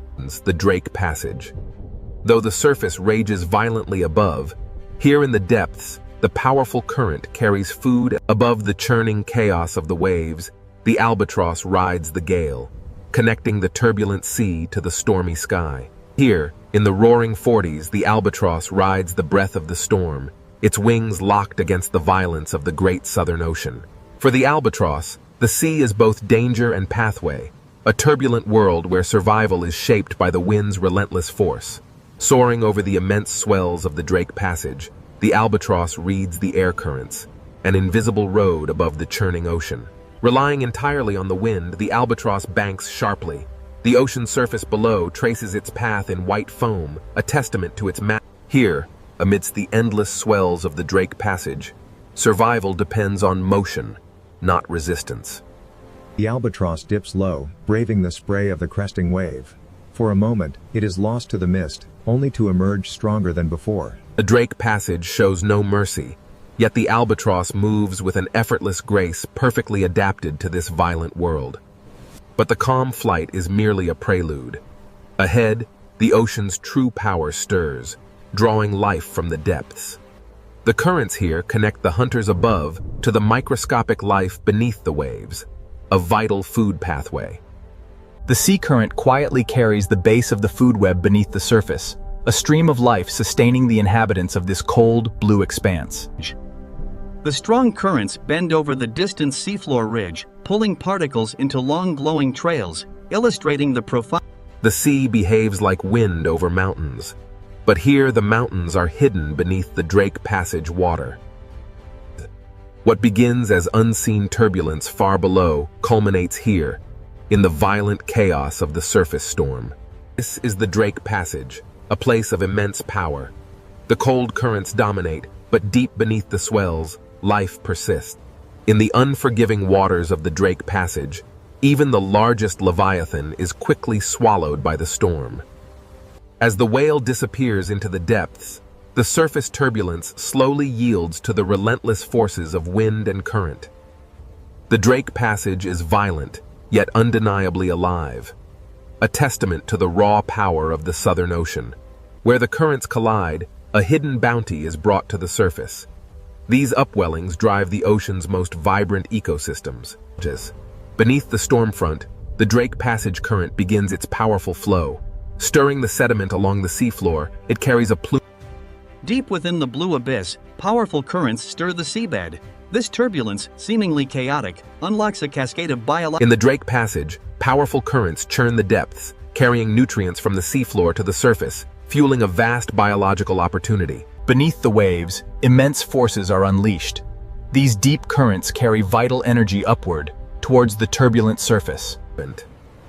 Above the heavy swell, the camera emerges into the cold wind. Here, the albatross reads the invisible shape. In the heart of the Southern Ocean, the albatross harnesses the storm's energy, transforming this battlefield into a living environment, the Drake Passage. A place where life survives not by conquering the ocean, but by moving with its immense forces. The same powerful forces that shape the life within these waters will soon carry the immense icebergs of Antarctica north, altering everything in their path. Here, in the tumultuous waters of the Drake Passage, the powerful currents signal a dramatic shift towards the icy frontiers of the south. Types. But through the churning mist and violent swells, something emerges on the horizon, a shape unlike water or cloud. Signals. As the great ice sheets meet the warming ocean, they release ancient bubbles of air, trapped for millennia. The camera follows the faint freshwater ribbons as they mix into the darker seawater. Here, the ocean layers bend. From the silent depths, we rise through the mixing waters to witness the ocean's raw power as it sculpts the ancient ice. The Drake Passage, a crucible of storms, now carries these fragments of Antarctica out into the wider world, a journey fueled by the powerful Southern Ocean currents. Driven by the relentless power of the waves, these fragments begin their journey, evidence of the ocean's transformative force on the ancient ice. Here, at the edge of the world, massive icebergs begin their long, arduous journey north, battling the ferocious power of the Southern Ocean. Here, the raw power of the polar sea is unleashed, a dramatic display of nature's relentless force against the ancient ice. Turning seaward, the icebergs recede into the mist. This is where the frozen realm meets the turbulent, living waters. In the relentless churn of the Southern Ocean, even the most colossal ice formations are fleeting. The water is eternal. Beyond the frozen gateway lies the Weddell Sea, an unbroken expanse, stretching toward the Antarctic Peninsula. Here, in the Drake Passage, the relentless Antarctic circumpolar current pulls the ice fragments eastward, a hidden force beneath the waves. Here, beneath the surface, the sea moves both ice and water through the same planetary pathway. Here, the ancient ice surrenders its form. The cold freshwater descends, a memory merging with the deep, shaping the currents of tomorrow. This is where temperature, salt, and ice converge. A visible climate space formed by the meeting of distinct ocean currents and freshwater plumes. Driven by powerful winds, the Antarctic circumpolar current relentlessly circles the frozen continent, accelerating as it is forced through the gauntlet of the Drake Passage. The abstract visualizations give way to the raw power of the ocean. Here, where warm and cold waters collide. The storm rages, yet life persists even here. And amidst the chaos, this small buoy measures the ocean's violent power. Monitoring the relentless movement of the Drake Passage, this silent sentinel measures the vital statistics: temperature, salinity, current, and pressure. While the surface rages, the true symphony of the deep remains hidden. Here, science listens passively to the ocean's uncontrolled voice as the instrument recedes, the true observatory reveals itself. The Drake Passage carries secrets through its layers. The data reveals a stark reality. Deep currents are accelerating, linking the silent depths to the increasing violence of the sea. Here, beneath the waves, we witness the raw power of the Drake Passage, a crucible where atmosphere, ocean, and ice collide. As the atmosphere meets the ocean and the ice, the relentless waves continue to carve its base, slowly reshaping this fragment of the frozen continent. A powerful yet subtle shift. The meltwater drips from the ancient blue ice, joining the vast global circulation. As the wind strengthens, the sea becomes a violent force. Waves crash against the ice, a stark reminder of the raw. From this sweeping view, the immense power of the ocean currents becomes clear, relentlessly moving ice, heat, and vital elements through the Drake Passage. Every visible wave belongs to a larger circulation pattern, moving far beyond the Drake Passage. Down here, beneath the churn of the surface, the ocean currents move silently, carrying with them the clearest signals of our changing climate. The Drake Passage, where the immense physical power of the ocean converges with life, signaling profound planetary change.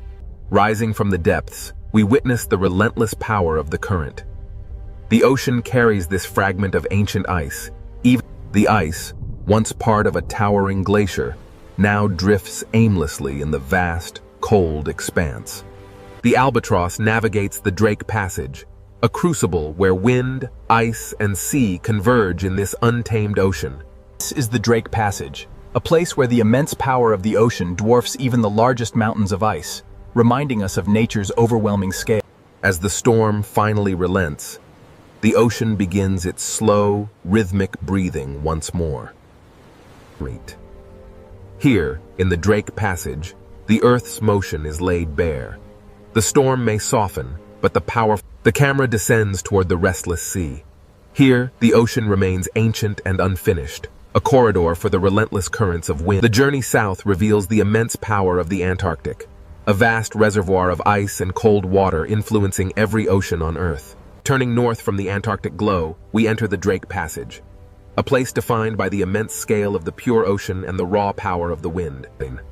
The journey north reveals the true scale of the oceanic realm, where every force, from the deep currents to the high winds, the Southern Ocean is a place of raw power, beautiful in its terror, indifferent to those who cross its path. Here, the waves roll endlessly into the mist, carrying the memory of the wind, the hidden currents, and the cold breath of Antarctica. Here, in the dark sea, the last iceberg drifts slowly. The memory of Antarctica carried on it. This is the Drake Passage, a place where the true power of the ocean is felt. No map between Cape Horn and the frozen continent, the Drake Passage reveals its true power, an untamable force where sky and sea merge. The Drake Passage, a fitting end to our journey, reminding us that this world remains wild, powerful, and utterly beyond our control. From above, the Pacific Ocean looks peaceful, endless, and almost motionless. But beneath this beautiful ocean surface, the planet is not still. The ocean hides a world of pressure, heat, stone, and movement. What seems like silence is only the surface of a much larger story.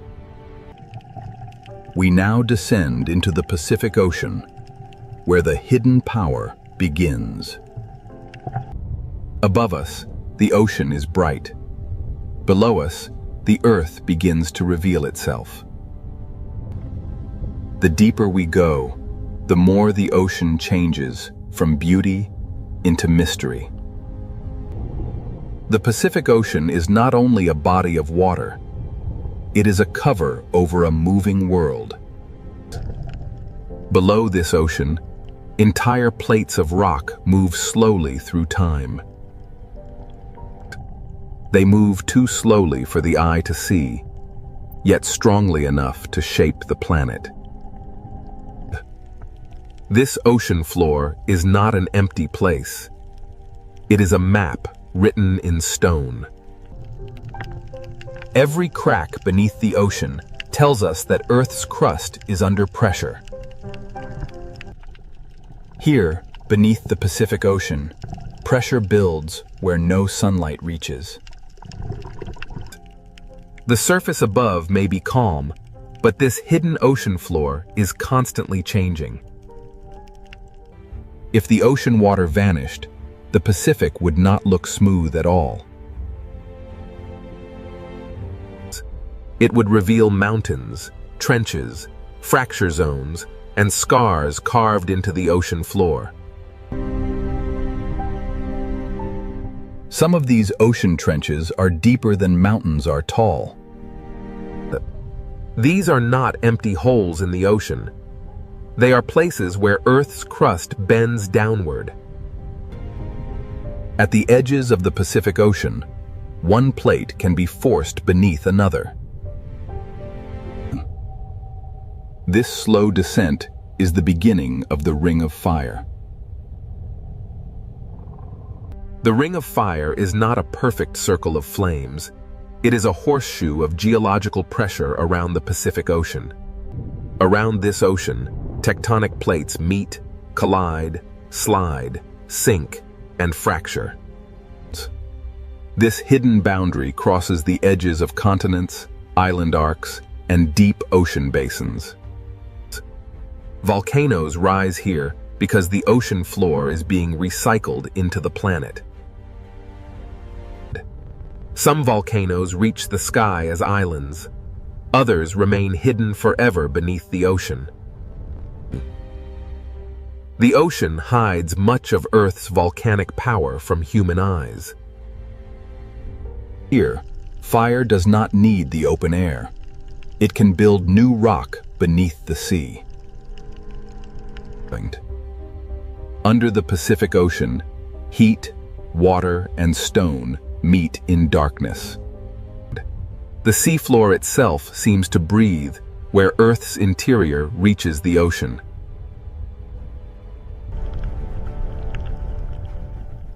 These hidden vents show that the ocean floor is not dead rock. Even in darkness, the ocean can turn heat into life. The same force that creates life here can also store enormous danger. Along these boundaries, the ocean floor can become locked in place. The plates keep trying to move, but friction can hold them together.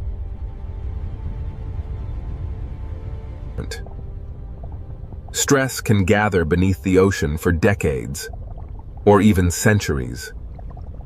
The quiet years are not proof that nothing is happening.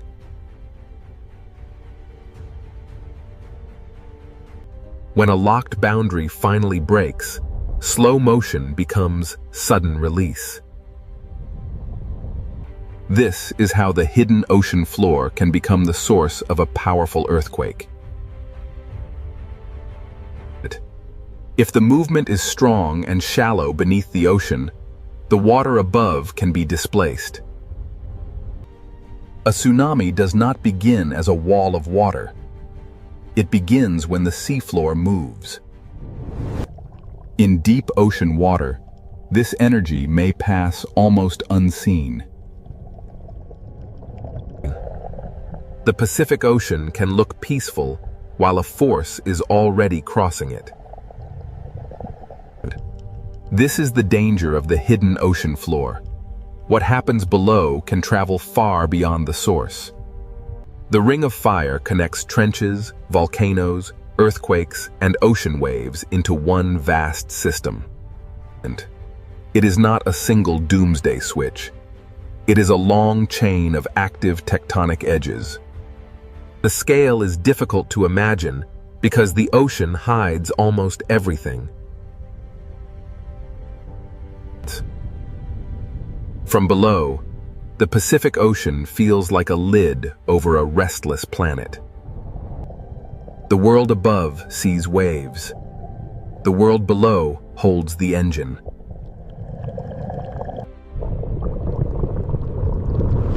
Now we understand why the calm ocean surface can be misleading. Beneath the Pacific Ocean, stone descends, melts, rises, locks, and waits.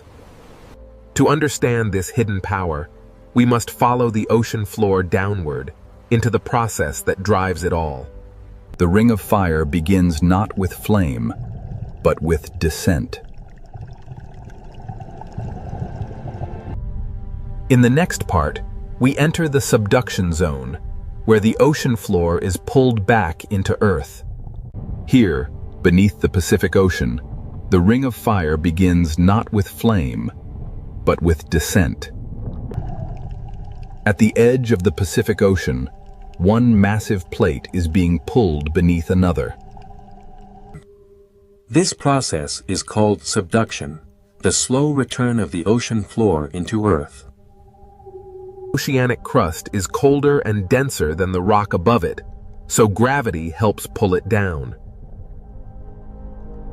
The movement is slow, often only a few centimeters each year, but its power is enormous. A motion too slow to watch can still reshape the entire ocean basin.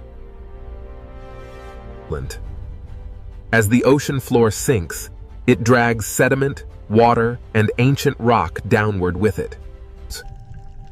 Water trapped inside minerals begins a journey deep beneath the Pacific Ocean. As the slab sinks, pressure rises, temperature increases, and the hidden chemistry begins to change. The ocean floor does not simply disappear. It transforms the world around it. Water released from the descending ocean plate lowers the melting point of surrounding rock. This is where magma begins, not from random fire, but from pressure, water, and heat. Above the sinking slab, the deep earth starts to melt. The magma rises because it is hotter and lighter than the rock around it. Over time, these rising paths can feed volcanoes beneath the Pacific Ocean. This is why the Ring of Fire is lined with volcanoes. The fire begins deep below, but the ocean hides its first signs. Some magma builds new seafloor without ever touching the sky. When lava meets cold ocean water, it cools quickly and hardens into new stone. The Pacific Ocean floor is not only being destroyed at trenches, it is also being created by volcanic heat. Subduction destroys old crust, but it also gives birth to volcanic arcs and new terrain. This hidden engine creates seamounts, volcanic islands, and entire underwater mountain chains. A seamount may look still, but its origin is written in the movement of plates. Where heat escapes into the ocean, the seafloor begins to breathe.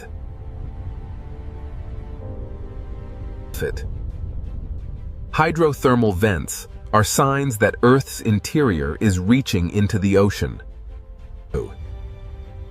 Minerals carried by hot water build chimneys in the darkness of the Pacific Ocean.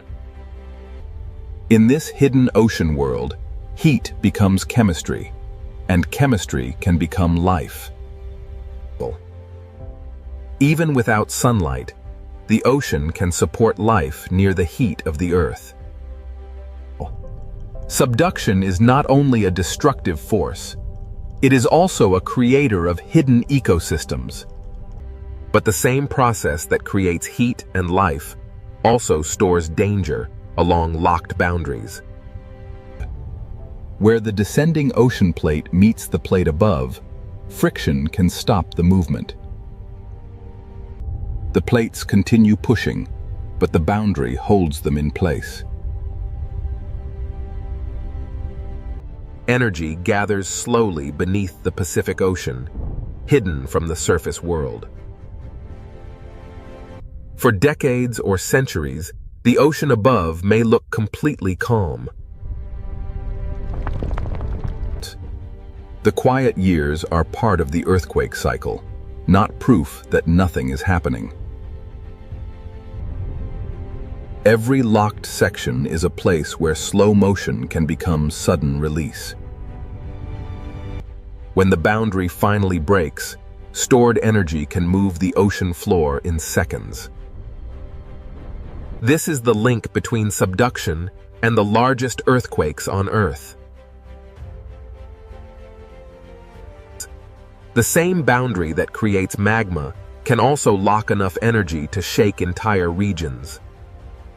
The subduction connects the deepest trench, the hidden magma, the volcano, and the earthquake. It is not fire first. It is motion first. The fire comes later. And when that fire reaches the ocean floor, a new hidden volcanic world begins. Many of the Pacific Ocean's most active volcanoes never touch the sky. They erupt in darkness, under pressure, surrounded by cold seawater. This is where subduction reveals its most dramatic face beneath the ocean. The sinking ocean plate below has awakened fire above. The Pacific Ocean floor is being destroyed, melted, lifted, and rebuilt at the same time. Here, the hidden engine of the Ring of Fire becomes visible. Subduction explains why the Pacific Ocean holds trenches, volcanoes, earthquakes, and tsunami danger in one system. Now that we have followed the ocean floor downward, we can follow the fire upward. In the next part, we enter the world of submarine volcanoes, where fire does not need the sky. Beneath the Pacific Ocean, the planet is not only sinking, it is beginning to burn. Beneath the Pacific Ocean, fire does not need the sky to begin. Here, the Ring of Fire reveals itself in darkness, pressure, and silence. Most people imagine volcanoes reaching into the air, but many are hidden beneath the ocean. This volcano has no ash cloud, no mountain skyline, and no watching crowd. Its power is hidden below the sea, where sunlight never reaches. Under pressure, even a quiet ocean floor can become a volcanic landscape. Magma rises through fractures, searching for a path into the ocean. When lava enters the Pacific Ocean, fire and water meet in an instant. The ocean cools the lava quickly, turning molten fire into new stone. These rounded forms are pillow lava, one of the signatures of underwater eruption. The ocean floor is being built one cooled layer at a time. A submarine volcano is not only a place of destruction, it is a factory of new terrain. Every slope records older eruptions beneath the ocean, layered in darkness over time. Some eruptions build slowly, while others reshape the ocean floor in sudden bursts. Not every eruption is glowing lava. Sometimes the ocean floor exhales heat through mineral smoke. With hydrothermal vents form where seawater enters cracks, heats below, and rises again, loaded with minerals. In the deep ocean, minerals can build towers where heat escapes from the earth. These chimneys are monuments to the hidden connection between the ocean and Earth's interior. The seafloor seems to breathe, exhaling heat from a world far below. Around these vents, the ocean becomes a place of chemistry instead of sunlight. Even here, in darkness, life finds a way to gather around heat. These organisms do not depend on sunlight. They depend on chemical energy rising from the ocean floor. Microbes turn minerals into energy, and that energy supports an entire community. The same heat that can destroy also creates a place where life can survive.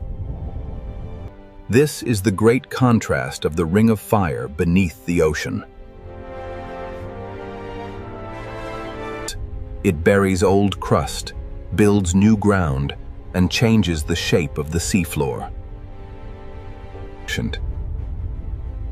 A volcano beneath the ocean can grow silently for centuries. Layer by layer, eruption by eruption, it becomes part of the underwater landscape.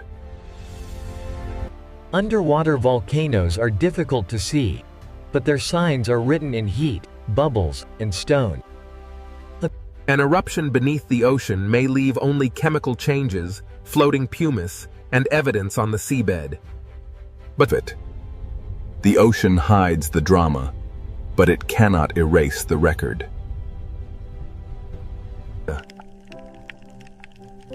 After the heat passes, the ocean floor keeps the memory of eruption. New rock is born hot, then sealed quickly by the cold Pacific Ocean. Here, time is layered across the ocean floor. Submarine volcanoes can build, collapse, fracture, and rebuild beneath the waves. Even underwater, volcanic slopes are shaped by instability and pressure. Gas, heat, and pressure rise through cracks long after an eruption begins to fade. The volcano becomes a living machine of rock, water, heat, and chemistry. This hidden world proves that destruction and creation are not separate beneath the ocean. Life gathers at the edge of heat, where the deep ocean should seem impossible. Above the vents, the Pacific Ocean remains cold and silent, hiding everything below. From the surface, none of this fire can be seen. The ocean hides not just one eruption, but a long history of volcanic change. Across the Pacific Ocean, countless volcanic worlds rise from the seafloor. Some will never become islands, but they still shape the ocean around them. Minerals from these vents paint the ocean floor with traces of Earth's interior. Old vents die, new vents open, and the volcanic system keeps changing. But even in the deep ocean, nothing here is truly frozen in time. The same heat that feeds the vents also reminds us that pressure is still rising below.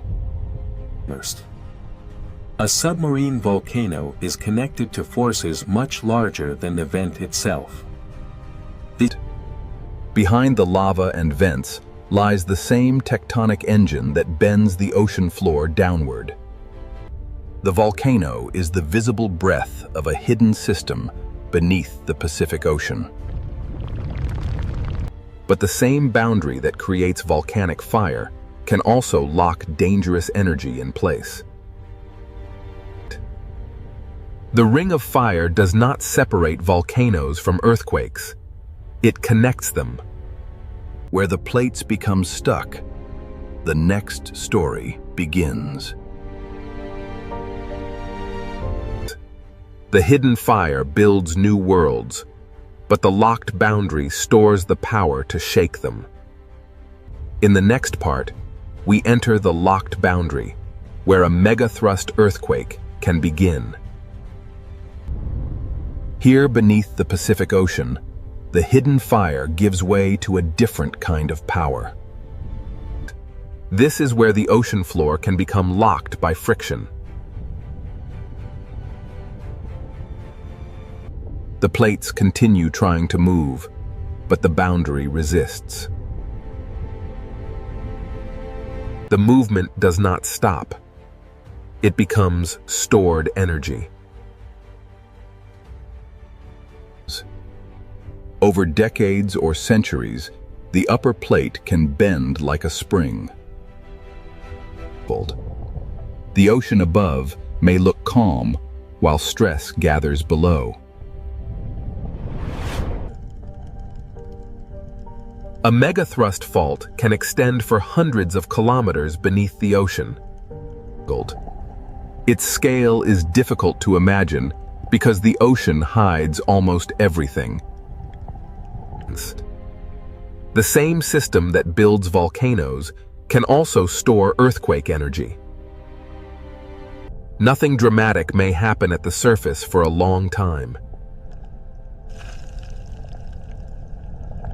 The quiet years are part of the earthquake, not proof that the ocean floor is still. Stress leaves small signs before the great release. Gas, pressure, and motion reveal that something deep below is changing. The boundary is locked, but the force behind it keeps pushing. This is the silent tension of the Pacific Ocean. Like a compressed spring, the ocean floor holds energy until the locked section can no longer resist. Then, in seconds, the locked boundary begins to fail. The release starts in one place and races through the boundary. A vast section of Earth's crust can move in moments. This sudden movement is the heart of a megathrust earthquake. The shaking begins below the ocean, where no city lights can see it. The rupture can travel across an enormous fault surface.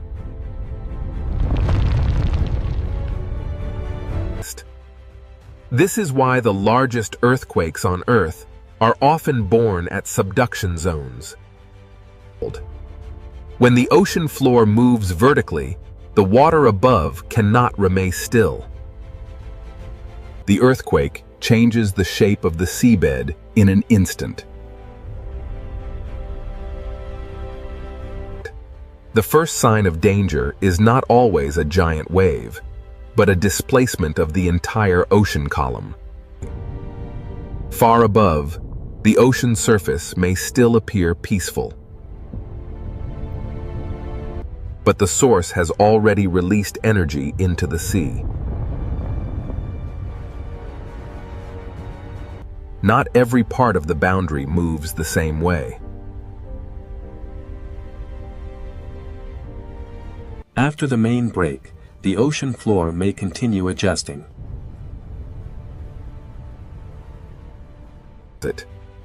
Each adjustment reminds us that an earthquake is not a single simple moment. The surface can hide the scale of what has happened below. The earthquake leaves behind a landscape of broken rock, lifted sediment, and changed pressure.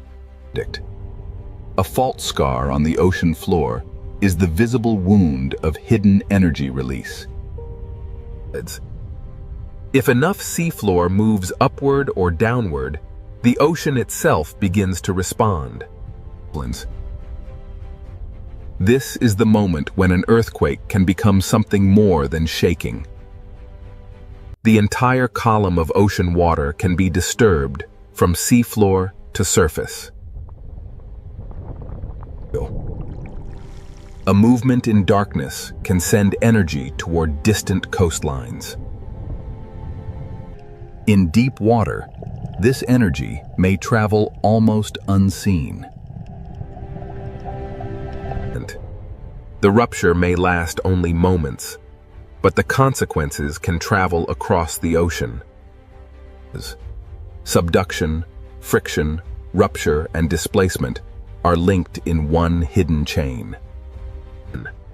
Even after one section breaks, other parts of the ocean boundary may continue to store energy. This is why the Ring of Fire must be understood as a long-term system, not a single event. The Earth is not angry. It is releasing stress stored in stone. From above, the Pacific Ocean may still look unchanged. But beneath that calm ocean surface, the seafloor has already moved. The danger of a megathrust earthquake is not only the shaking. When the ocean floor shifts vertically, the sea above it can be lifted. This is how the hidden earthquake can become a tsunami.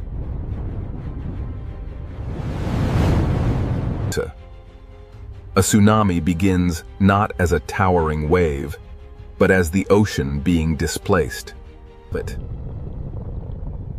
In deep water, the first movement may be almost impossible to see. In the next part, we follow that energy as it crosses the Pacific Ocean and becomes a tsunami. Beneath the ocean, the boundary has broken. Now the water begins to move. Beneath the Pacific Ocean, the boundary has broken, and now the water begins to move. A tsunami begins when the ocean floor moves and displaces the water above it. But this is not a wind wave. It is the movement of the ocean from bottom to surface. The entire ocean column is disturbed, and the energy begins to travel.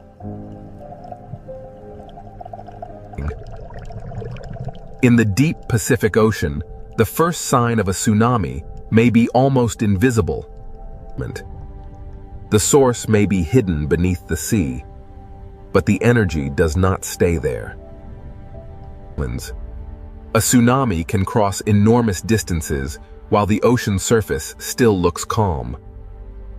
But far from shore, the Pacific Ocean may show almost no dramatic height. The danger is not always in what the eye can see.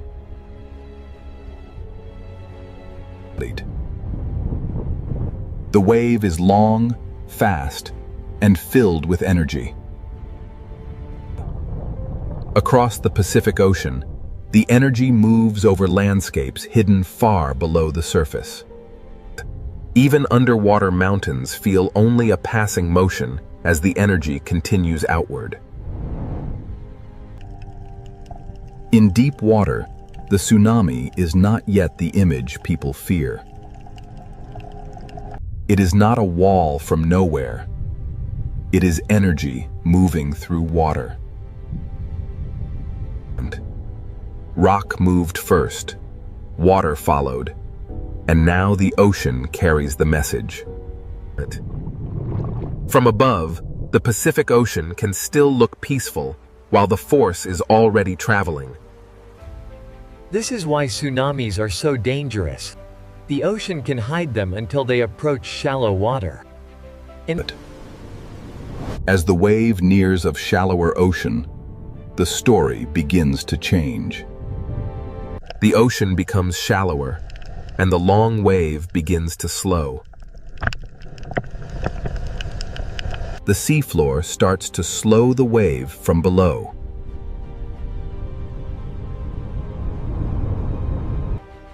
As the wave slows, its energy is squeezed into a smaller space.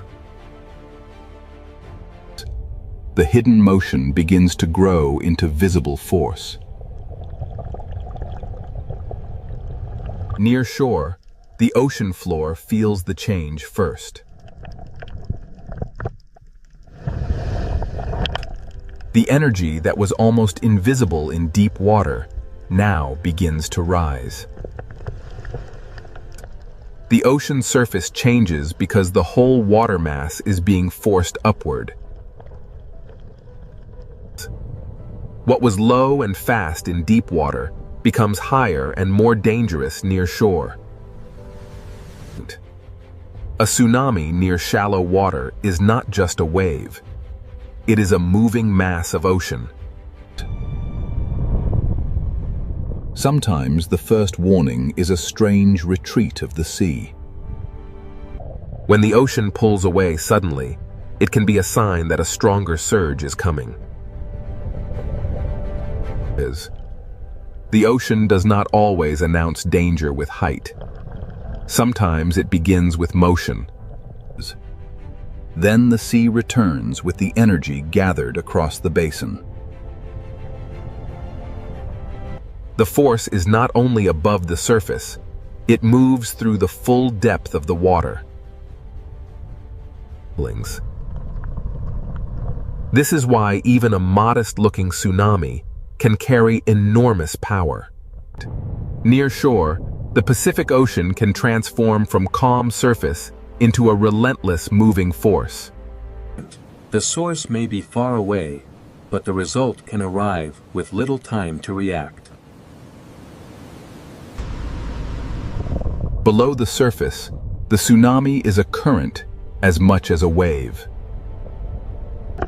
The shape of the ocean floor can focus and strengthen the moving water. Every coastline receives the energy differently because every seafloor is shaped differently. A tsunami is physics. Rock moves, water is displaced, and energy spreads. The chain begins at the ocean floor and ends wherever the energy reaches shallow water. To understand a tsunami, we must connect the quiet surface to the hidden seafloor. The ocean remembers the movement long after the first rupture has passed. One movement in darkness can send waves across thousands of kilometers of ocean. This is why the Pacific Ocean demands understanding, not panic. Fear alone does not save lives. Understanding the mechanism does. Science cannot stop the ocean floor from moving, but it can listen. Warnings begin with measurement, observation, and respect for the ocean. The more we understand the deep ocean, the better we can live with an active planet. The Pacific Ocean is dangerous because it is alive with movement, but it is also readable. After the surge, the ocean may look peaceful again. But beneath that calm blue surface, the same geological system continues to work. The tsunami is not separate from the volcano, the trench, or the earthquake. It is one chain of motion beneath the Pacific Ocean.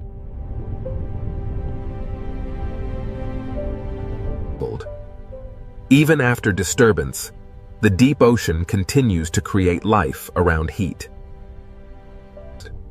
The same hidden forces that can threaten coastlines also build new worlds beneath the sea.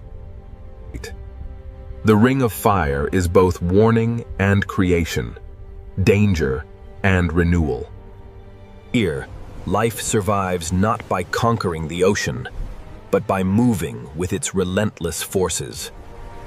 The same forces that sculpt these waves will soon carry the influence of Antarctica north, bringing with them the deep, cold breath of the ice. We are now entering the Drake Passage, the gateway to the frozen continent. Here, the ocean currents collide with the first signs of ice. Moving beyond the ice, the ocean reveals its power. And there, on the edge of the world, a shape unlike any cloud or wave beckons.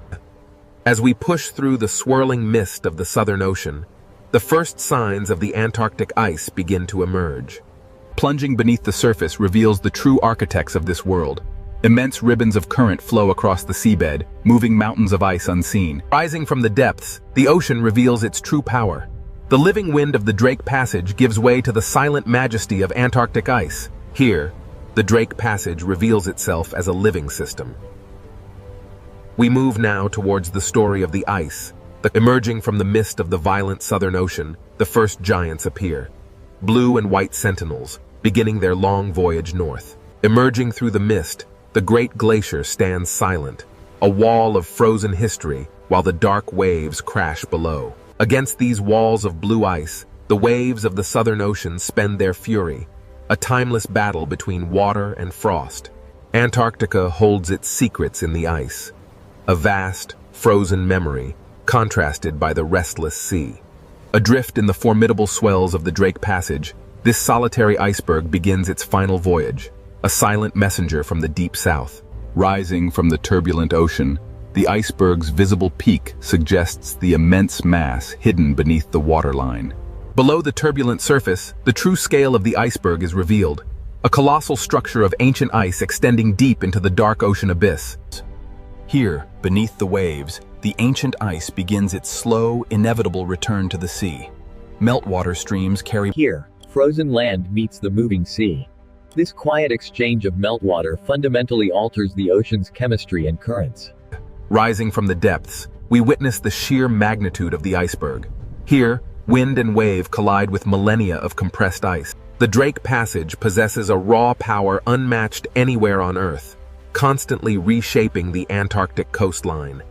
The ocean slowly breaks, moves, and transforms the frozen landscape, demonstrating an unstoppable force.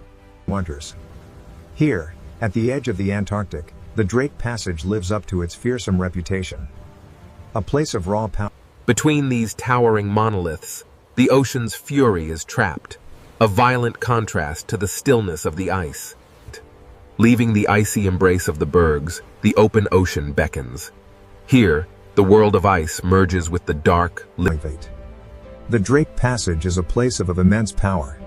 Here, the ocean's ceaseless current demonstrates that even the most ancient... Passing through the arch, the true scale of the Southern Ocean reveals itself.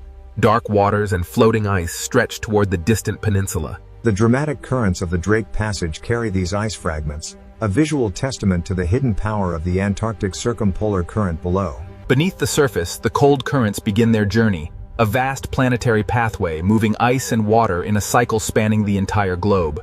As the meltwater trails sink and spread, the ocean absorbs the cold freshwater memory, fundamentally altering the deep currents. Here, the ocean reveals its true complexity. Layers of temperature, salt, and melting ice converge in a dynamic, global climate space. Emerging from the depths, the visualization reveals the vast currents circling Antarctica, accelerating as they funnel through the narrow Drake Passage. What appears as energy from space is revealed at the surface as the immense power of the ocean, where the exchange of cold water drives global circulation. The sheer power of the ocean is evident here. Yet, This small autonomous research buoy shows us that even this battered by the relentless waves of the Drake Passage, this solitary buoy continues its silent vigil, recording the vital statistics of the Southern Ocean. Even as the storm rages above, deep beneath the waves, the true power of the ocean currents remains constant, observed by silent scientific sentinels. Here, in the vast expanse of the Drake Passage, the ocean itself becomes an observatory without... Rising from the depths, the ocean's true power becomes evident. The hidden currents measured below reveal a climate story unfolding violently at the surface. The Drake Passage, a turbulent gateway where the world's oceans converge, driven by forces that shape the global climate. As the massive iceberg slowly turns, the powerful waves carve deep into its base, demonstrating the relentless force of the warming sea. Here, the ancient ice surrenders to the sea. Drop by drop, the Antarctic meltwater begins its long voyage. As the wind strengthens, the ocean reminds us that even climate processes are wrapped in violence, motion, and the profound cold of the water. Here, at the edge of the world in the Drake Passage, the ocean reveals itself as a vast, powerful transport system. Look closely at the foam lines stretching eastward. They reveal a massive circulation pattern moving far beyond the confines of the Drake Passage. Hidden beneath the waves, the deep currents silently carry the signals of a changing climate, a powerful force shaping the planet's future. These luminous currents represent the raw, physical power of the Drake Passage, connecting surface life with the deepest reaches of the ocean. The ocean currents are relentless. They transport these fragments across the globe, even as the warming waters slowly begin to break them apart. Cast adrift from the frozen continent, these fragments begin their final journey, surrendered to the warming currents. Life here is defined by the elements. The albatross, master of the wind, navigates the turbulent sea and the towering ice of the Drake Passage.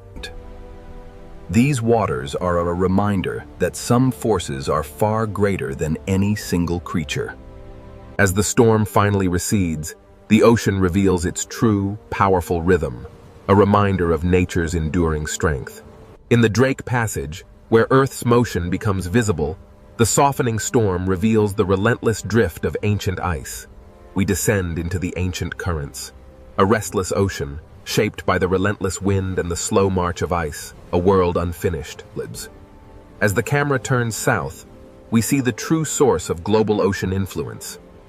Antarctica. As the last signs of the continent vanish behind us, we face the raw power of the open ocean. Pure wind, pure water, planetary scale. Here, the ancient forces of geography, wind and current converge, shaping the very face of the planet. Here, at the edge of the world, the clouds momentarily part, revealing the terrifying beauty of the Southern Ocean. Each wave carries the memory of wind, hidden current, deep seafloor, drifting ice, and the cold breath of Antarctica. As the last iceberg yields to the dark sea, the ocean continues its timeless journey, carrying the memory of Antarctica.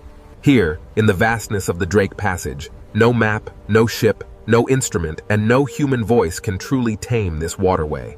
The immense power of the Southern Ocean is revealed as storm clouds and drifting ice merge with the dark sea of the Drake Passage.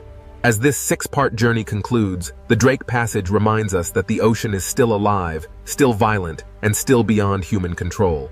Between desert and deep ocean, the Red Sea hides a world far more alive than its surface suggests.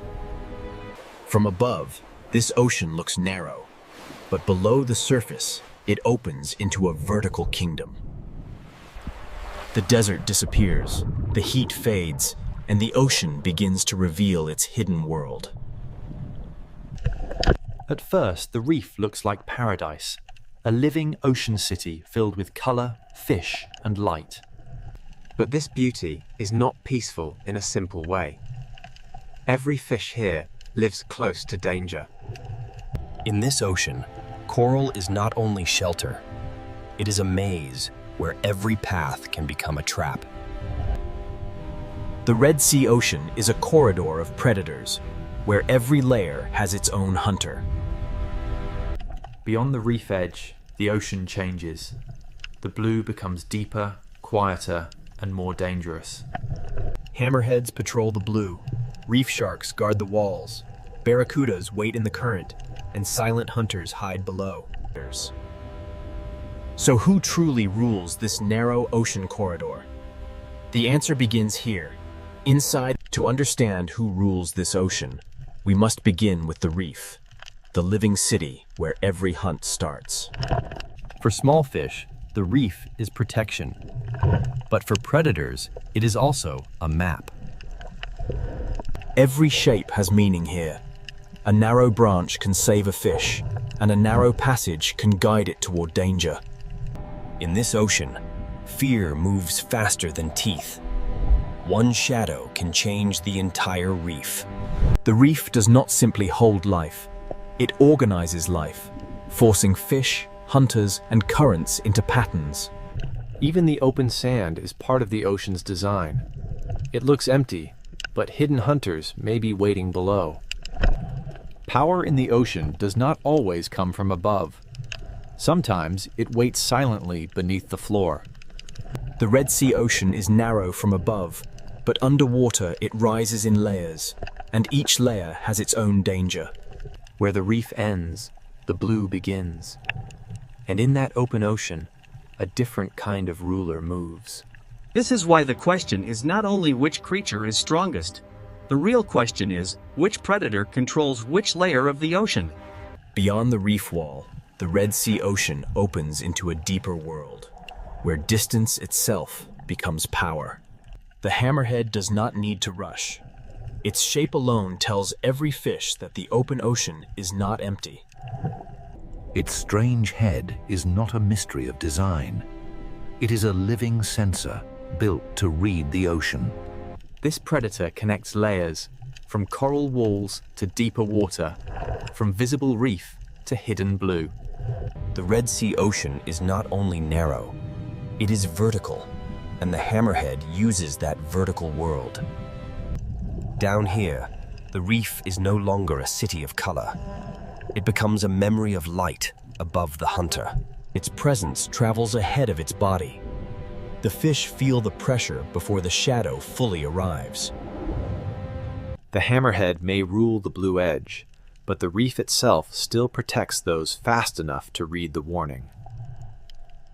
In this ocean corridor, even after the shadow leaves, the behavior of the reef has already changed. But the hammerhead does not rule the coral itself. Closer to the reef, another hunter keeps the ocean city alert. But the hammerhead does not rule the coral itself. Closer to the reef, another hunter keeps the ocean city alert. A reef shark does not need violence to command attention. Its patrol alone sends a warning through the ocean. Here, power is rhythm. The shark follows the wall, and the fish reshape themselves around its path. The reef gives fish places to hide, but it also gives predators routes to follow. A single shark can turn open water into risk, and a safe path into a difficult choice. Not every reef shark moves the same way. Some patrol the edge, while others wait inside the hidden architecture of coral. In the Red Sea Ocean, even a resting predator changes how fish use space. In shallower ocean light, another reef shark carries the same message. The open edge is never neutral. These sharks do not simply hunt fish. They shape the behavior of every fish that shares the reef. Reef sharks rule the patrol line, but above the coral and inside the current, another predator waits like a silver blade. Reef sharks rule the patrol line, but above the coral, another predator waits in perfect stillness. Barracuda do not command the ocean by size. They command it by timing, patience, and sudden speed. In this narrow ocean corridor, stillness can be more frightening than motion. One break in the pattern, and the quiet ocean becomes a chase. The reef saves some fish, but the open water always demands a price for hesitation. But not every hunter in the Red Sea Ocean needs speed. Some rule by waiting inside the reef itself. The grouper does not need the whole ocean. It only needs one cave, one ledge, and one careless fish. Below the reef, the ocean hides another kind of power, silent, flat, and almost impossible to see. The ray does not patrol the wall or chase through the current. It reads the ocean floor like a secret map. So who truly rules this narrow ocean corridor? The answer is not one creature. The Red Sea Ocean does not begin with predators alone. It begins with the reef that makes predators possible. The Red Sea Ocean does not begin with predators alone. It begins with the reef that makes predators possible. A reef is a city built by living animals, filled with streets, rooms, tunnels, and hidden doors. Every narrow path can protect a fish, but every narrow path can also guide it toward danger. In this ocean, danger often arrives first as pressure, not as teeth. The reef creates choices, and in a predator's ocean, every choice has a cost. Grazing fish feed in the open, but they never forget the shelter behind them. Small fish survive by reading space, current, shadow, and distance to coral. A school can disappear into coral in a heartbeat, leaving the ocean above it silent. The reef protects life by hiding it, releasing it, and hiding it again. But the same shelter that protects prey can also conceal a hunter. Predators learn these paths because the reef teaches fish where they must pass. A gap that lasts only a second can become the most dangerous place in the ocean. Safety is never permanent here. It is borrowed from the shape of the reef. This is why the Red Sea Ocean feels larger than it looks. It is narrow, but it is layered. Between coral walls, even sand becomes part of the hunting system.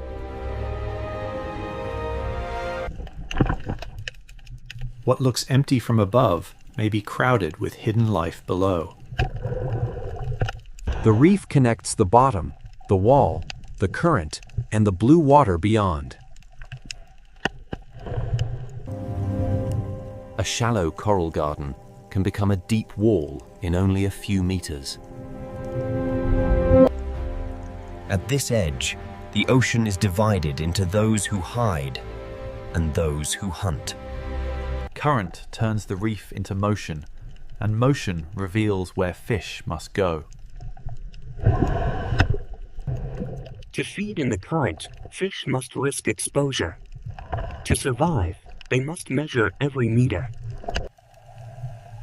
Not every predator is a giant.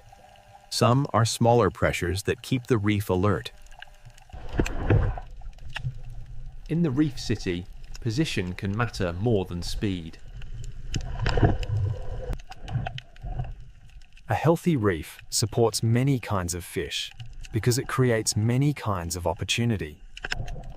Where there are many fish, there are many eyes, many warnings, and many chances for a hunter. The reef can look peaceful until every fish vanishes at once.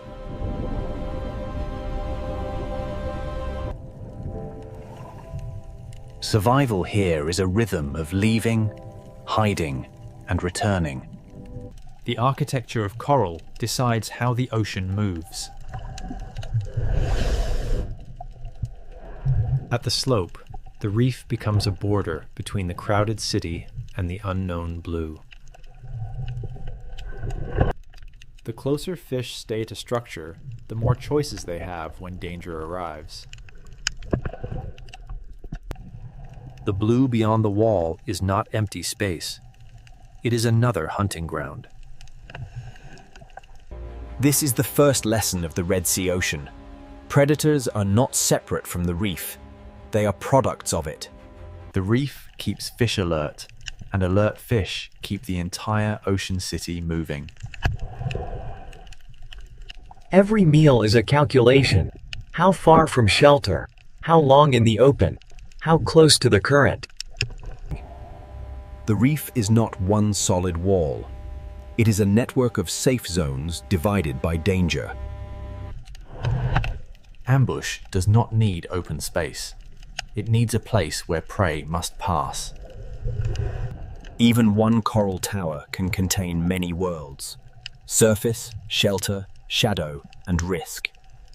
The more complex the coral, the more complex the hunt becomes.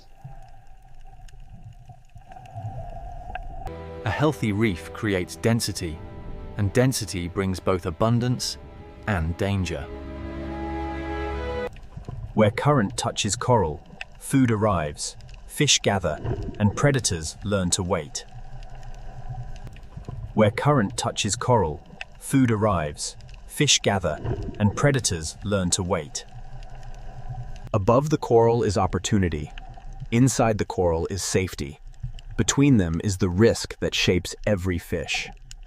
The reef begins every hunt, but not every hunter stays inside it. The reef surface holds small fish, the caves hold patience, the sand holds secrets, and the blue holds distance. Where the wall ends, the reef stops controlling everything, and the open ocean begins to take over. This boundary is one of the Red Sea's most powerful places, where shelter ends and true open water begins. Beyond the reef, power belongs to animals that can read distance, depth, and current. And when the reef wall falls away, one of the Red Sea's most iconic shadows begins to appear. The reef has shown us where every hunt begins. Now the ocean will show us what moves beyond its walls. Beyond the reef, the Red Sea Ocean belongs to distance, depth, and shadows. The hammerhead is not a reef hunter. It is a reader of open ocean space. Its strange shape is not weakness. It is a tool built to sense the hidden signals of the ocean. Here, the coral city fades, and the ocean becomes a map of current, depth, and motion. The Red Sea is narrow from the sky, but underwater it falls into a vertical world. A predator that can move through depth has access to a larger world than a reef-bound hunter. This is the hammerhead's power. Not only strength, but access to many layers of the ocean. It follows invisible roads where current carries scent, movement, and the possibility of prey. The hammerhead does not need to enter the reef to make the reef feel watched.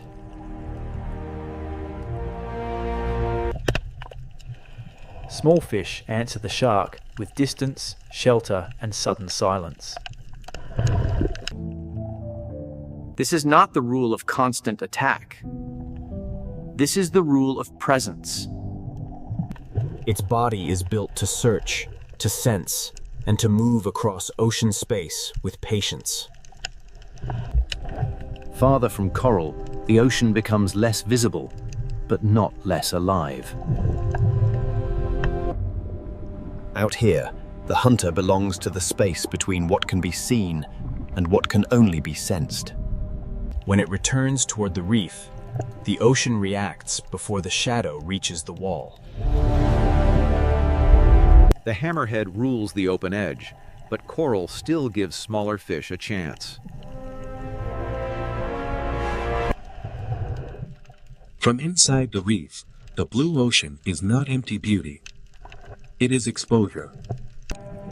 A single passing shadow can freeze a reef more completely than a sudden strike. When the hammerhead leaves, the fish move again, but the memory of the open blue remains.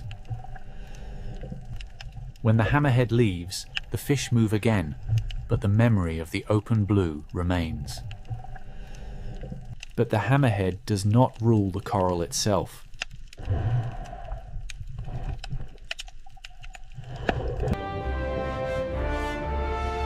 Closer to the reef, power moves in a different rhythm. Here, the reef shark becomes the moving pressure along the coral border.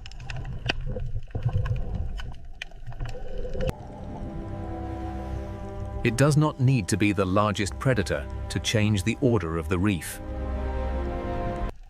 The reef gives fish shelter, but the shark turns every open lane into a decision. A channel is not just a passage. With a shark nearby, it becomes a test. The reef shark reads edges, walls, current, and hesitation. Its power is not chaos. Its power is order.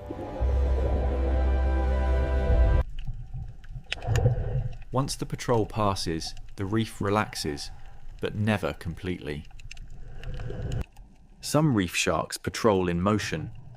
Others turn the hidden spaces of coral into quiet danger. Even resting, a predator changes the way fish approach the reef. In shallower light, another shark carries the same ancient pressure. The blacktip moves through sunlight, but its message is the same. Open water is never neutral. The shark does not simply search for food. It shapes the movement of everything smaller than itself. From inside the coral, even a passing shark becomes the sky of danger. Predators create caution, and caution shapes where fish feed, hide, and travel.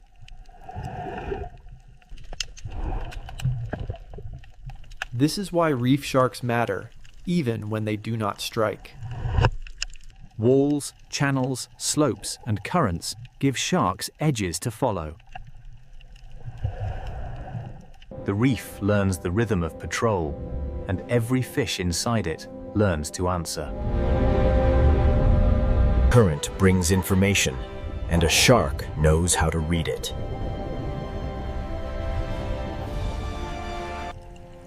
Here, the Red Sea's narrow shape does not limit life.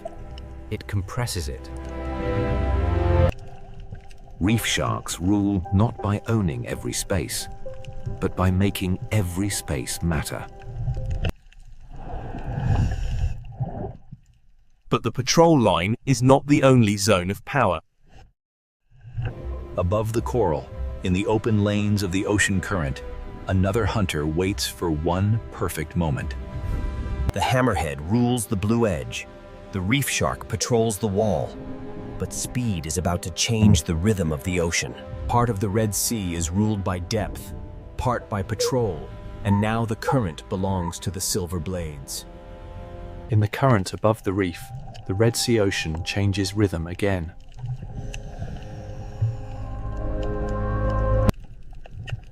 Barracuda do not rule by size. They rule by stillness before speed. The ocean looks calm, but every fish beneath them is calculating distance to shelter. For prey, the reef is safety. For barracuda, the space just outside it is opportunity. A current can become a corridor, and a corridor can become a trap. One instant of hesitation, and still water becomes a chase. The reef saves the quick, but the open ocean punishes the separated. Barracuda power lives in contrast. Long patience, then one precise explosion of speed. Where current touches coral, food gathers, fish gather, and predators learn the timing. The current feeds the reef, but it also exposes every fish that moves too far from shelter. In this layer of the ocean, power belongs to the animal that knows when not to move. A school survives by becoming one body, one turn, one warning.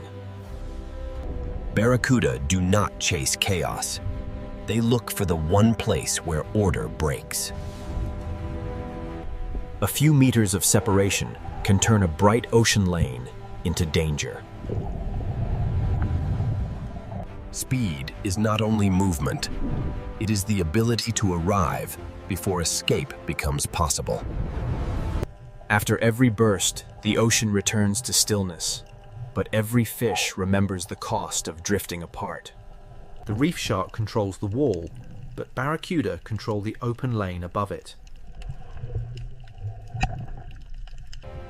Their bodies are built for clean acceleration, with no wasted movement and no warning. The barracuda waits like a blade, because the ocean will bring the moment to it. Around it, the reef moves, the fish move, the current moves, the hunter waits. The fish know the roof of the ocean can become a strike from above. In the Red Sea, the same current that brings food also brings risk. Barracuda are not the only fast hunters here. The current attracts many predators built for sudden pursuit. Trevally bring weight to speed, turning the open lane into a moving wall of pressure. Every fast predator makes the reef more valuable to the fish that can reach it. Here, speed has many shapes, each one reading the same current in a different way. The open lane rewards hunters that can cross distance before prey can organize. But among these fast hunters, barracuda remain the masters of the sudden moment. The reef creates the passage, the current sets the direction, and the barracuda waits where both become one. This is not random hunting. It is structure, timing, and reaction. In the rule of reaction time, survival belongs to those who turn first. Speed rules the open lane, but coral still rules the final refuge. This is why no predator controls the whole ocean. Each ruler has a boundary. After the chase, the reef becomes more cautious, more organized, more alive to danger. Predators shape the ocean even when they do not feed.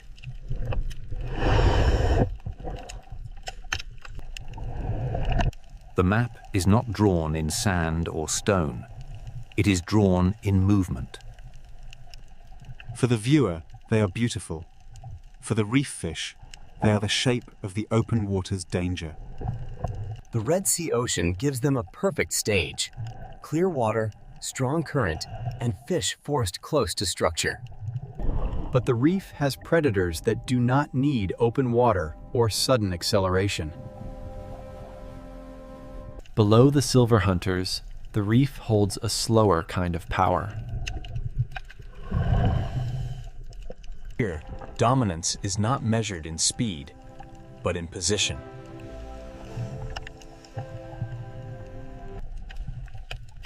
A cave can be shelter. It can also be a mouth in the architecture of the reef. After the speed of the current, the Red Sea Ocean now reveals the power of waiting. The current belongs to the silver blades, but the caves belong to hunters that never need to chase. To understand the next ruler of the Red Sea, we must leave speed behind and enter the shadows. In the next layer, the Red Sea Ocean will show us that silence can be just as dangerous as speed. Here, the Red Sea Ocean leaves speed behind and enters the kingdom of patience. The grouper does not need open ocean speed.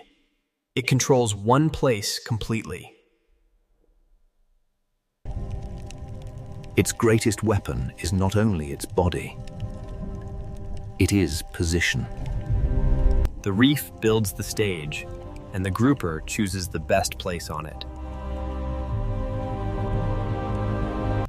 A predator does not need to strike to control the movement of fish. This is ownership through stillness, a small kingdom ruled by waiting. In the reef, the most dangerous distance can be the last few inches. A ledge is not just rock. It is a boundary between visibility and surprise. The Red Sea Reef is full of doors, but not every door leads to safety. The grouper's world is not wide like the hammerheads, but inside this structure, its control is complete. And in smaller cracks of the same ocean city, another hidden hunter waits. The moray does not need a wide territory. It turns a crack in the reef into danger.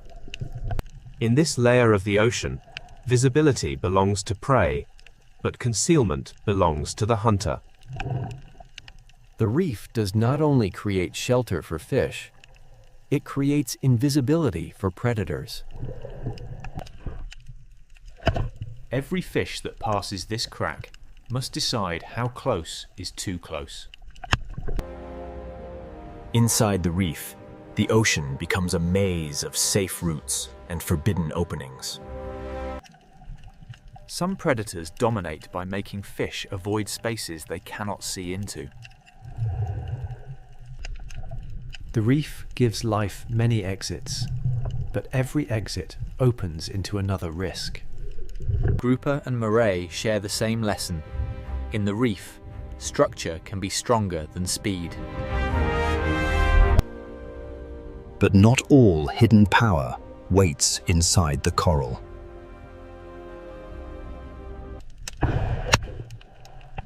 Below the reef, the ocean floor hides a quieter kind of hunter.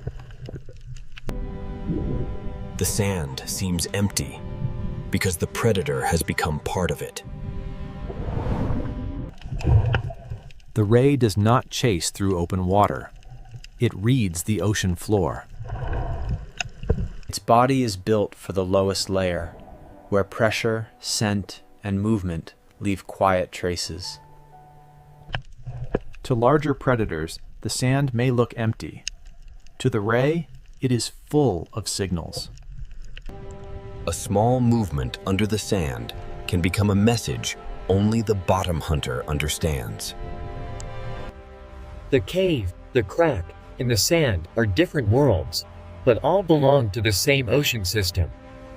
Power does not always cast a shadow overhead.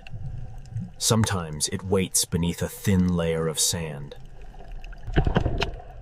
The danger disappears not because it leaves, but because it becomes invisible again. The sand is not a gap between important places. It is an entire layer of the hunt. In this lower world, the hunt happens through contact, pressure, scent, and patience. Each hidden predator controls a different part of the reef's lower architecture. The grouper holds the cave, the moray holds the crack, and the ray reads the sand. For a small fish, one journey across the reef can pass through several kingdoms of danger. This is not chaos. It is a layered order built by coral, sand, and patience. The Red Sea is not ruled from one throne. It is divided into many small territories. Some rulers move across great distance. Others make one small place dangerous every day. But none of these hunters owns the whole ocean. Each rules only the layer it understands best.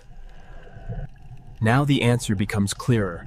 The Red Sea is not a kingdom of one predator, but a system of many layers. The hammerhead owns the blue edge, the reef shark patrols the wall, the barracuda controls the current, and the hidden hunters rule the structure below. Above all of them, the reef itself writes the rules.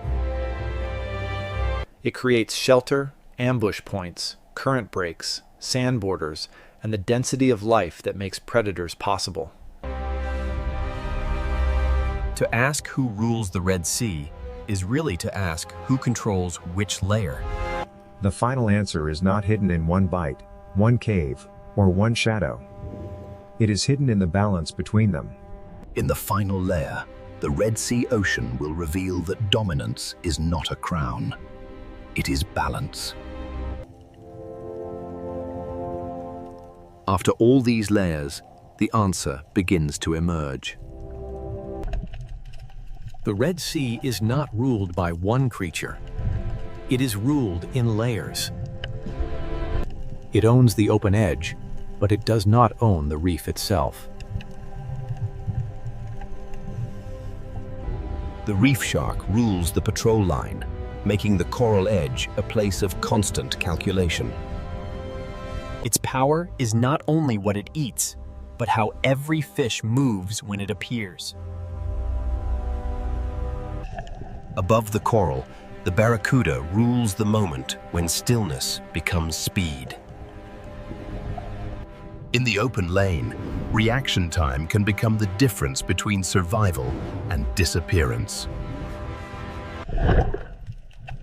Inside the reef, the grouper rules by patience and position. It does not need to cross the ocean.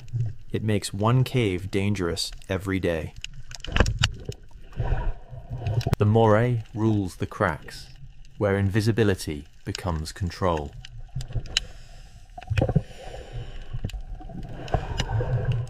On the sandy floor, the ray rules the world that many predators ignore. It reads the floor the way a shark reads open water. Each predator rules a place, but none of them rules the entire ocean alone. The real structure is not a throne. It is a map of layers.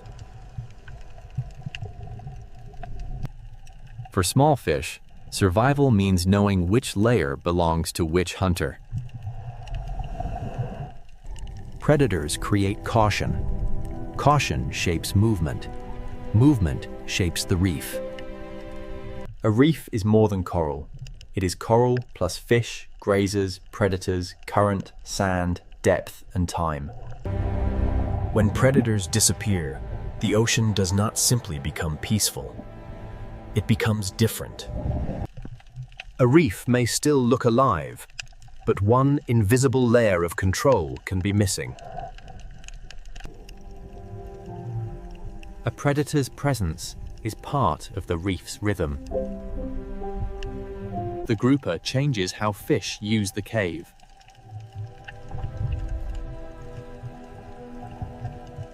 The barracuda changes how fish hold together.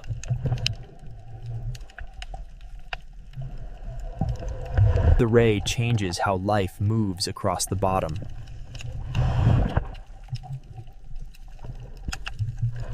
Each predator is a warning, a boundary, and a force in the movement of the reef. Balance does not mean peace without danger. Balance means every role still exists. The Red Sea is narrow, but vertically it becomes an entire world. Its narrow shape does not limit life. It compresses life into intensity. Coral, current, sand, caves, and depth all sit close enough for predators to share the same corridor. A fish does not experience the ocean as scenery. It experiences the ocean as choices. Even in calm water, the reef remembers danger. A hammerhead may own the blue edge. A reef shark may patrol the wall. A barracuda may control the open lane. A grouper may hold the cave. A moray may guard the crack. A ray may read the sand. But the system belongs to all of them, and to none of them alone.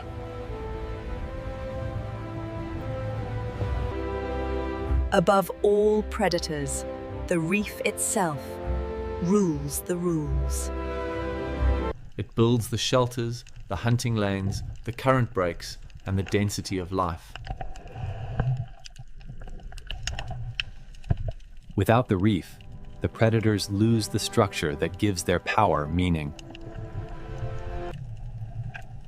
Without predators, the reef loses part of the pressure that keeps it dynamic. Caution shapes movement. Movement shapes feeding. Feeding shapes coral. Coral shapes shelter. And shelter shapes the next generation of reef life.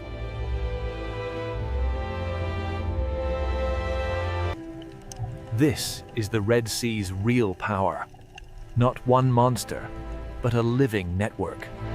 Dominance here is not noise. It is pressure moving quietly through every layer. From above, this may look like one narrow sea.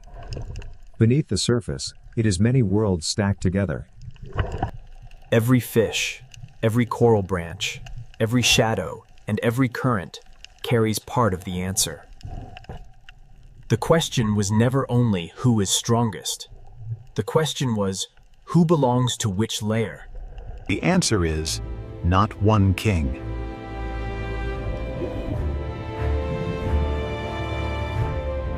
The Red Sea is ruled by balance, fragile, ancient, and moving quietly through every layer of the reef.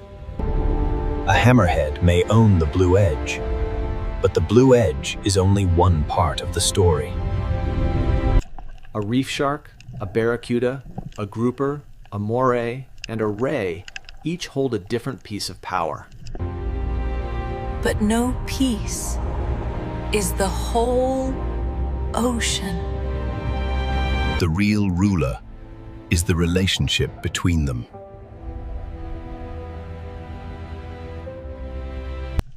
In a world so narrow, steep, and alive, dominance is not a crown. It is balance.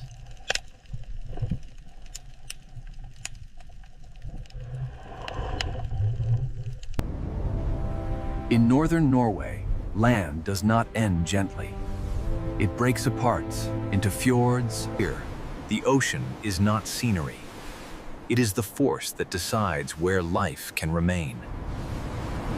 The coast is shaped by wind, ice, and ocean, and every edge feels exposed to the next storm. In winter, the light can fade for weeks, and the ocean turns almost black beneath the Arctic sky. Small fishing villages cling to the ocean's edge, as if one more storm could pull the world into the dark water below. These houses do not stand apart from the ocean. They survive by staying close to it, and by respecting its power. The ocean gives fish movement, memory, and danger. It feeds the coast, then tests it without warning. This is not the soft coastline of a warm sea. It is a place of cold currents, rough weather, and sudden life. The ocean cuts into the land through fjords, carrying salt, cold, food, and the rhythm of survival. From above, the coast looks frozen and severe. But beneath the ocean surface, nothing is still. The secret of this coast begins below the waves, where the ocean moves long before life becomes visible. Above the sea is wind and ice. Below the sea is current, darkness, and hidden energy. In this cold ocean, life begins quietly, almost invisibly, in the movement of water and light. The smallest life in the ocean prepares the way for fish, birds, whales, and people. When the ocean gathers enough food, small fish arrive, and the silence begins to change. A single fish is fragile, but in the ocean, thousands can move like one living body. The Arctic Ocean teaches life to move together, to read pressure, shadow, current, and danger. Above the sea, wings begin to gather. Below the sea, silver movement calls the coast awake. The birds read the ocean from above, searching for the first signs that fish have risen. Even the wind becomes part of life here, lifting wings above the restless ocean. The fjord looks silent from far away, but the ocean beneath it is beginning to concentrate life. Then, from the cold ocean, a breath appears, proof that giants have followed the fish. The ocean has sent a signal, and the largest hunters in these waters are beginning to answer. Nothing here is random. The ocean gathers prey, and every predator must arrive at the right moment. The same fish that shine beneath the sea also lift life into the sky. Here, ocean, mountain, bird, fish, whale, and village are not separate stories. They belong to one system. Northern Norway is alive because warm and cold meet at the edge of the ocean. The sea gives, and the sea tests. It opens the coast, then closes it with storm and ice. People do not conquer this ocean. They build beside it, waiting for weather, fish, and season to allow life forward. A harbor here is more than shelter. It is the thin line between the village and the open ocean. In winter, the ocean becomes a dark mirror, reflecting a sky that barely remembers the sun. Yet even in darkness, the sea keeps moving, carrying warmth from far beyond the frozen north. The first answer to this coast lies under the waves, where currents soften the Arctic edge. Warm Atlantic water pushes north into a polar world, and the ocean becomes a living boundary. Where ocean water mixes, nutrients rise. Where nutrients rise, the smallest life begins to bloom. Plankton feeds small life. Small life feeds fish. Fish will soon call the giants back into the ocean. Plankton feeds small life. Small life feeds fish. Fish will soon call the giants back into the ocean. Before the whales arrive, before the birds scream, the ocean gathers itself into one shining mass. The fjord becomes a stage, and the sea prepares the first great drama of winter. One breath appears, then another. The ocean has brought the hunters into the fjord. Orcas arrive with intelligence, patience, and the precision required by this unforgiving ocean. The fish tighten, the water changes, and the ocean begins to organize around the hunt. Above and below the sea surface, every movement is connected by the ocean. Then the larger giants rise, turning the cold ocean fjord into a place of sudden scale. In the darkest season, life does not disappear. In the ocean, it becomes concentrated. Northern Norway is not rich because it is easy. It is rich because the ocean gathers life where season and current align. But this is only the beginning. Beyond the fjords, the sea falls into deeper and stranger worlds. The same ocean that feeds fish and whales near the surface also opens into canyons of darkness below. To understand this coast, we must follow the ocean from current to fish, from fish to whale, and from whale to village. This is Norway at the edge of wind, ice, and ocean nigh. And the story begins with the story begins beneath the ocean, where a hidden current keeps this frozen coast alive. Northern Norway should feel locked in ice, yet the ocean refuses to become still. Far to the south, Atlantic water begins a long journey north, carrying heat into a polar world. This current does not make the Arctic warm, but it softens the edge enough for life to gather. Above the sea, winter is severe. Below the ocean surface, hidden warmth travels through the dark. The coast survives because the ocean is not one single body of water, but many forces meeting. Where Atlantic warmth meets Arctic cold, The ocean becomes dynamic, restless, and rich. Where Atlantic warmth meets Arctic cold, the ocean becomes dynamic, restless, and rich. When light returns after the long darkness, microscopic life begins to bloom. A bloom this small can change everything, because the entire visible drama begins with the invisible. Plankton feeds smaller animals, and those smaller animals become the first bridge toward fish. Small fish follow the bloom, and the cold ocean begins to concentrate energy.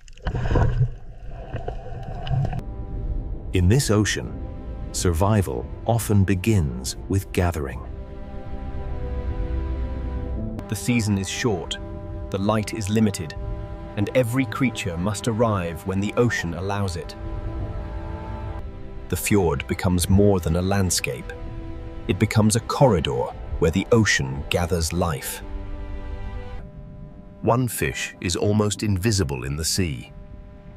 Thousands can change the shape of the water. When the school turns, the ocean flashes. When it tightens, it becomes a living mass. The ocean does not keep its secrets for long.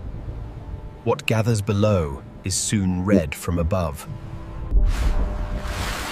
Birds begin to circle because the sea beneath them has changed. They watch the water, reading ripples, flashes, and the movement of fish beneath the ocean skin. Below the birds, the fish are no longer scattered. The ocean has begun to build a winter feast. This movement is not random. It is timing made visible inside the ocean. Across the cold sea, scattered life begins to come together. In winter, abundance in the Arctic does not spread gently. It gathers in dense, fragile places. This is how the ocean turns invisible energy into visible life. Plankton becomes fish, fish becomes movement, and movement begins to call the giants of the sea. A fjord can shelter life, but it can also concentrate it until every predator notices. From above, the signs are small. A circle of birds, a change in the sea, a pulse beneath the surface. The land remains silent, but the ocean below it is full of decisions. Air and sea are linked by fish, and every wing above the water depends on what the ocean provides.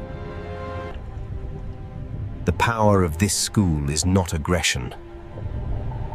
It is concentration. A scattered fish is difficult to find. A dense school changes everything. The ocean compresses life into a shape that birds can follow and whales can find. The first hunters are already reading the surface, but the greatest hunters are still beyond the frame. Far across the ocean, another sign appears in loom. A breath, a ripple, a giant turning toward the feast. The fish do not know the whole story, but the ocean around them is changing. The current began this story. The fish made it visible. Now the sea is ready to summon larger life.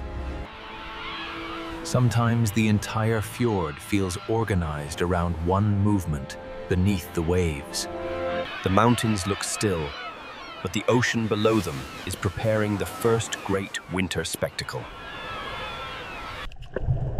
Herring are not the largest animals in this story, but in the winter ocean they may be the most important. A transfer of energy, carrying the bloom of the ocean into bodies large enough to feed giants. Individually, each fish is small. Together, they become a living storm beneath the sea. This is the moment when the Arctic coast begins to wake in the coldest part of the year. The ocean has gathered its silver bloodline, and the giants have begun to arrive. Soon, intelligence will enter the dark water, and the fjord will become a hunting theater. The entire drama of northern Norway begins with invisible changes in water. The land may be frozen, the sky may be dark, but the ocean continues to carry energy north. Fish feed whales, seabirds, seals, and people. The ocean connects them all. A current alone does not create a winter spectacle. For that, the sea needs a smaller creature.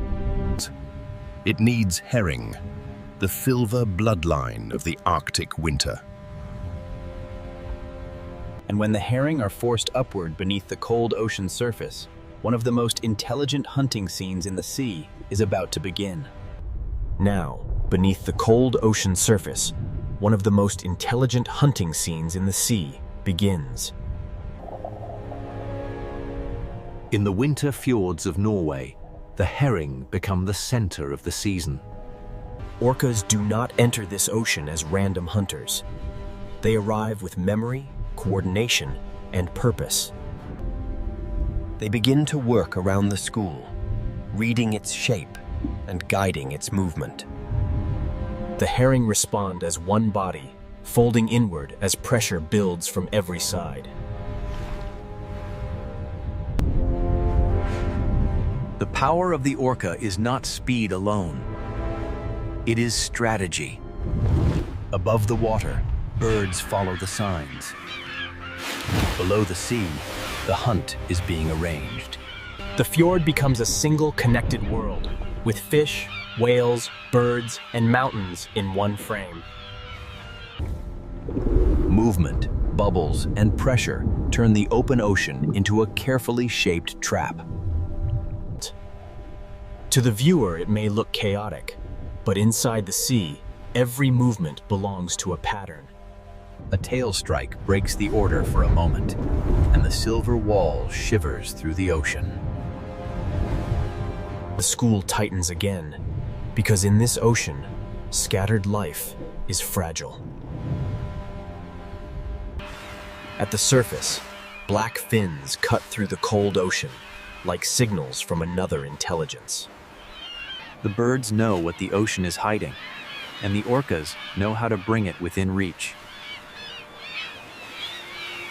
The scene becomes almost architectural, a structure built from pressure, movement, and fear. The herring form a living sphere, and the orcas hold the boundaries of the sea around it. The herring form a living sphere, and the orcas hold the boundaries of the sea around it. The land looks silent, but the sea below it is full of decisions. But the orcas are not the only giants drawn into the fjord. Humpback whales bring a different kind of force, slower, larger, and immense. Where the orca shapes the school with precision, the humpback rises with scale. At first, there is only a shadow moving upward through the ocean. Then the surface changes, and the fjord seems to hold its breath.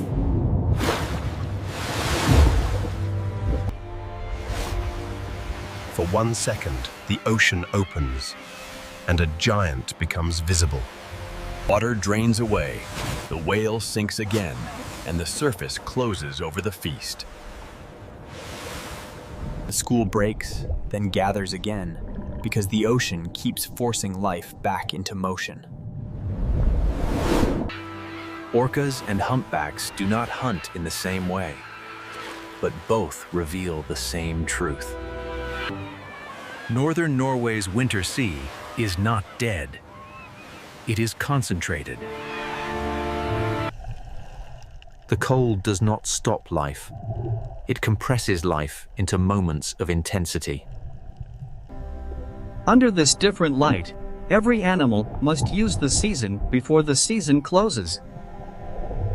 Breath turns white in freezing air. Fins cut the dark ocean, and birds scream over the waves.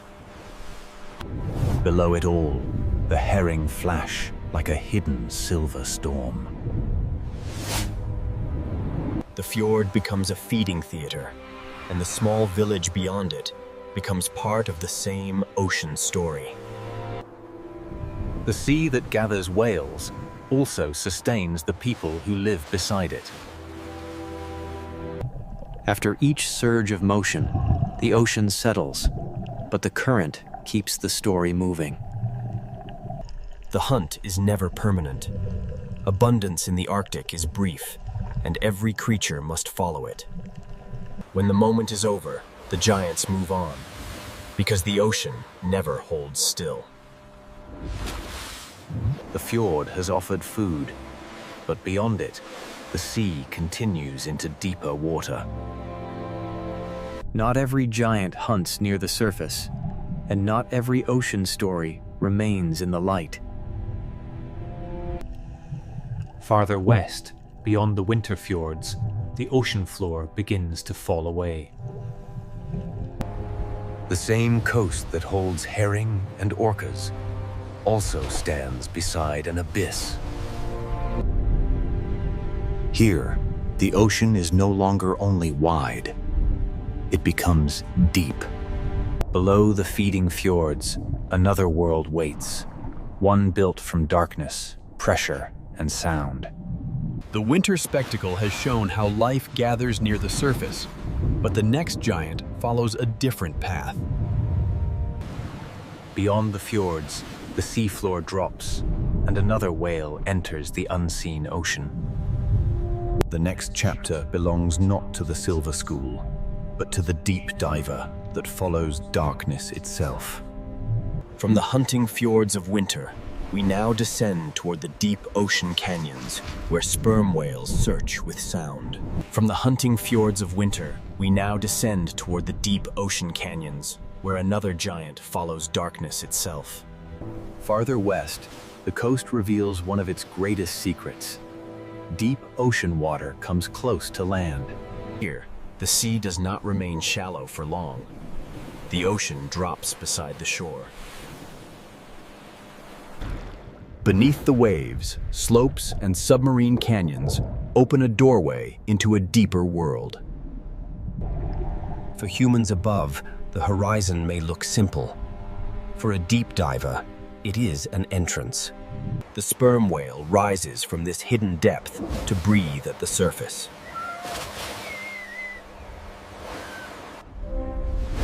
This is not a hunter of the shallow herring fjord. It is a giant built for vertical journeys. Before the dive, the whale waits and breathes, gathering oxygen for a world without light. Its body seems almost still, but every breath prepares the descent. Then the back arches, and the surface moment becomes a doorway. The ray's tail is like a door closing between the world of air and the world of depth. Below the surface, the whale leaves the human world almost completely. The water turns from blue to deeper blue, then toward black. Light fades quickly here, and pressure begins to shape every movement.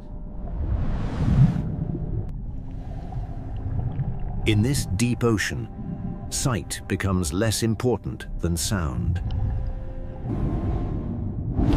The sperm whale sends clicks through the ocean and listens for echoes in the dark.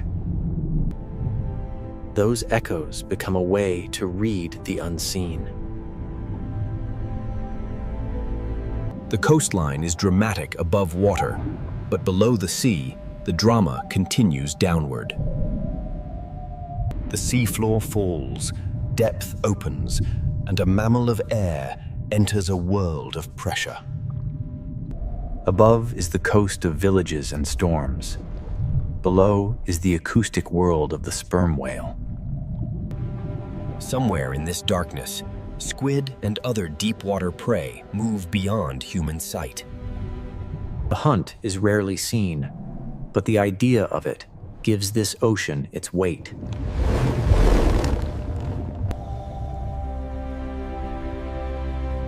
In this layer, the sea does not reveal everything.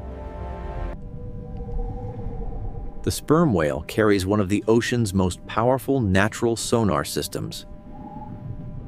Each click searches the darkness, returning fragments of shape, distance, and direction. This is not the fast silver chaos of the herring fjord.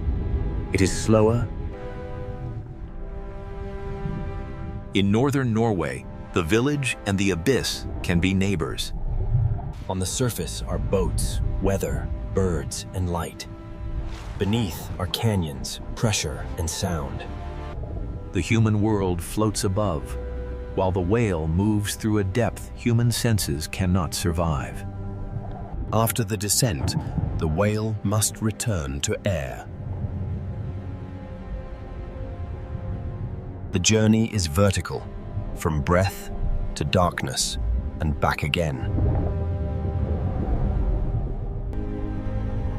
Every dive reminds us that this coast is not only horizontal, but layered.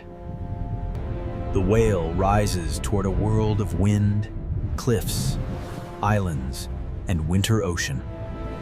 Then the breath returns, and the hidden world briefly touches the surface. For a moment, the deep diver becomes visible again, and the ocean closes its secret behind it. Vesterålen matters because it shows how close deep ocean systems can come to the human coast. A village may stand beneath snowy peaks, while a whale searches the abyss nearby. The shore and the deep are not separate worlds here. In places like this, they are neighbors. Life exists along the coast, but it also hangs above a layered ocean. At the surface are breath storms and light. Below are slopes, squid, pressure, and sound. The deep whale does not need the fjord theater. It belongs to a darker stage. But life here does not only rise from the ocean depths. It also clings to stone, where the ocean sends food upward into wings. Along the northern coast, cold cliffs become vertical cities beside the sea. Along the northern coast, cold cliffs become vertical cities beside the sea. From the abyss of sperm whales, we turn to the crowded cliffs where the sea becomes flight. From the abyss of sperm whales, we turn to the crowded cliffs where the sea becomes flight. Along the northern coast, stone cliffs become cities because the ocean below can feed them. At first, the cliff looks like cold stone.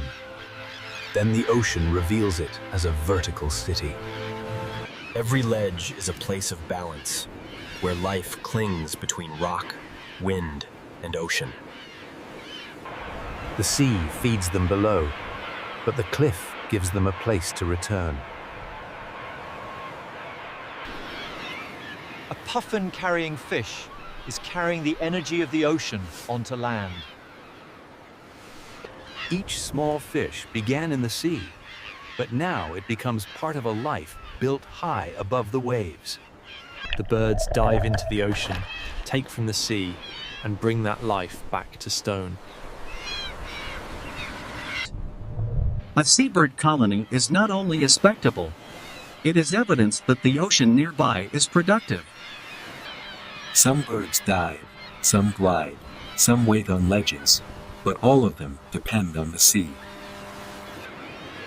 On these cliffs, survival is measured in inches of stone and miles of ocean.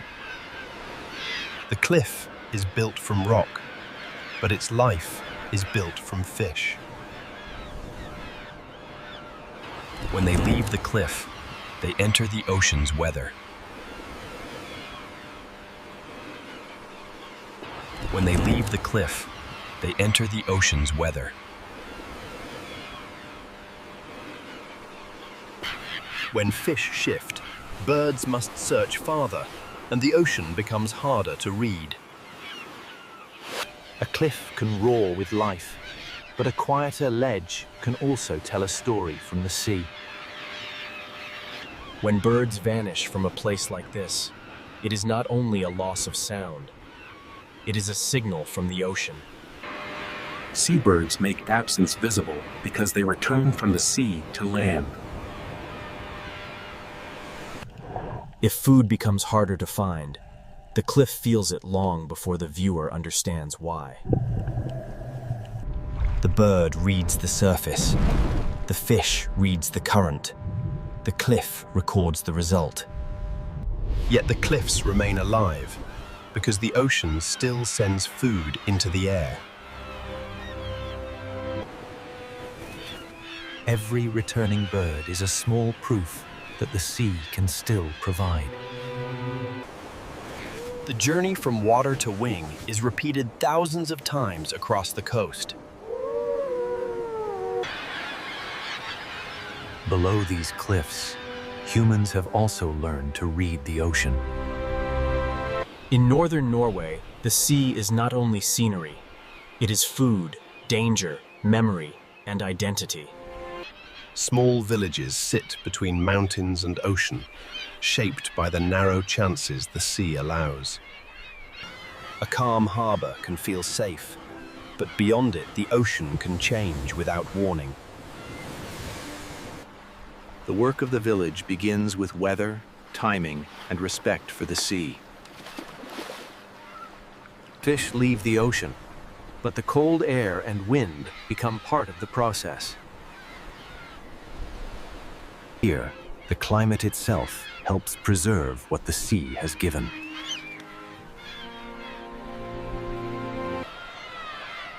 The village is not separate from nature. It is woven into the ocean's rhythm. People here have not lived by conquering the ocean. They have lived by negotiating with it. A fisher reads wind, current, fish movement, and season before trusting the sea. The coastline may look beautiful from far away, but the ocean does not forgive carelessness. Knowing when to turn back can be as important as knowing where the fish are. A harbor light in winter is not only beautiful, it is a signal of adaptation. Behind each light is a life built around weather, fish, darkness, and return. Generations learn this coast not only from maps, but from storms remembered. The same sea that feeds a village can threaten it, depending on wind, distance, and timing.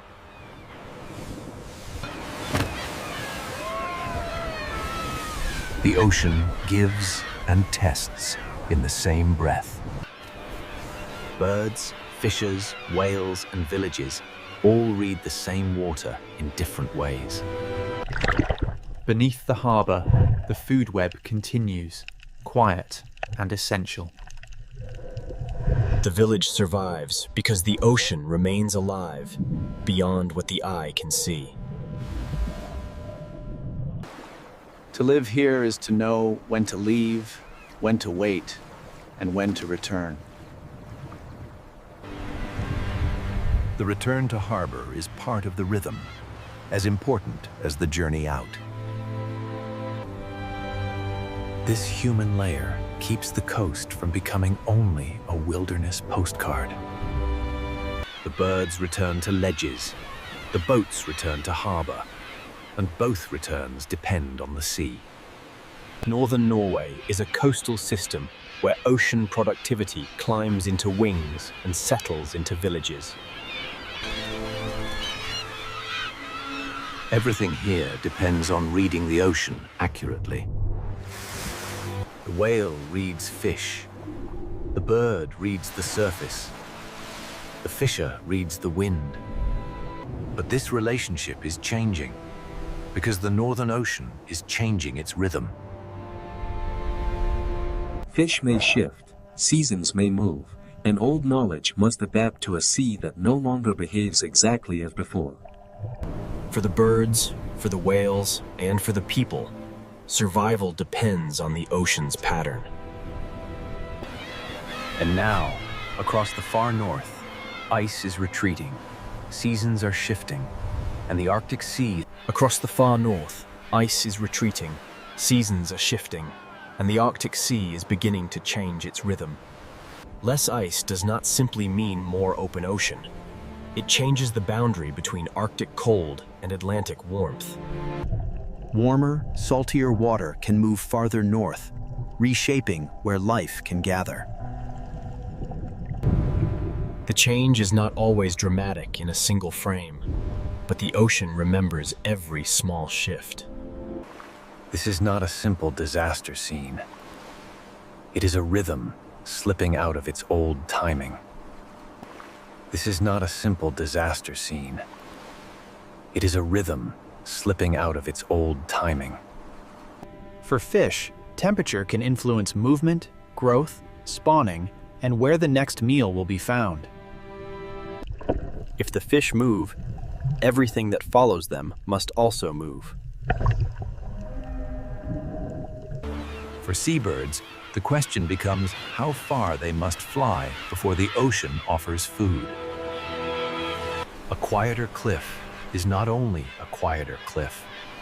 It may be a message from the sea. A quieter cliff is not only a quieter cliff. It may be a message from the sea. When the food web shifts beneath the surface, the change rises into the air. For whales, the location of prey decides where the journey must go. If herring gather differently, the giants must search differently. For fishing communities, these changes are not abstract. They arrive as questions at the harbor. Where will the fish be? When will they come? Will the old calendar still work? Knowledge built over generations must now listen to an ocean that is changing its behavior. Life here was always difficult, but it was difficult within patterns animals and people could learn. When the timing changes, the challenge becomes deeper than storm or cold. For herring, the question is where to gather. For whales, where to feed. For seabirds, the question is how far to fly before the sea gives enough. For the coast itself, the question is how to remain a living edge as the Arctic becomes less predictable. The retreat of ice does not erase life at once. It changes the stage on which life must act. When the stage moves, every actor must adjust.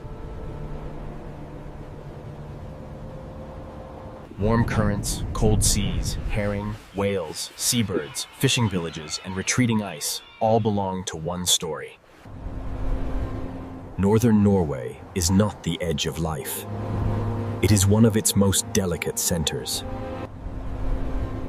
Northern Norway is not the edge of life. It is one of its most delicate centers. Everything depends on reading the edge correctly, Stokely, the edge between land and sea. The edge between Atlantic warmth and Arctic cold still shapes the life above it. The edge between winter darkness and returning light decides when the ocean can bloom. The edge between abundance and hunger may begin with light no wider than a season.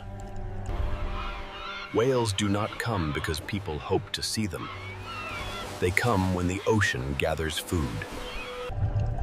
Orcas follow herring. Humpbacks arrive when the season offers enough prey. Sperm whales use deep ocean waters where sound can find what sight cannot. Sperm whales use deep ocean waters where sound can find what sight cannot. Humans are part of this system too, reading weather, current, fish movement, and season. A family drying fish in cold air is using the climate as part of the process. A harbor light in winter is not only beautiful, it is a sign that life has adapted. A harbor light in winter is not only beautiful,